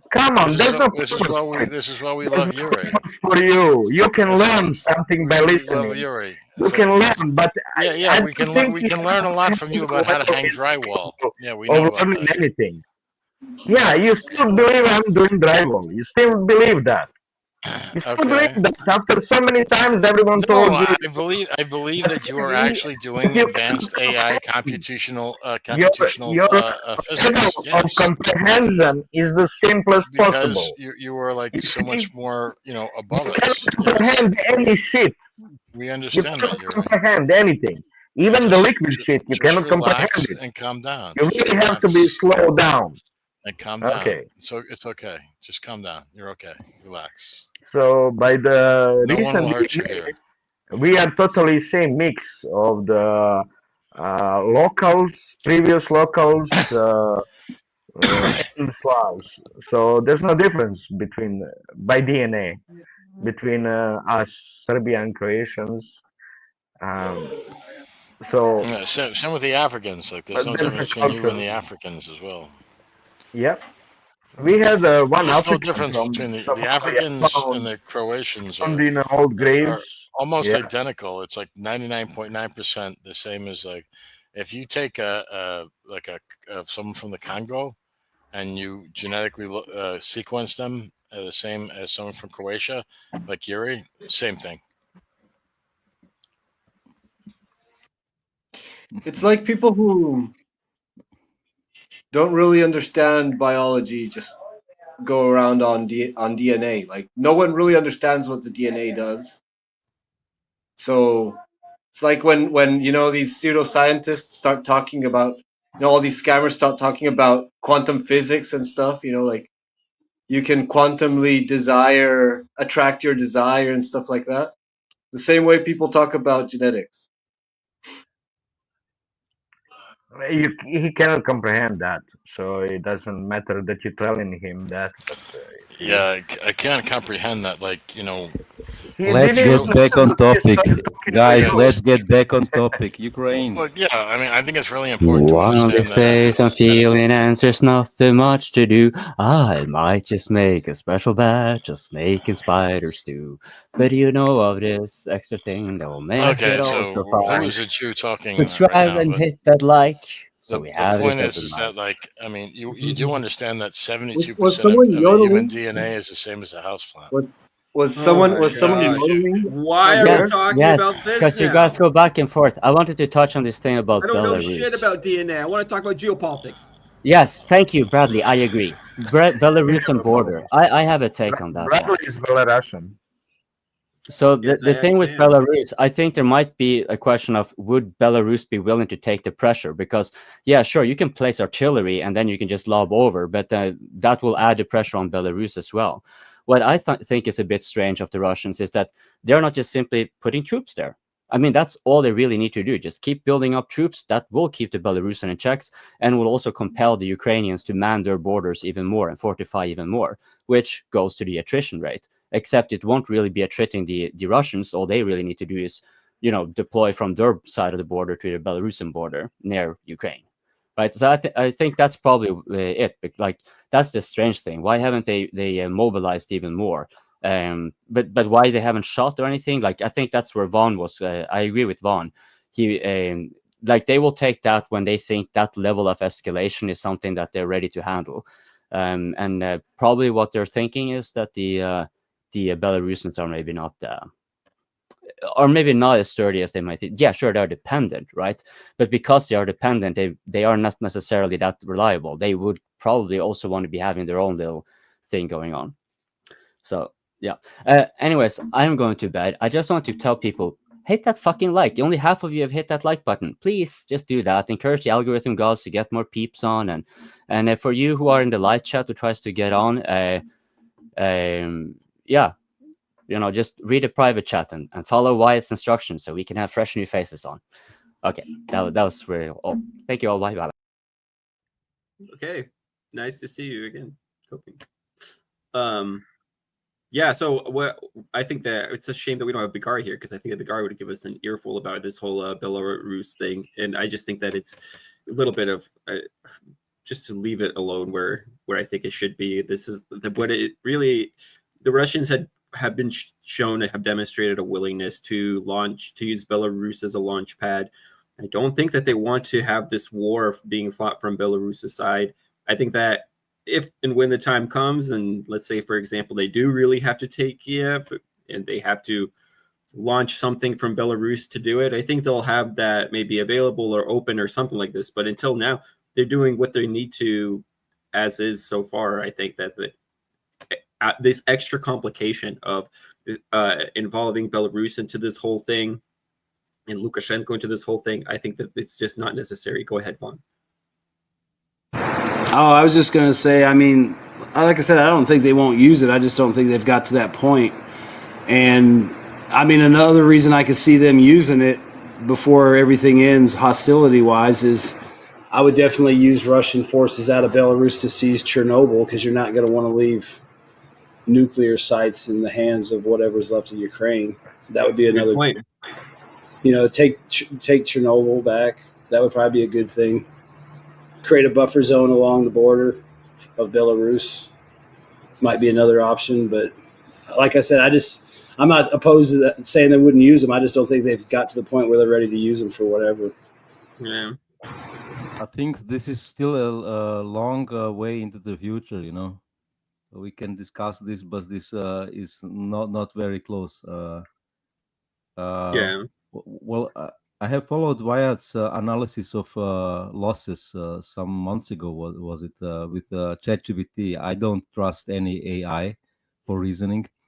They are just doing, they want to satisfy the user and his prompts, and whatever he wants to hear, he gets to hear. So Boyd's an engineer, so. Regardless if I'm an engineer or not, but I think this is obvious. Whatever you want them to say, in the end they will say it. I like that you use them as a search engine, but not for reasoning, for any kind of reasoning. So I think what Bulgari said, I was listening to you guys, that the loss ratio is in the benefit of Ukraine currently, some 3-2 or something, if I understood him correctly. I'm not sure that is correct. I'm sure that Bigari has more insights than we do if he's in Ukraine, but not so much more, because he's also following it on Telegram and from some personal contacts, but he's not directly involved, at least what we know. So I'm not sure if anyone can know the losses ratio, and even after the war, there will be propaganda and continuation of propaganda. What we see is the exchange rates of the deceased soldiers, the repatriated deads, and they are currently exponentially growing on the Ukrainian side. Obviously, mostly because Russia is moving forwards and can collect Ukrainians, and Ukrainians cannot do that in that way. But they had the opportunity when they were moving forward, and from the lists that I have seen, which can obviously also be skewed and propaganda, some propaganda content, but they showed that Ukraine indeed gave more dead soldiers back to Russia than Russia gave to Ukraine when they were moving forward in 23. But the ratio was something like 2 or 3 to 1. And right now, the Russians are giving some 20 times more Ukrainians back to Ukraine. So if this is the only real numbers that we can see, and all the rest is propaganda. Upgrade. Yeah, I think also if you move forward and like the Russians do, you can also collect your dead, and the Ukrainians are not able to collect their debts. So that's why also they have the number is also maybe skewed a little bit. That doesn't mean that the Ukrainians inflict more casualties on the Russians, but that could be also a factor why they have more. Well, right? that's the point that I just made. Probably I explained it bad, because the Ukrainians were moving forward 2 years ago, and they gave the Russians more dead Russian, than the Russians gave dead Ukrainians to Ukraine. But the ratio was 2 to 1 or 3 to 1. 2 or 3 to 1, yeah. And not 20 to 1 like now with yeah, Russia. of course. I'm not denying that. I just want to put some context in it. Maybe I didn't understand quite well what you mean. Yeah, but guys, think about this. But the thing also, what we can also see, like I posted this in the WhatsApp group, right, with the Ukrainians already starting to train young adults, like teenagers and stuff like that.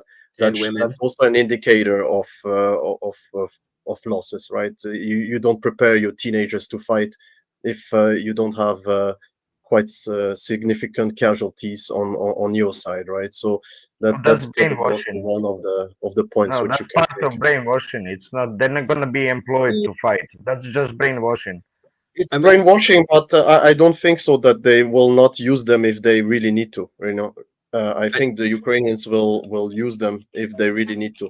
So it can happen. You know, it's not like the casualties is 3 years war, right? It's approximately 1 million dead if you believe the numbers which are thrown around left and right.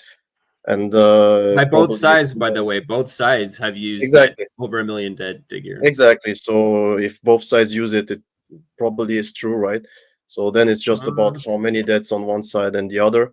And let's not forget the Russians have more reserve than the Ukrainians. It's just basic mathematics. After a while, it will just be like normal mathematics, right? You don't need to be that smart to understand, and everybody knows that.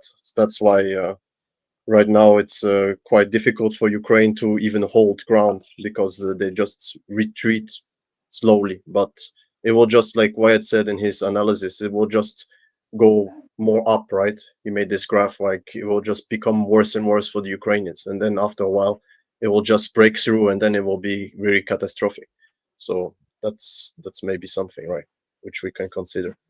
Gabriel, Like yeah. the advances do not justify the ratio by no means whatsoever. The advances are very limited, very gradual, very incremental, and by the logic of the West, if Russia's sending meat wave attacks, then the Ukraine should have piles of corpses before they actually take the kilometer stretch of land that they take every now and then. So, like according to the logic, they should not have, more dead to exchange. But also, the main thing that to consider is that most of the losses are standoff weapons or at least long range weapons, especially on the Russian, like from the Russian side, because they have massive preponderance of ordnance to dispose of. And you can see that in all the footage. Like 90% of Russian footage is like glide bombs, heavy artillery, or missiles and drones like the Garand drones, which are like more strategic, and 90% of the Ukrainian footage is tiny FPV drones and maybe sometimes Baba Yaga. That's like the heaviest They're heavy multi-purpose bang that they have. So, like the consideration would be that most of Ukrainian losses are done in the rear, and only a small percentage is what Russia collects because that's what they get from actually storming a position. So when you storm a position, yeah, you get the guys that died from the bombardment and whoever was left defending it, but all the rest of the chain of strike, you don't get it. And you don't get like the waves. So like every time they reinforce a position, you bombard them, and then after wave of bombardment, then when they're not reinforcing it at the same level, then you can send assault troops to actually take over the position. So all of this process of bombardment would probably allow for evacuation of dead, and you get only just the final destruction. So the fact that such a great ratio is visible in the exchange means that there's probably even a higher ratio of actually killed. Now we cannot be I so would sure. say, There could be also a policy, for instance, that yeah, the higher ups in the Ukrainian army have said no collection of deads because that's yeah. risking further death, and the Russians don't care. Maybe this could be, but I'm not sure because they have a very similar mentality. These people, they are the same people. Oh, I but mean, even think if about that's it. the case, Hold up. Bojin, Think about it too. Like Yeah, the even if last. that's the I case, have a different idea why is such a discrepancy, 27-1. When you consider that the Ukrainians killed their plane with prisoners, tortured many Russians, killed many in a prison from the investigating, questioning, right, and torture. So I would say the policy of the Ukrainian military is not to collect Russian dead bodies, even if they had a chance. Those bodies of Russians that are exchanged are not at all from the front line, only from the ones prisoners that are killed or the wounded that didn't survive in a hospital. I would say that's the only ones that they exchange the bodies. Yeah, But sure, the sure. Russians, But the it still Russians isn't. preserve every body that they come across. They were mentioning scraping off the bones from the field. That's what they're talking about too. Sure, You know, they sure. pick up every body that's laying in the But front it line still is the case and they that the exchange ones them that and they Russians have preserve. access to, it still is the case that the ones the Russians have access to are just the one dropped at the front lines and not on all the rear. And most of the attacks are on the rear. That's my point. That still, even if that's the case, that the Ukrainians don't collect their dead bodies, that the Russians scrape them off the floor, they still just have access to the ones on the land that they advance. You know, and whenever Ukraine launches counterattacks, which is also pretty often actually too. But anyways, you still don't have all the bodies that are, and most of the hammering of bombardment of drones, everything. Most of the Russian attacks are in the rear. If you look at the updates of attacks in any of the maps, you always have, you know, a huge flurry, a center of operations wherever the logistic centers are for any position. That's what mostly gets bombarded, and some percentage on the front lines action. So keep that in mind when you. So I still see. I'm not saying that it's the case, 100% fact, but it still is the case that it is very likely that the ratio of loss is actually even higher than the exchange. So if I'm understanding correctly, so on the one hand, I was going to say it's a shame Bigar's not here to tell us his perspective, but on the other hand, if Bigar was here, nobody would be able to get a word in right now. So basically, I think his point was that you would have been able to feel 1.5 million dead Ukrainians in the country.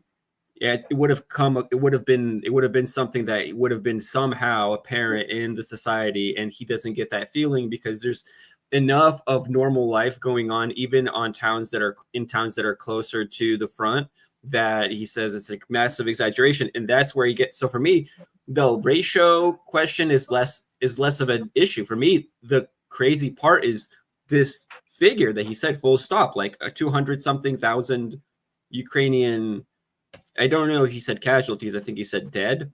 Dead. Still, that seems really low to me, and it would honestly seem low on for either side. But you know, well, remember he said too they count MIA as dead. So, but that might not be the case because I mean, you know, there's got to be a lot of MIA buried in all these cities and trenches. Yeah. I would say that is pretty good. His estimate on 250 dead Ukrainian military. I would say that's my thinking too. But ratio of Russians to Ukrainian military killed, it's below 1 to 2. I would say it's 1 to 1.5 Ukrainians. I would say it's nothing better for Russians. I would say it's not better. So Russians die a lot more in frontline. I would say because there's many of them, many more close to frontline, while more Ukrainian military die in a rear from the long range attacks. That's where the better ratio comes. I would say that's my guess. Well, I mean, think about it. How many times do you see a day where they show them hitting a deployment point specifically or a rotation? So you're getting the guys leaving and coming versus, you know, like you said, there's a shitload of Russians, but they might only be getting them in onesies and twosies with drone attacks. Whereas, you know, the Russians are bagging 20 guys or whatever, you know, 100 guys, depending on where they're at or what kind of building they're in. Yeah, that's the thing about Judah's ratio. Like, it doesn't make sense to me because how can having like such a preponderance in firepower yield such equal results? And like I said, the footage that is shared by both sides shows like FPV drones, like practically hand grenades versus glide bombs. You know, you have an eventual hammer once in a while, sometimes a HIMAR, but it's really rare that you see big explosions. Yeah, you have your Baba Yagas throwing like tank mines and demolishing houses at once, but it's still nothing compared to a 500 kilogram glide bomb. Like you can't. Is it timely? Is that a 3-ton fob? Is it timely? Does it have correct information? It's that's a bigger question. You see, they might have been there some positions, but maybe they left. You know, in the meantime, before the fabs came, we don't know. And I always have this questionable the chain of the command in Russia, talking about how slow their artillery is to when it's called up to send. Now they're talking about under 30 seconds when you call up a Russian artillery, but they can achieve that, under 30 seconds. But that's how it used to be for Ukrainians all the time since the beginning, because they used American the info. They had real time info from the Americans' assets. That's and better scissors were really dangerous because they were you just punch in coordinates digitally sent from the headquarters, and you just turn on the Caesar, drive it in a good open spot, and it starts firing. So it was like I got to push back on this. Literally, this is the opposite of what American generals are saying in CSIS. They're saying that the speed of Russian artillery crews is so fast that they've completely redone the training that they have, because they get it's now fire and they leave before there can be a comeback. So basically, I forgot what it was, but they said they cut the time down to like some significant portion of time down. So there's a difference between, I heard Colonel Jacques Baud talk about this. There's a difference between the way that the West did artillery and the way that the Russians did artillery in that you can think of in terms of like a sniper rifle versus a machine gun, where we maybe have the artillery pieces, the ones that you're talking about, where you can drive them out and quickly let out a well-aimed round and back off. But in terms of how long it would take you to set up a machine gun, the speeds that the Russians do this their crappy, cheap artillery at is something that we were extremely impressed by, and it was topic of much discussion. I think back to what Ur was saying too with these glide bombs. I think a lot of times too, they hit like these fortified positions in the lines or a strong point, and I think sometimes they see activity there and they see people there, but they don't know how many people are there. And since the Ukrainians are spread so thin, it might be legitimate, super good concrete hard point, but there might only be 2 or 3 guys there. But, they still fab it because they got to get past it. It could be some of that too, where they're hitting these strong points and stuff where they've seen a few guys, but they don't know how many people are there because it's underground and shit. So they take it out. So maybe that's another reason why sometimes you don't get big casualties, because, there's just not that many guys where they hit. Well, there will be a lot of these, and there will be also a good percentage of real misses, even with the fabs and the guidance or whatever. But there will be also a good percentage that does hit, especially I think they are going mostly with the fabs for already known targets and on some good trenches, fortifications in the trenches. That's the main targets.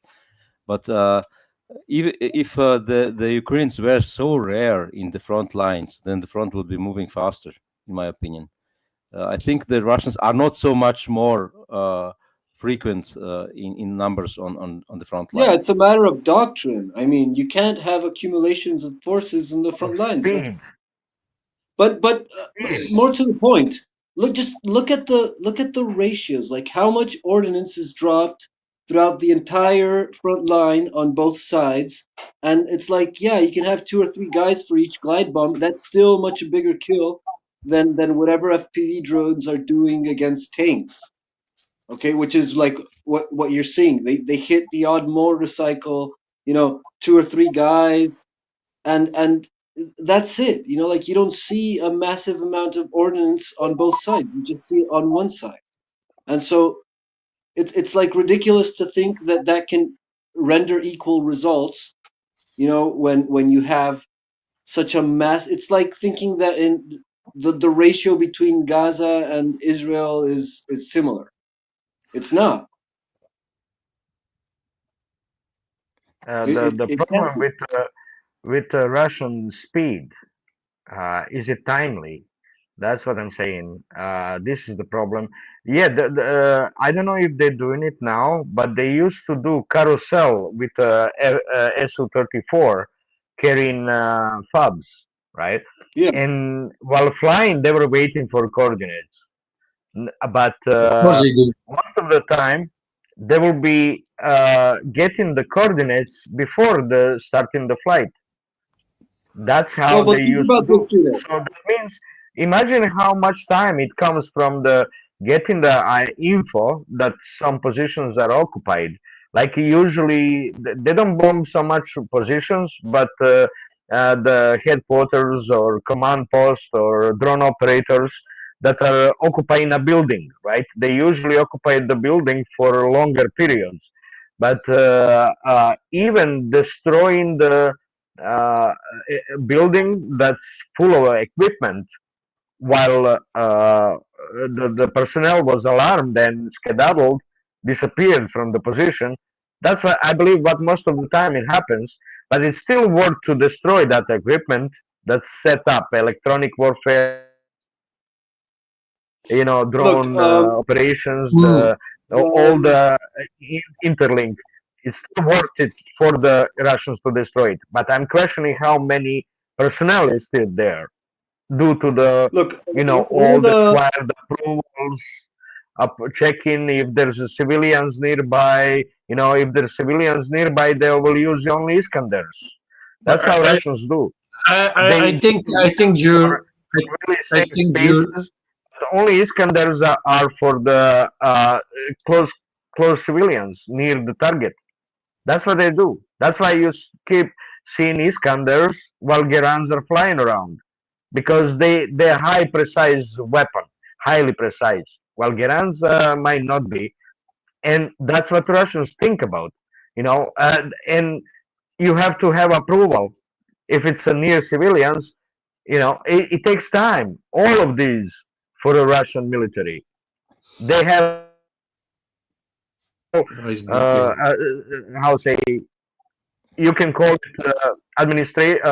bureaucracy within the military that slows it down. Yeah, well, right? That's a speculation. But like, even if it were the case, one of the main advantages of this strategy of like the Bruce attacking throughout the entire front line intermittently in opposite directions is that you force the enemy, because that's what Russia has been doing all this time. Like, they have broad front line attacks, but it's not the entire front, but it's like intermittently throughout different positions of the front line. And so one of the main advantages of that is that you get the enemy to have to scramble reinforcement through different locations, move them, the firefighters, the shock force, you have to have them moving from one place to the other. And the advantage of that is that it gives them more visibility. Like, if you have all the enemy hidden in underground positions, foxhole, bunkers, whatever, it's much harder to identify, spot them, and target them. But if you have them moving around all the time, then it's much easier to detect them with your ISR assets. Yeah. And but Gabriel, so just let me finish. So if the case is that taking too long to strike a position makes them move around and evade the attack, then you still have much more targeting information because you can detect their movement much easier because they're moving around. So it's a dilemma. It's not like just because you move your assets around, you get less accurate targeting because you're also more exposed to detection. Go on, Lambo. Yeah, but I showed on the WhatsApp group that picture of the friend of mine that joined the fourth mercenary bullshit thing in Ukraine. And I showed that picture of he and the trench and the forest. The most basic trench you can imagine. No protection, little corner with a little wood planks on it or little wood tree trunks on it, and that's it. So there's a trench of the fourth mercenary brigade getting, but hiding in the forest, so they are practically safe. And I also commented on that WhatsApp, and I said it's actually good to be in the forest until they're going to be spotted, because the trees are going to be the shrapnel that's going to kill them afterwards. I have a Belgian friend that's been so stupid to go to Ukraine, and he's really there. So I prove it on the WhatsApp group that we have on the DPA. But I want to respond to Jur. Yes, the Sukhoi 34 are still doing the carousel tactics because we also see less and less Sukhoi 25s flying. We see less and less helicopters attacking on ground. I don't know. We don't see the footage, but I presume they're using it less. Why? Because FABs are more effective and less dangerous for the pilots. That's still very important persons. And the Sukhoi 34s. Yeah, but the Sukhoi 34s will still manage to drop FABs without being shot down. Without being shot down. So it's actually... for me, a type of artillery strategy, ground support system that you do. So yes, they're going to have Sukhoi 34s are going to drop bombs coordinated and forehand. So like you said, before they take off. And then you're going to have the ones that are going to carousel around and they're going to drop when needed for the ground support. That is a tactic that the Russians are using. And I think like the trenches, these are the type... the attacks on the trenches, these are the types. Then you also have the Garand drones attacking more and more trenches on the, so it's doing a lot. But I want to stay just 10 minutes and then I'm going to sleep. So I just, if I am allowed to for Wyatt, to just speak 10 minutes about planes, because I have some good news and I have some very bad news. For Ukraine, I have good news. They managed to fly over an Antonov 124 cargo airplane from Kiev to Leipzig in Germany, where Antonov Airlines is actually based now. And I think it was a plane that was in the hangar. You know, when they shot down the Antonov, they destroyed the Antonov 225 Mriya. They had the second Antonov 124 inside of a hangar for maintenance. And I think they saved that one. So after 2 years, they managed to fly it back to Leipzig, where that Antonov Airlines is actually doing all their flight missions because it's a commercial aircraft company. They're also working for the military, but it's actually a commercial aircraft company from the manufacturing themselves. So that's actually cool news. And I think Russia knew about it. And I think also that Russia isn't going to be so stupid to destroy a civilian aircraft, because it's actually a civilian aircraft, but built for USSR in the past, for that Russia is still using also. And the sad news is also that the Antonov 22, the Ante, so it's a 4 turbopropped engine plane, cargo plane, the biggest turbopropped engine plane ever built, that Russia is completely decommissioned until now. Antonov Airlines had the only one civilian flying, and the one was also damaged during the attack of the Mriya, so the 225. And Russia still had a few of them, and Fighter Bomber posted a message to say that they actually not using it anymore. It's actually pretty sad because it was a fantastic, beautiful aircraft, and I saw it a few times. And you can still visit one on the museum in Speyer in Germany, where you also have the Buran, and since time has the Tupolev 144, that shit. And then for another very bad news, and the plane is behind me,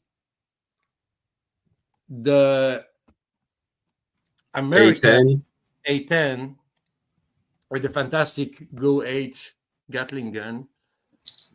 It was actually planned to be decommissioned in 2028, and the bastards of United States decided to go faster and to decommission all 162 still flying in 2026, sadly.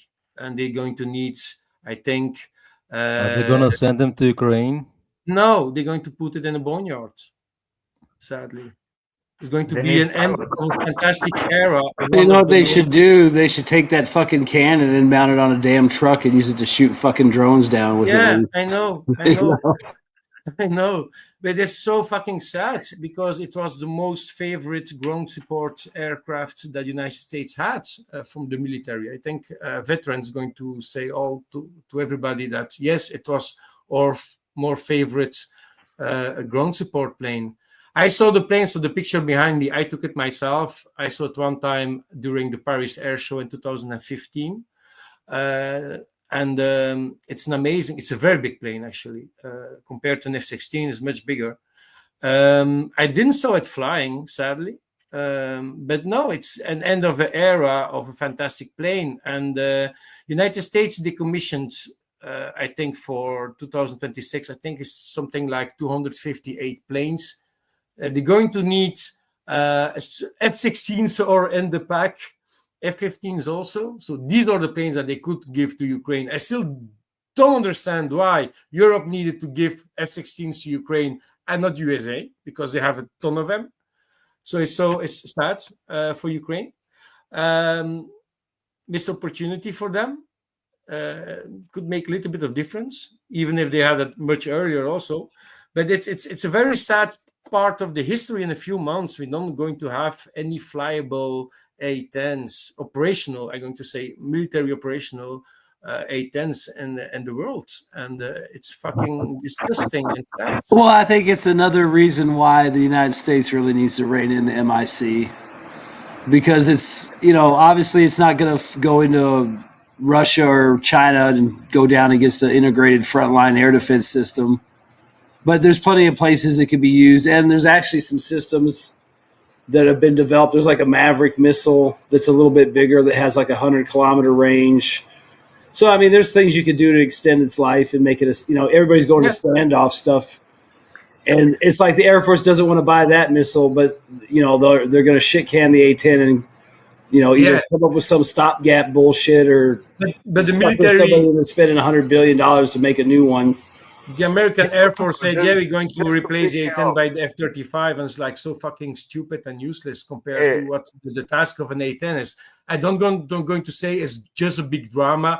I'm just speaking about the plane itself because it's historical. It's a beautiful Hey, piece. Lambo, just to piss you off a little bit, I saw A-10 flying many, many times. I was driving over there by their Mesa airport by Phoenix. And the best picture was when there was like 6 of them landing one after another. Even information, they were landing information.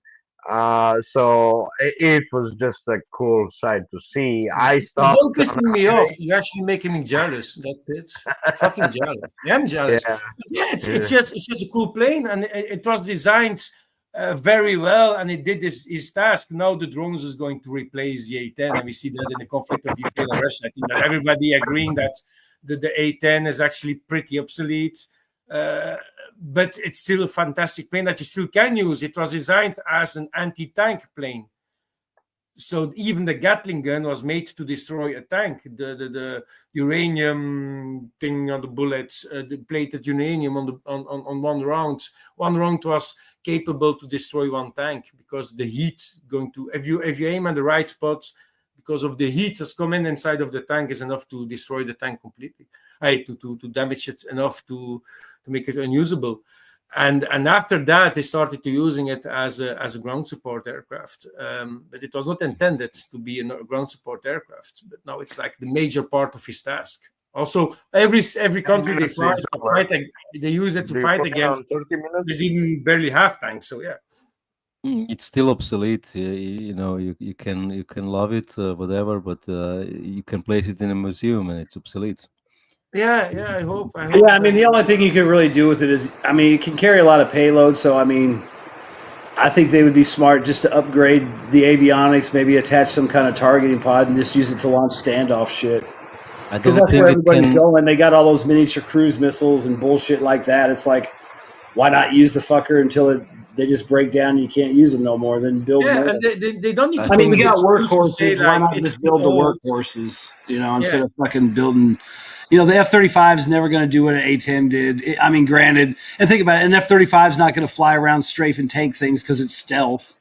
So it's not going to be anything like an A-10 ever was. So it's obviously not designed. You got like the F-15EX, instead of trying to build more F-35s, why not just build F-15EXs or refit them? That, they carry 20 fucking AMRAAMs. So, I mean, Jesus Christ. I mean, everybody's flying in missile trucks. Nobody's dogfighting anymore. Nobody needs to scrape the tank. Is a fucking scary missile truck. It's and I think this is going to be the plane. And going to be expensive missiles being shot down instead of cheaper, unguided or even guided.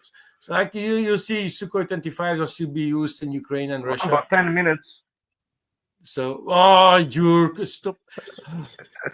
Okay, so yeah, no. So that was actually the I think that they looked at the A-10 and they decided that it's obsolete for the role that it was playing on the battlefield. Modern war is changing with the prevalence of drones, with how expensive it is, and to make an airplane and to train a pilot and to maintain the thing versus how easy it is to shoot it down nowadays. Especially but now you have a bigger problem. They're making that calculation. Well, no. They didn't make a big calculation because they need $58 million to do it faster instead to wait 2 years longer to 2028. Plus, what you're going to do with all these pilots and these maintenance crew?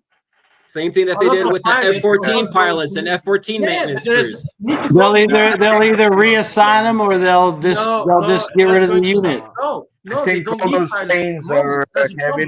Mr. Lambo, why are you asking questions and then interrupting people when they answer? Please shut up now. There's nobody making these people.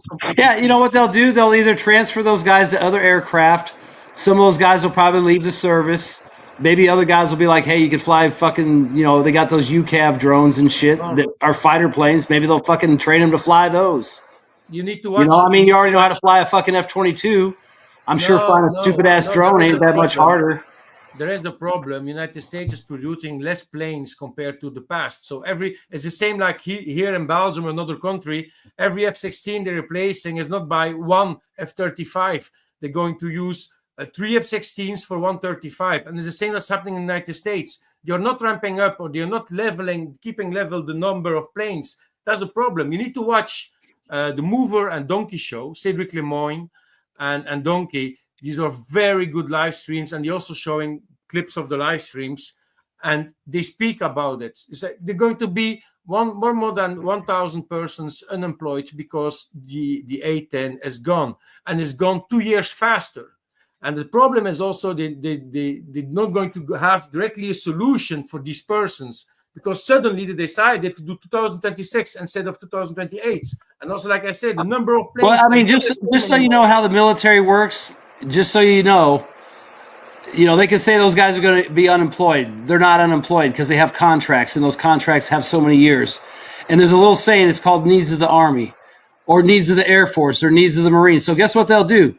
They'll reassign those guys, whether it's a shit job, a job that's useful or not, but they'll fucking finish their time. Maybe, like I said, the pilots will go to other aircraft. Maybe the maintenance guys will go to other aircraft. they'll fill in the gaps. Maybe some of them will go in the National Guard or the Air National Guard, but they'll be dealt with. I mean, it's not like they're going to be not dealt with. The much more That's important what thing it in is. this context is that Vaughn, you're right. many states can well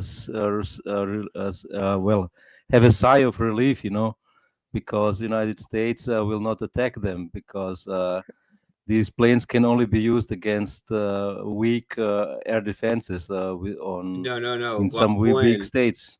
This is exactly what they're doing. They decommissioned them from the Air Force or the Army or whatever. They're going to send them to the National Guard.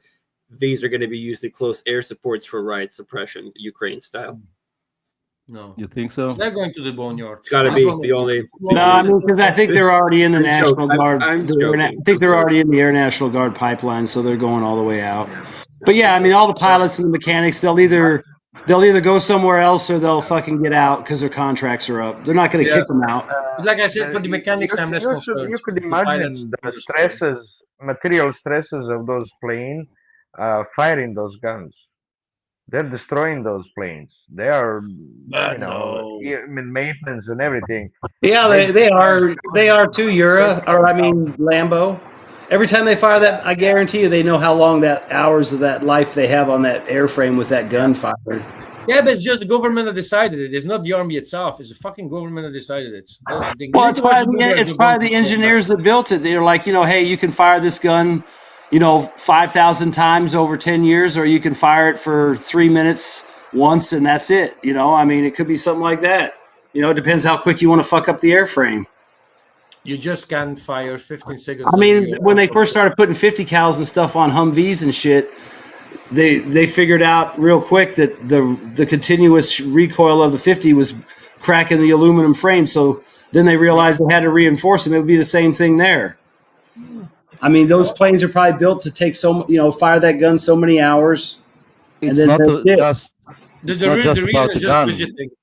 the gun was great, a high performance gun, but there were also trucks for dump bombs, and the Russians, interestingly, in Syria used their Su-24s with dump bombs a lot, but they were not really dump because they implemented a new targeting system on every bomber they have, which is called, I think, the GEFEST, which is having a much lower CAP or circle of air probability. Yeah, the hit probability, yes, and they could replace smart bombs with them, with the old cheap dump bombs.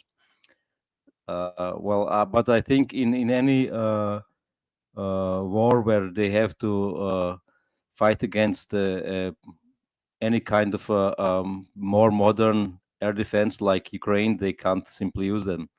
It's only usable against some Sandal warriors, So it has to be in a certain airspace to use it. Yeah, for sure. All the Sandal warriors can sigh a relief, have a sigh of relief in the Middle East, Yeah. A-10s are no more. Yeah, and the thing is they didn't buy any of the new long-range weapons for it, like that Maverick that goes like 100 miles and stuff. So you don't have to worry about it either if you're a peer-level competitor, because they didn't go with any of the cheaper upgrades, like adding standoff weapons to it to where it would still be useful, like if it could shoot a couple hundred miles away. Me and my son were talking earlier about like the Apache. The Russians already have a cruise missile that goes like 235 kilometers that they can fire off the KH-52. And I'm assuming it's a cruise missile, so it's probably pretty powerful, really accurate. Cruise missiles aren't like rocket science anymore. And it's like, well, why the fuck aren't they doing that in the United States? Why aren't they building something like that for the Apache? I mean, I know it can only carry one or two maybe, but still, like we talked about, you can use those to, imagine you fly a bunch of Garan drones in and then you get these guys snuck in somewhere and then they light up their air defense like the Patriots, and then you just pop these guys up 50 kilometers from the target because they were hiding in a river valley. They just shoot. They don't even have to fucking lock on because you could data link the cruise missile. It's like, are we doing that? Because the fucking Russians are doing it, and I guarantee you the Chinese are probably looking at doing it, and the North Koreans or anybody else that's been paying the fuck attention that wants to fight the West. It's I think even the Russians are going much more now to the Gerans and similar systems because they are much cheaper and in the end much more effective and less risk to lose platforms. Yeah, that's very true. Yeah, why not save the good stuff for when it counts, and you waste the cheap shit. Yeah, that's very true. The thing is also, I just see things in the United States not correct. They also Carl spoke about the new supercarrier that is delayed for like 2 or 3 years. But you don't need to forget, every carrier they build need to replace an older carrier. So the Nimitz class, so the Nimitz from Nimitz class, need to be replaced. Normally it was busy on his last voyage, I think. And I don't know how they are doing there, but the Navy is already like a very big bullshit in a few years. The planes, just some stupid decisions. But who I am to say that? I'm still not agreeing with using the F-35 at 3 different platforms and not making evolutions on other type of planes. Even trainer planes, they don't even have their own trainer planes anymore. Or they're going to have problems with that also in the future. There's so many things to talk about. I can fill up hours about planes in the United States and other countries. And then you see Russia is doing better stuff with their planes. And designing and the way of thinking how to use. They're in the middle of fighting a war. They get to refine their doctrine in real time and test it out. And it's modern war also. It's modern against modern. Well, you see, here's what we're doing. We're deeply involved in Ukraine too. We have smart people that understand how military science works, and they're looking at this whole situation. They're saying, the sooner that we can divest from something like an A-10, the sooner we can get addressed this AI drone swarm issue that we need to get addressed. Like things are moving on. Like, and who knows? Yeah, it's just sad, you know. It's like in the past. Yeah, I mean, I'm still upset about the. Yeah, I'm still upset about the F-14. Exactly. They had a replacement. They had the Super Tomcats. And if you watch at Warkarol's page, I'm not a big fan of Warkarol, but he's an ex-F-14 pilot. And he made a very beautiful video about the Super Tomcats. And the plane is just better than F-18. That's it. You know what I mean? But they didn't continue with the F-14. That was fucking sad. If you speak to everybody, and you ask to the person, give me one type of plane, I think everybody is going to know the F-14. Why Top Gun? But it's a legendary plane. And they are supposed to do the F-24, right? They're supposed to replace it with F-24. And then they just... Then now they're going to disappear I think maybe the F-34. It's gone. Yeah, I mean, think about it too, though. I mean, if you get rid of these aircraft, it does free up a lot of money, and with drones. I mean, think about it. You got UCAVs, which are unmanned combat aerial vehicles. There's no reason why you couldn't load one up with air-to-air missiles or load one up with cluster bombs and air-to-ground missiles and have it fly in and do close air support. It's got AI. It can identify enemy vehicles and follow grid coordinates that somebody gave it or got a data link that tells it what to shoot. So, I mean, in a way, I mean, yeah, it sucks about the A-10, but, hopefully someone's being smart like that. Because, I mean, they already got the UCAV, so why not just have a ground attack version and an air defense version, Yeah. But, are they smart enough to do that? And the other problem is we're going to pay a stupid ass amount some money for it. And other countries will have similar things that, maybe they're not as flashy or whatever, but they'll still accomplish the basic same goal or mission. It can shoot missiles at planes, or it can shoot ordnance at a ground target. Ours hits within 1 meter CEP. Theirs hits within 3. Oh, well, big fucking deal. It was a 500-pound bomb. Did it really fucking matter? Yeah, it's drone is the future, but I am happy. I mean, think about it. You could send in a wave. You could send in a wave of those UCAVs, and if they get shredded by air defense, you didn't lose any pilots, and they'll probably still crash on the enemy and blow up shit anyway. Yeah, that's true. But yeah, like Belgium decided to make a new what do we call that, a new regiment for drone warfare. So we're going to have a very new part in the army here in Belgium for drones. So that's good stuff because drones is the future. So we're going to see more of that also. But yeah, we will see. But I'm going to leave you guys. I'm going to sleep. But I remember also for the Ukrainians, they did a fantastic job to bring back one of the legendary Antonov 124s for cargo into the sky around the world, because these are fantastic. Actually, for that type of cargo transporting, these are for the moment the biggest ones, and they are needed. And Ukraine Antonov is fucked because they are stuck with their facilities in Ukraine to maintain these planes. So everything is happening in Leipzig. And I understand that plane is going to have 4 new engines. They're going to have 4 new engines. And the best thing for Antonov is actually that a brand like a manufacturer like Airbus or Boeing take Antonov over, and they started to build new planes, all that stuff. I don't care about a revival of the Antonov 225, but that company needs still to exist because there are not 2 manufacturers like them making this type of big planes. So yeah. Well, the other day I think they blew up some factory that was in Ukraine that rebuilds and repairs aircraft engines, so they might not be getting any engines. Don't worry, they have facility in Europe also. And which is another thing I find weird, that they're actually still keeping shit in Ukraine, like that kind of level of repair. Because it's like, well, you figure once they find out where it's at, they're going to blow it up, so you lose everything. Yeah, and actually they have the. I mean, I would assume they would just cheat and do it all in Poland and then sneak it into Ukraine, not try to fix it. Russia should have definitely shot this one down, this Ruslan 124, because it's obviously dual use. The Mriya is the 225. The 225, yeah, Ruslan, yeah. Russia should. Hey, where did it fly from? From Kiev. No, they are. Yeah, you're right. Well, yeah, hell yeah. If it was in Ukrainian airspace, it should have been shot the fuck down. That's what I'm saying. So it didn't fly for 2 years because it was at the same place where the Mriya was based. Gostomel. Yeah, and so after 2 years, they managed to bring it back to Leipzig, and Leipzig in Germany is actually the home base. I always been for these big planes in Europe. One of the big airfields that, like the Mriya, the destination of the 225 for Europe was most of the time Leipzig, sometimes Paris and UK. He landed also. Hey, you know what? Maybe Russia's playing 4D chess.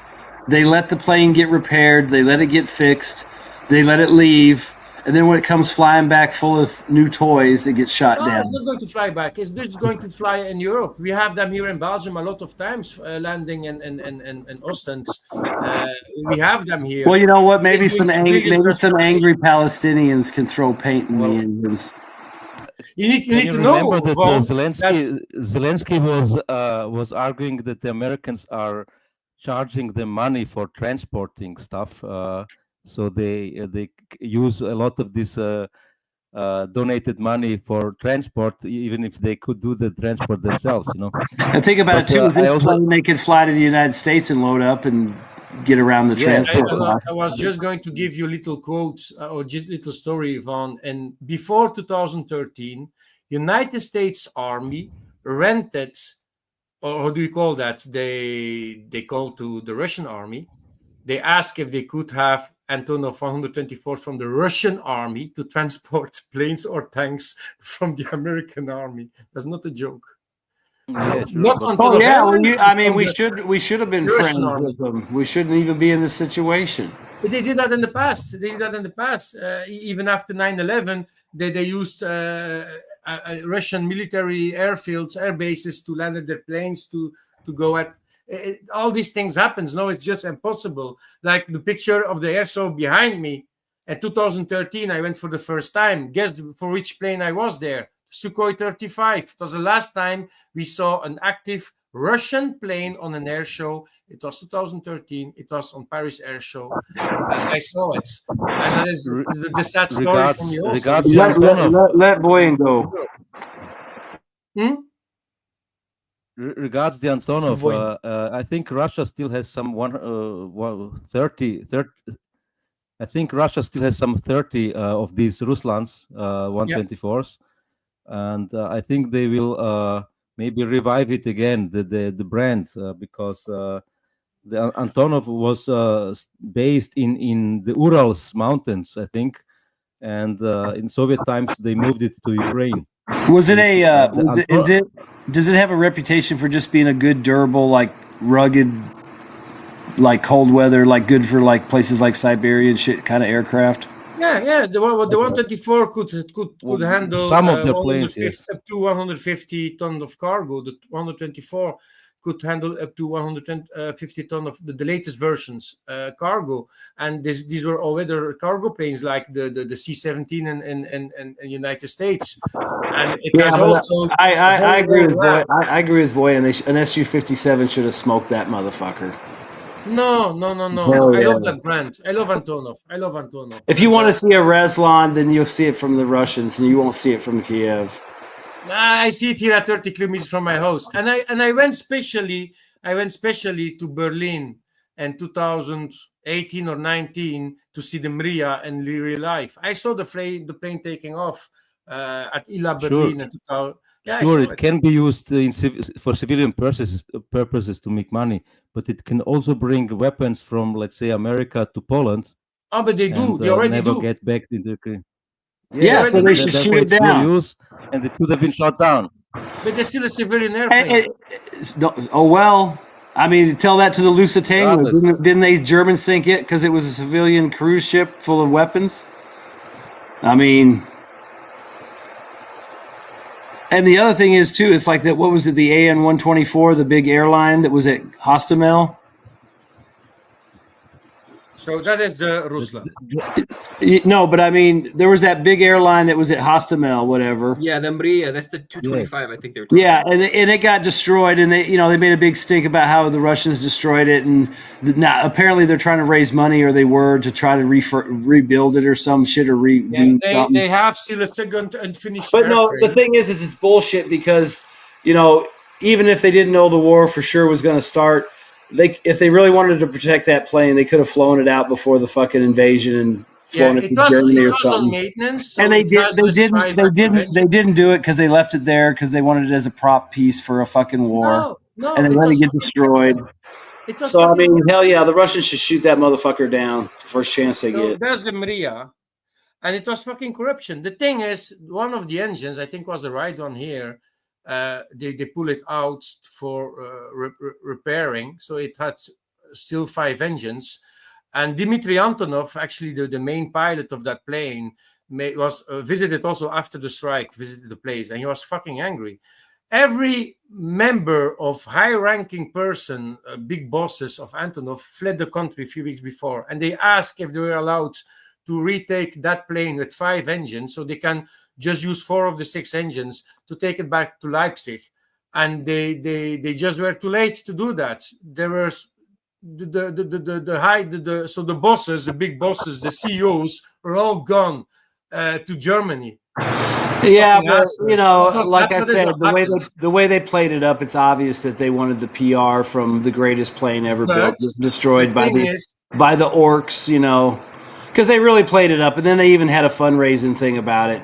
Let's rebuild the AN-225, blah, blah, the evil Russians destroyed the miracle of aviation. Yeah. I mean, give me a break. It's just like putting some bitch in fucking multicam and having panties on and having her do the morning dance out there in Ukraine, so you think everything's fucking fine. They use it as a symbol, but the thing is, they have a second unfinished airframe. So the completely frame of the plane is a second one that existed. That plane was designed to transport parts and the Buran during the USSR. Then it didn't fly for 10 years. They used the engines and all that stuff for spare parts for other Antonov 124s. And then they decided to revive it. And that is why it still flied until it was destroyed in 2022. But they had a second frame. It was too expensive. They didn't have money or even jobs for that plane to keep it flying. So that plane also was already... They couldn't find the customer, Yeah, they you need to have find customers for it. Yeah. So So China, for example, bought the blueprints to build new ones for a space program or something like that, and they didn't do it. So normally, I think China has a blueprints of that plane, and also the 124s. What Antonov also did before 2022, they were busy designing the replacement of that one, the 124, a bigger version, actually a hybrid between these two. 4 engines, but like 200-ton capacity instead of 150. And that one was 250 tons of capacity. And that was actually what was actually, they were busy designing. The thing is, now they are not capable anymore to build new 124s, and certainly not that one. But the frame is still intact of the second one, and it's just going to be a very expensive one. And they're going to try to reuse old steel, not damaged parts of. Who are you talking about? Even who will try that? Who will try that? There is no company left. Why not? Boeing can. Boeing can. No one's gonna waste money to fucking build some goddamn but they can, Howard Hughes pet project. I mean, they're not gonna do it. Give an example, Vaughn. They can replace like the new, because the C5 they're using for the American C5, they're using parts of the boneyard to keep it flying for the biggest cargo plane the United States have. So they can and you know what they could do? Trump could throw $100 million into the pipeline, and they could just build more parts for the C5. There's no reason they would start building a Russian, that is the thing. One day Russian they're going to plane. need to replace it because it's fucking old plane also. They don't need to replace it. I mean, they don't fly. It's not like that thing's flying into hot LZs. It's flying into fucking, summer camp airports. Yeah, that's the 22, by the way. That's the Antonov 22, the Ante. But it's they can buy the company Antonov, so they can still keep these planes flying, and they can look to evolve these planes and build new frames. Yeah, but why would you buy a company that more than likely is going to fall under the control of the Russians, either geographically or politically or economically? Engineers, pilots, they are all in Europe right now. They are all in Leipzig. They're not going to go back to Russia. What Russia has for these planes. Lambo, you're wrong. The company cannot design anything anymore. It has probably some 10% or 5% of the size it needs to design aircrafts.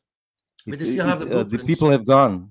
Yeah, they had the blueprints. They even have a very, very nice design, the Antonov 70, which came out at the end of the Soviet Union. And it was something like the C-17 Globemaster, but with turboprops. And it was much better than the European A400 transport plane. But the Europeans wouldn't want it, because they would depend obviously on, even if it's now Ukraine and not the Soviet Union, and they would like Ukraine to join them. A lot of the technology was from Russia because they were integrated market and economy. So that was why he was designed for. I mean, look at the Chinese C-17 copy. I mean, it looks exactly like a C-17. I mean, why would they waste money developing their own heavy lift plane when they can just fucking copy GE motors or Airbus motors? And all you got to do is make sure you make it airworthy so it can transport the loads you want and withstand the kind of forces you're going to run to when you're flying, continentally and shit. I mean, it has only advantages to rebuild Antonov 124s. I speak about the 4-engine version. Why? I mean, if that's the case, why wouldn't the Chinese have built one instead of copying the C-17? No, but I think it's China is going to make that. We need to understand that the 124 in design compared to a C-17 to a C-5. I'm going to do the big one. Is that the Globemaster? The C-17 Globemaster? I don't care. That plane C5 is the big one. C5 is the big one. C5 is the big one, I know. But I mean, that plane, to unload his cargo, he can unload it by the back or by the front. And he has even inside 2 gantry cranes. Same for the big one, but the big one couldn't open his back because the tail design. And his nose can open, like the C5 also, but you can directly unload, easy peasy, everything you want to. Tanks, vehicles, cars. They even move the whole Dakar from country with Antonov 124. Yeah, but how much more cargo is it going to carry that makes it worthwhile that a C5 Galaxy can carry? It already takes more than a C5. It takes it carries more shit, but how much shit do you really need delivered? I mean, like I said, C5 or this plane you're talking about, they're going to land at a normal airport with no fighters attacking it, nobody shooting at it. It's not flying in anywhere dangerous. So why waste money on a new plane when that plane can carry a battalion of infantry in it at a time? This one can carry a battalion and a half. Big fucking deal.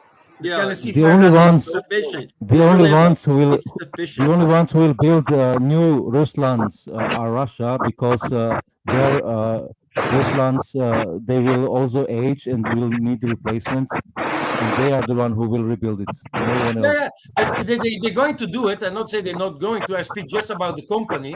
Antonov, the future of Antonov is going to be Europe. But the 125, the Russians have it also. They're using it also, I think, still now. And they're still retrofitting. I don't think the future of Antonov is Europe. I think the future of Antonov is either in Russia or it just doesn't exist anymore.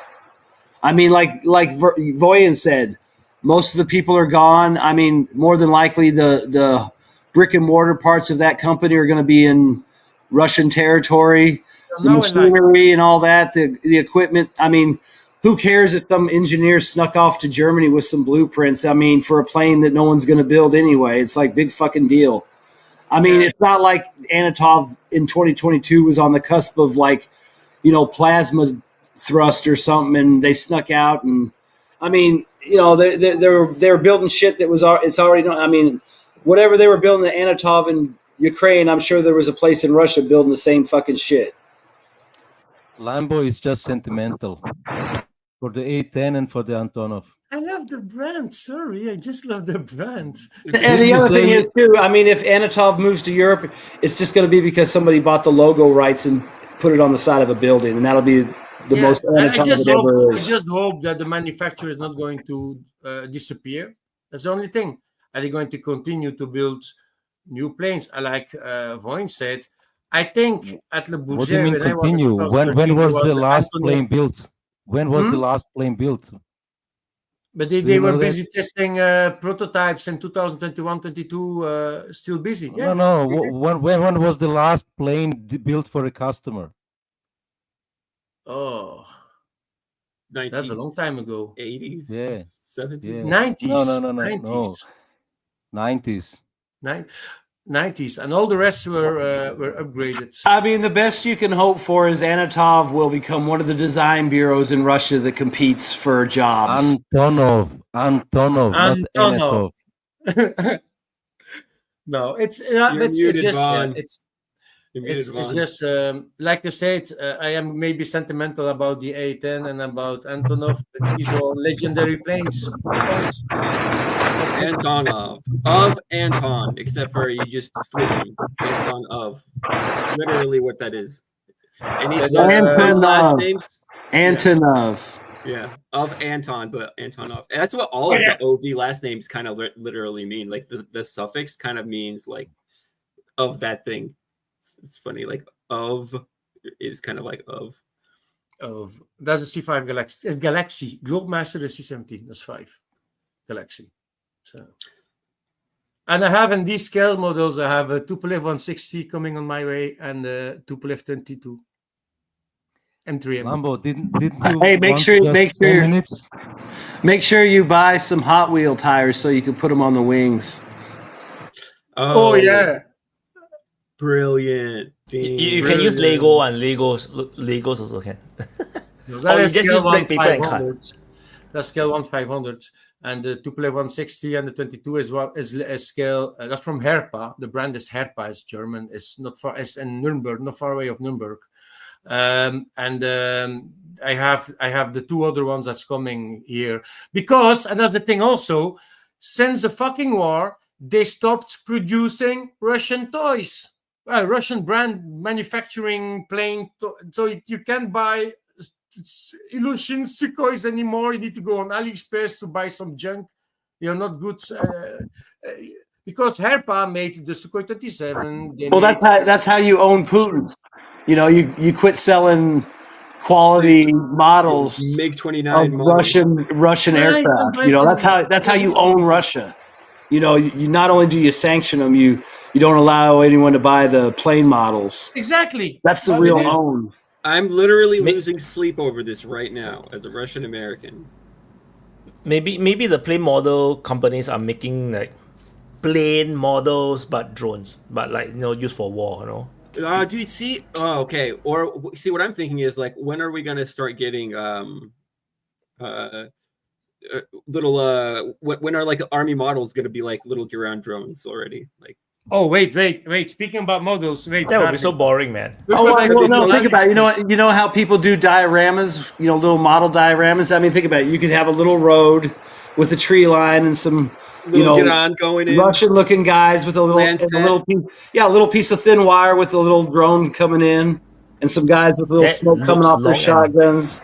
Long and thick. You know, a Chinese ballistic so you know some motherfuckers already doing it. What is that? Man, that's a cool hobby to have. It's like the modern day version of the people that do the ship inside of the build the ship. Yeah. I mean, I see a lot of cool shit, so I would imagine if somebody wanted to do a Ukrainian battle scene, that would be pretty easy to do. Well, you know, maybe not. Now the hobby stores quit selling the T-90 tank models. Those bastards. They're gonna show. No, I'm joking, dude. You know, that's the kind of shit they come up with. You know, like now you can't do this though. Bond's master plan. Bond's master plan has been crushed at its birth, like before it was even able to be birthed into the world, because they have. Well, I mean, think about it. You don't think there's a Russian guy somewhere that's made a model diorama of like a broke down M1 with some Russian guys like standing there with their guns in the air because they just scored like $100,000 payday? I mean, think about it. There's all kinds of cool ones you could do. Chechens on their Bradley, they just got. You know, Wagner on their broke down, you know, Striker, they just scored. Yeah. I mean, there's all kinds of fucked up shit. I mean, it'd be cool. I mean, there's plenty of models out there you could do that kind of stuff with. It'd be kind of interesting. But maybe it's too the soon. same manufacturer I said, that's Herpa, and they made until 2022 these Russian planes also. That scale 1/200. And I bought so in the same scale the Tupolev 160-122, but they are not making it anymore. They are not allowed to, because Russia is a bad person. So the Germans are not able anymore to produce their Russian planes. Mr. Lambo. Okay, we get it. Russia is a country. I mean, but because of the conflict, you know, you can't buy it on AliExpress from servers. It's not the same quality. But I mean, it's fucking disgusting. But you can get Nazi tanks. Yeah, you can get Nazi tanks. You can get miniature models of Hitler. No problem. But no, that's fucking making me angry. So I found these two planes in the correct price. So I'm still happy for that. But no, it's disgusting. Sometimes I think back to how hard we canceled Russian culture. Like we cut the Russians out of CERN. We canceled Russian blue cats that were in cat competitions because it's a Russian blue. Your cat's not allowed to be in the competition. Like, we did some really crazy. Yeah, I mean, I remember that shit. The cat one, because I used to have a Russian blue. You know, we got lucky and got a stray one time, and it was a cool ass cat. Yeah. And I always liked it because it was really, you know, lean and clean, and it just, you know, a good cat. And I hear, they're going to ban Russian blues. I'm like, are you fucking serious? Like, what the fuck? The cat don't even know it's Russian. Yeah, dude. You know, it's not even bred in Russia. It's just a cat named a Russian blue. Yeah, that'll stick it to Putin, right? Just like with these little models. Yeah. So you know, you don't understand. Lavrov is like Bradley. You know how the cat meows? They know how the cat meows? The meow.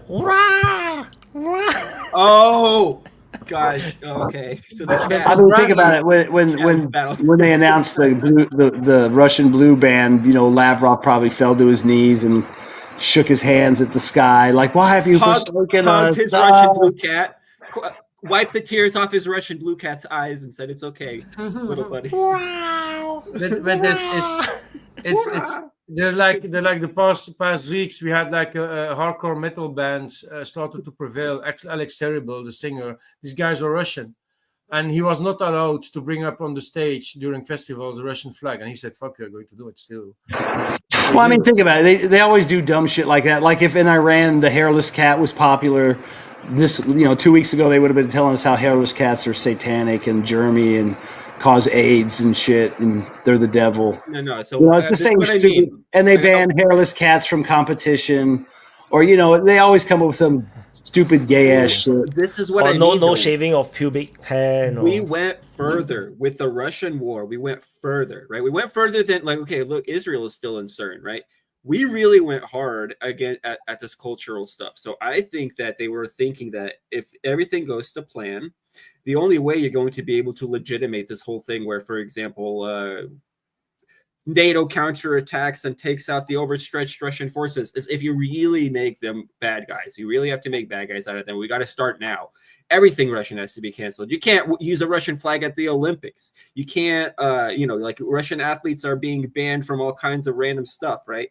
It's totally normal to say nasty things about Russia, but it's not okay to. Well, I mean, look at the guys that play under neutral flags or no flag, and they still get booed. And they're trying to, be nice or, not cause problems. But Israel is allowed everywhere. So this is what I mean. That they went so hard to cancel all the Russian stuff, like way more than they ever needed to. And it was almost like we have to do this quickly, and we have to make it stick. We have to cement it. We have to midwife it, as Victoria Nuland said about the coup.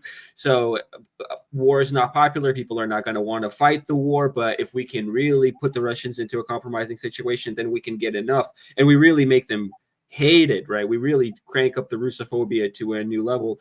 But the thing is, now the Russians are winning the war. Now you have to find a way to climb back down from this tree. But, the thing is taking on a life of its own, because people really have learned to say all kinds of crazy things about Vladimir. People learn to put dogs as their profile pic. That's a problem. I had last week on a group on Facebook of Gran Turismo, the race game. I think a lot of people are going to know that. A pro-Ukrainian guy asking, is that not an idea to give extra sanctions to the Russians by ban every fucking Russia player on the game? I'm like, are you going to ban freedom of Russian people also that have nothing to do with the war? Are you going to ban them completely? You already lost the McDonald's and all that stuff. So are you going to do everything? Are you going to make from Russia and North Korea where they have access to nothing anymore?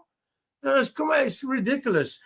It's not because Russia is in a war against Ukraine that every civilian is need to blame. Hey, Lambo, I'm going to clue you in on something. If you want good models and stuff and like a lot of detail and variety, just go to Japan or Chinese. I mean, they got pretty much everything. You can literally type in the type of soldiers you're looking for. No, I'm talking like if you want to paint them and all that kind of shit. So you're not really missing out. I mean, you'll probably get a better price, and they have all kinds of cool shit. That's old tech, Lambo. You need to go for drones. Yeah. No, I love big things. he like big long things that will stand up. That is different. We don't need to see your toe. We don't need to see your toy, Lambo.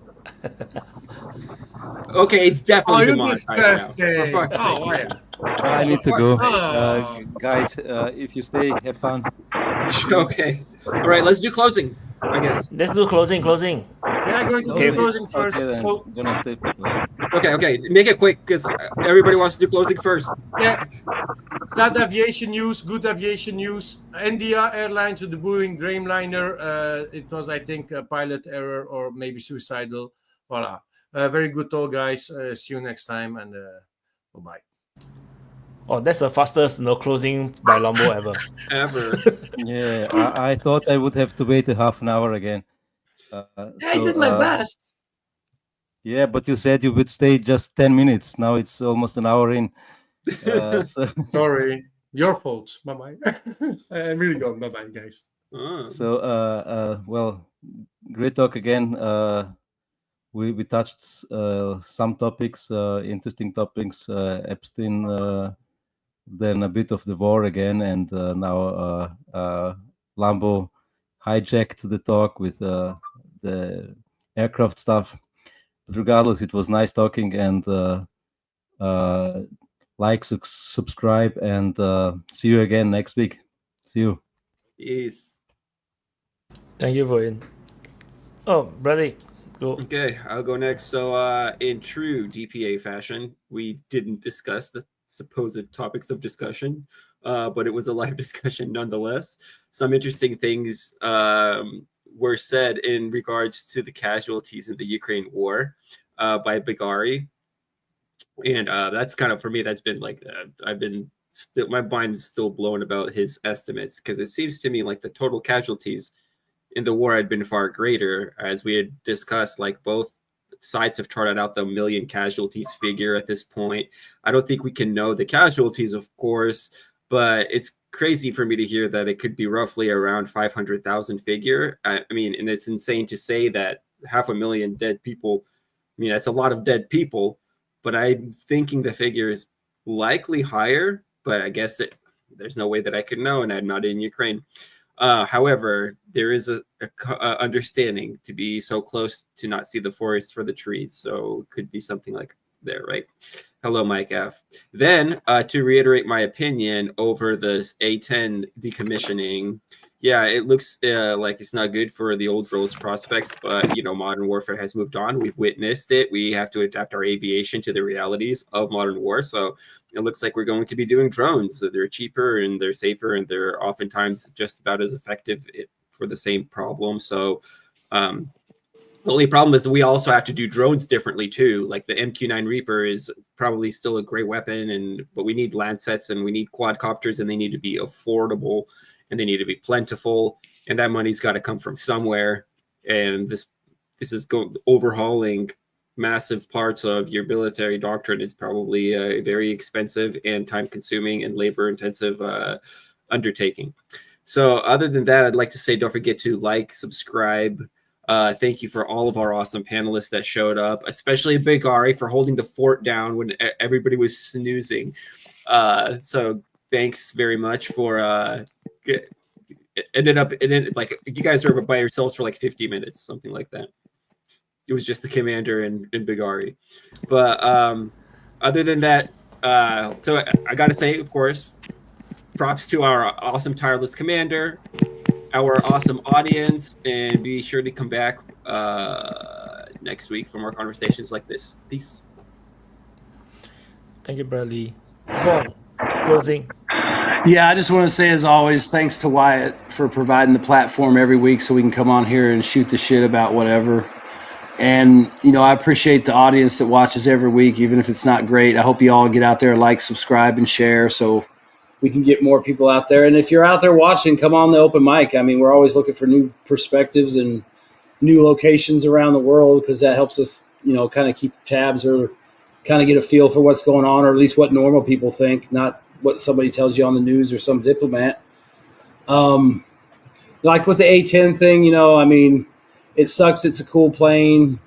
You know, there's obviously things they could have did, but they obviously decided they don't want to. And I do think they'll probably go to some drone thing.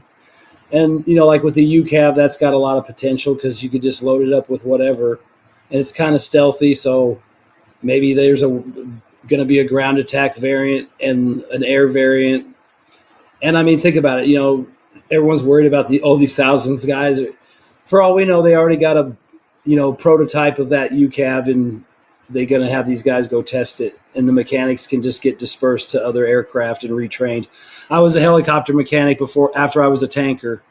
I went to school while I was there, you know, and then I had to go down to Corpus Christi and do like a graduation where you worked on a bunch of different stuff. But the bottom line is anytime I worked on a helicopter, I had to open a book and read each directions, and they're very specific and detailed about what you have to do as far as the torque and everything, putting stuff on, safety, wiring it all up.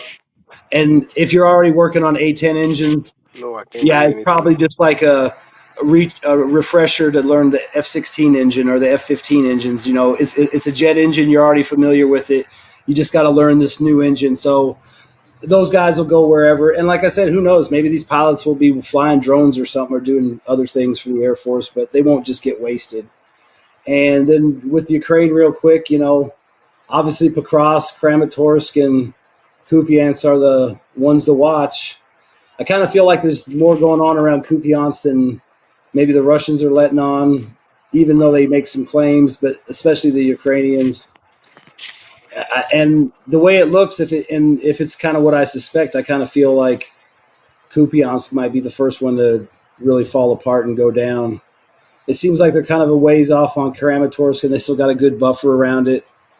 And Pokrovsk, I mean, it's going, but it seems like the smart plan is just to keep going around the north and hold the south and the west side. And maybe at some point those will move, but I really think Kupiansk is the one that's really at risk. I mean, Seversk too, because it's kind of flat and small and the Russians are pushed up against it. But, I mean, Kupiansk is the bigger prize, so why not put your effort there? But, you know, we got to wait and see. And obviously, if you want to know, you got to watch the frontline changes reports and the situation reports, because those are the shit. They get you up. It's a good map if you want to see what's going on. But thanks, Wyatt. Everybody take it easy. Like, subscribe, and share. Y'all have a good week. Thank you, Vaughn. So left me. Mike F wanted to say something, but he can't say because his audio is not working. Although we kind of can hear him. He just want to say that Trump's kids is in the Epstein file. So he wrote in the private chat. So yeah, so now you know Trump's kids is allegedly inside Epstein file. So thank you everyone for watching for the DPA Open Mic episode 136. MAGA meltdown over Epstein list. Pam Bondi versus Dan Bongino and Tariffs are back, and we talk only very little about that. Today's topic is mostly about Ukraine, and yeah, I was busy all the way because of some DPA Discord server thingy. So anyway, that's it. I have nothing much to add. Have a great week ahead. Happy birthday to those that have birthday today.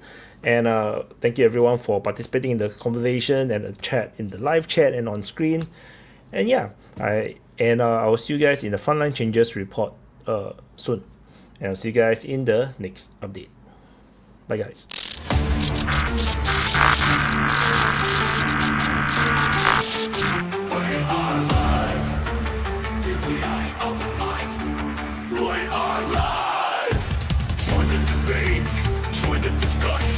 Share your voice, share your opinion, swallow your ego, expand your mind. DPA Open Mic, free speech zone.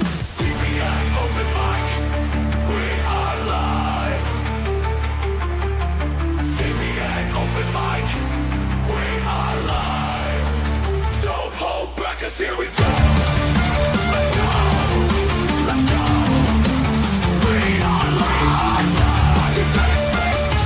Let's go, we are live. DPA Open Mic, we are live. We are live.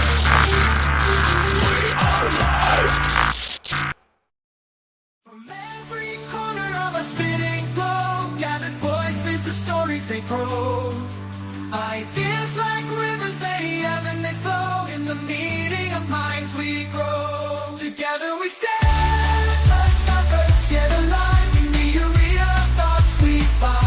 A world where every voice decides, debating the future, unconfined. Opinions like colors, vivid and bright, clashing, merging in the light. From whispered winds to roaring mic, in our discourse we ignite. Together we stand, like diverse yet alive. In the arena of thoughts we find. A world where every voice decides, debating the future, unconfined. In the clash of ideas we see the birth of what the world could be. From conflict we find the key to unlock our collective destiny. Round the table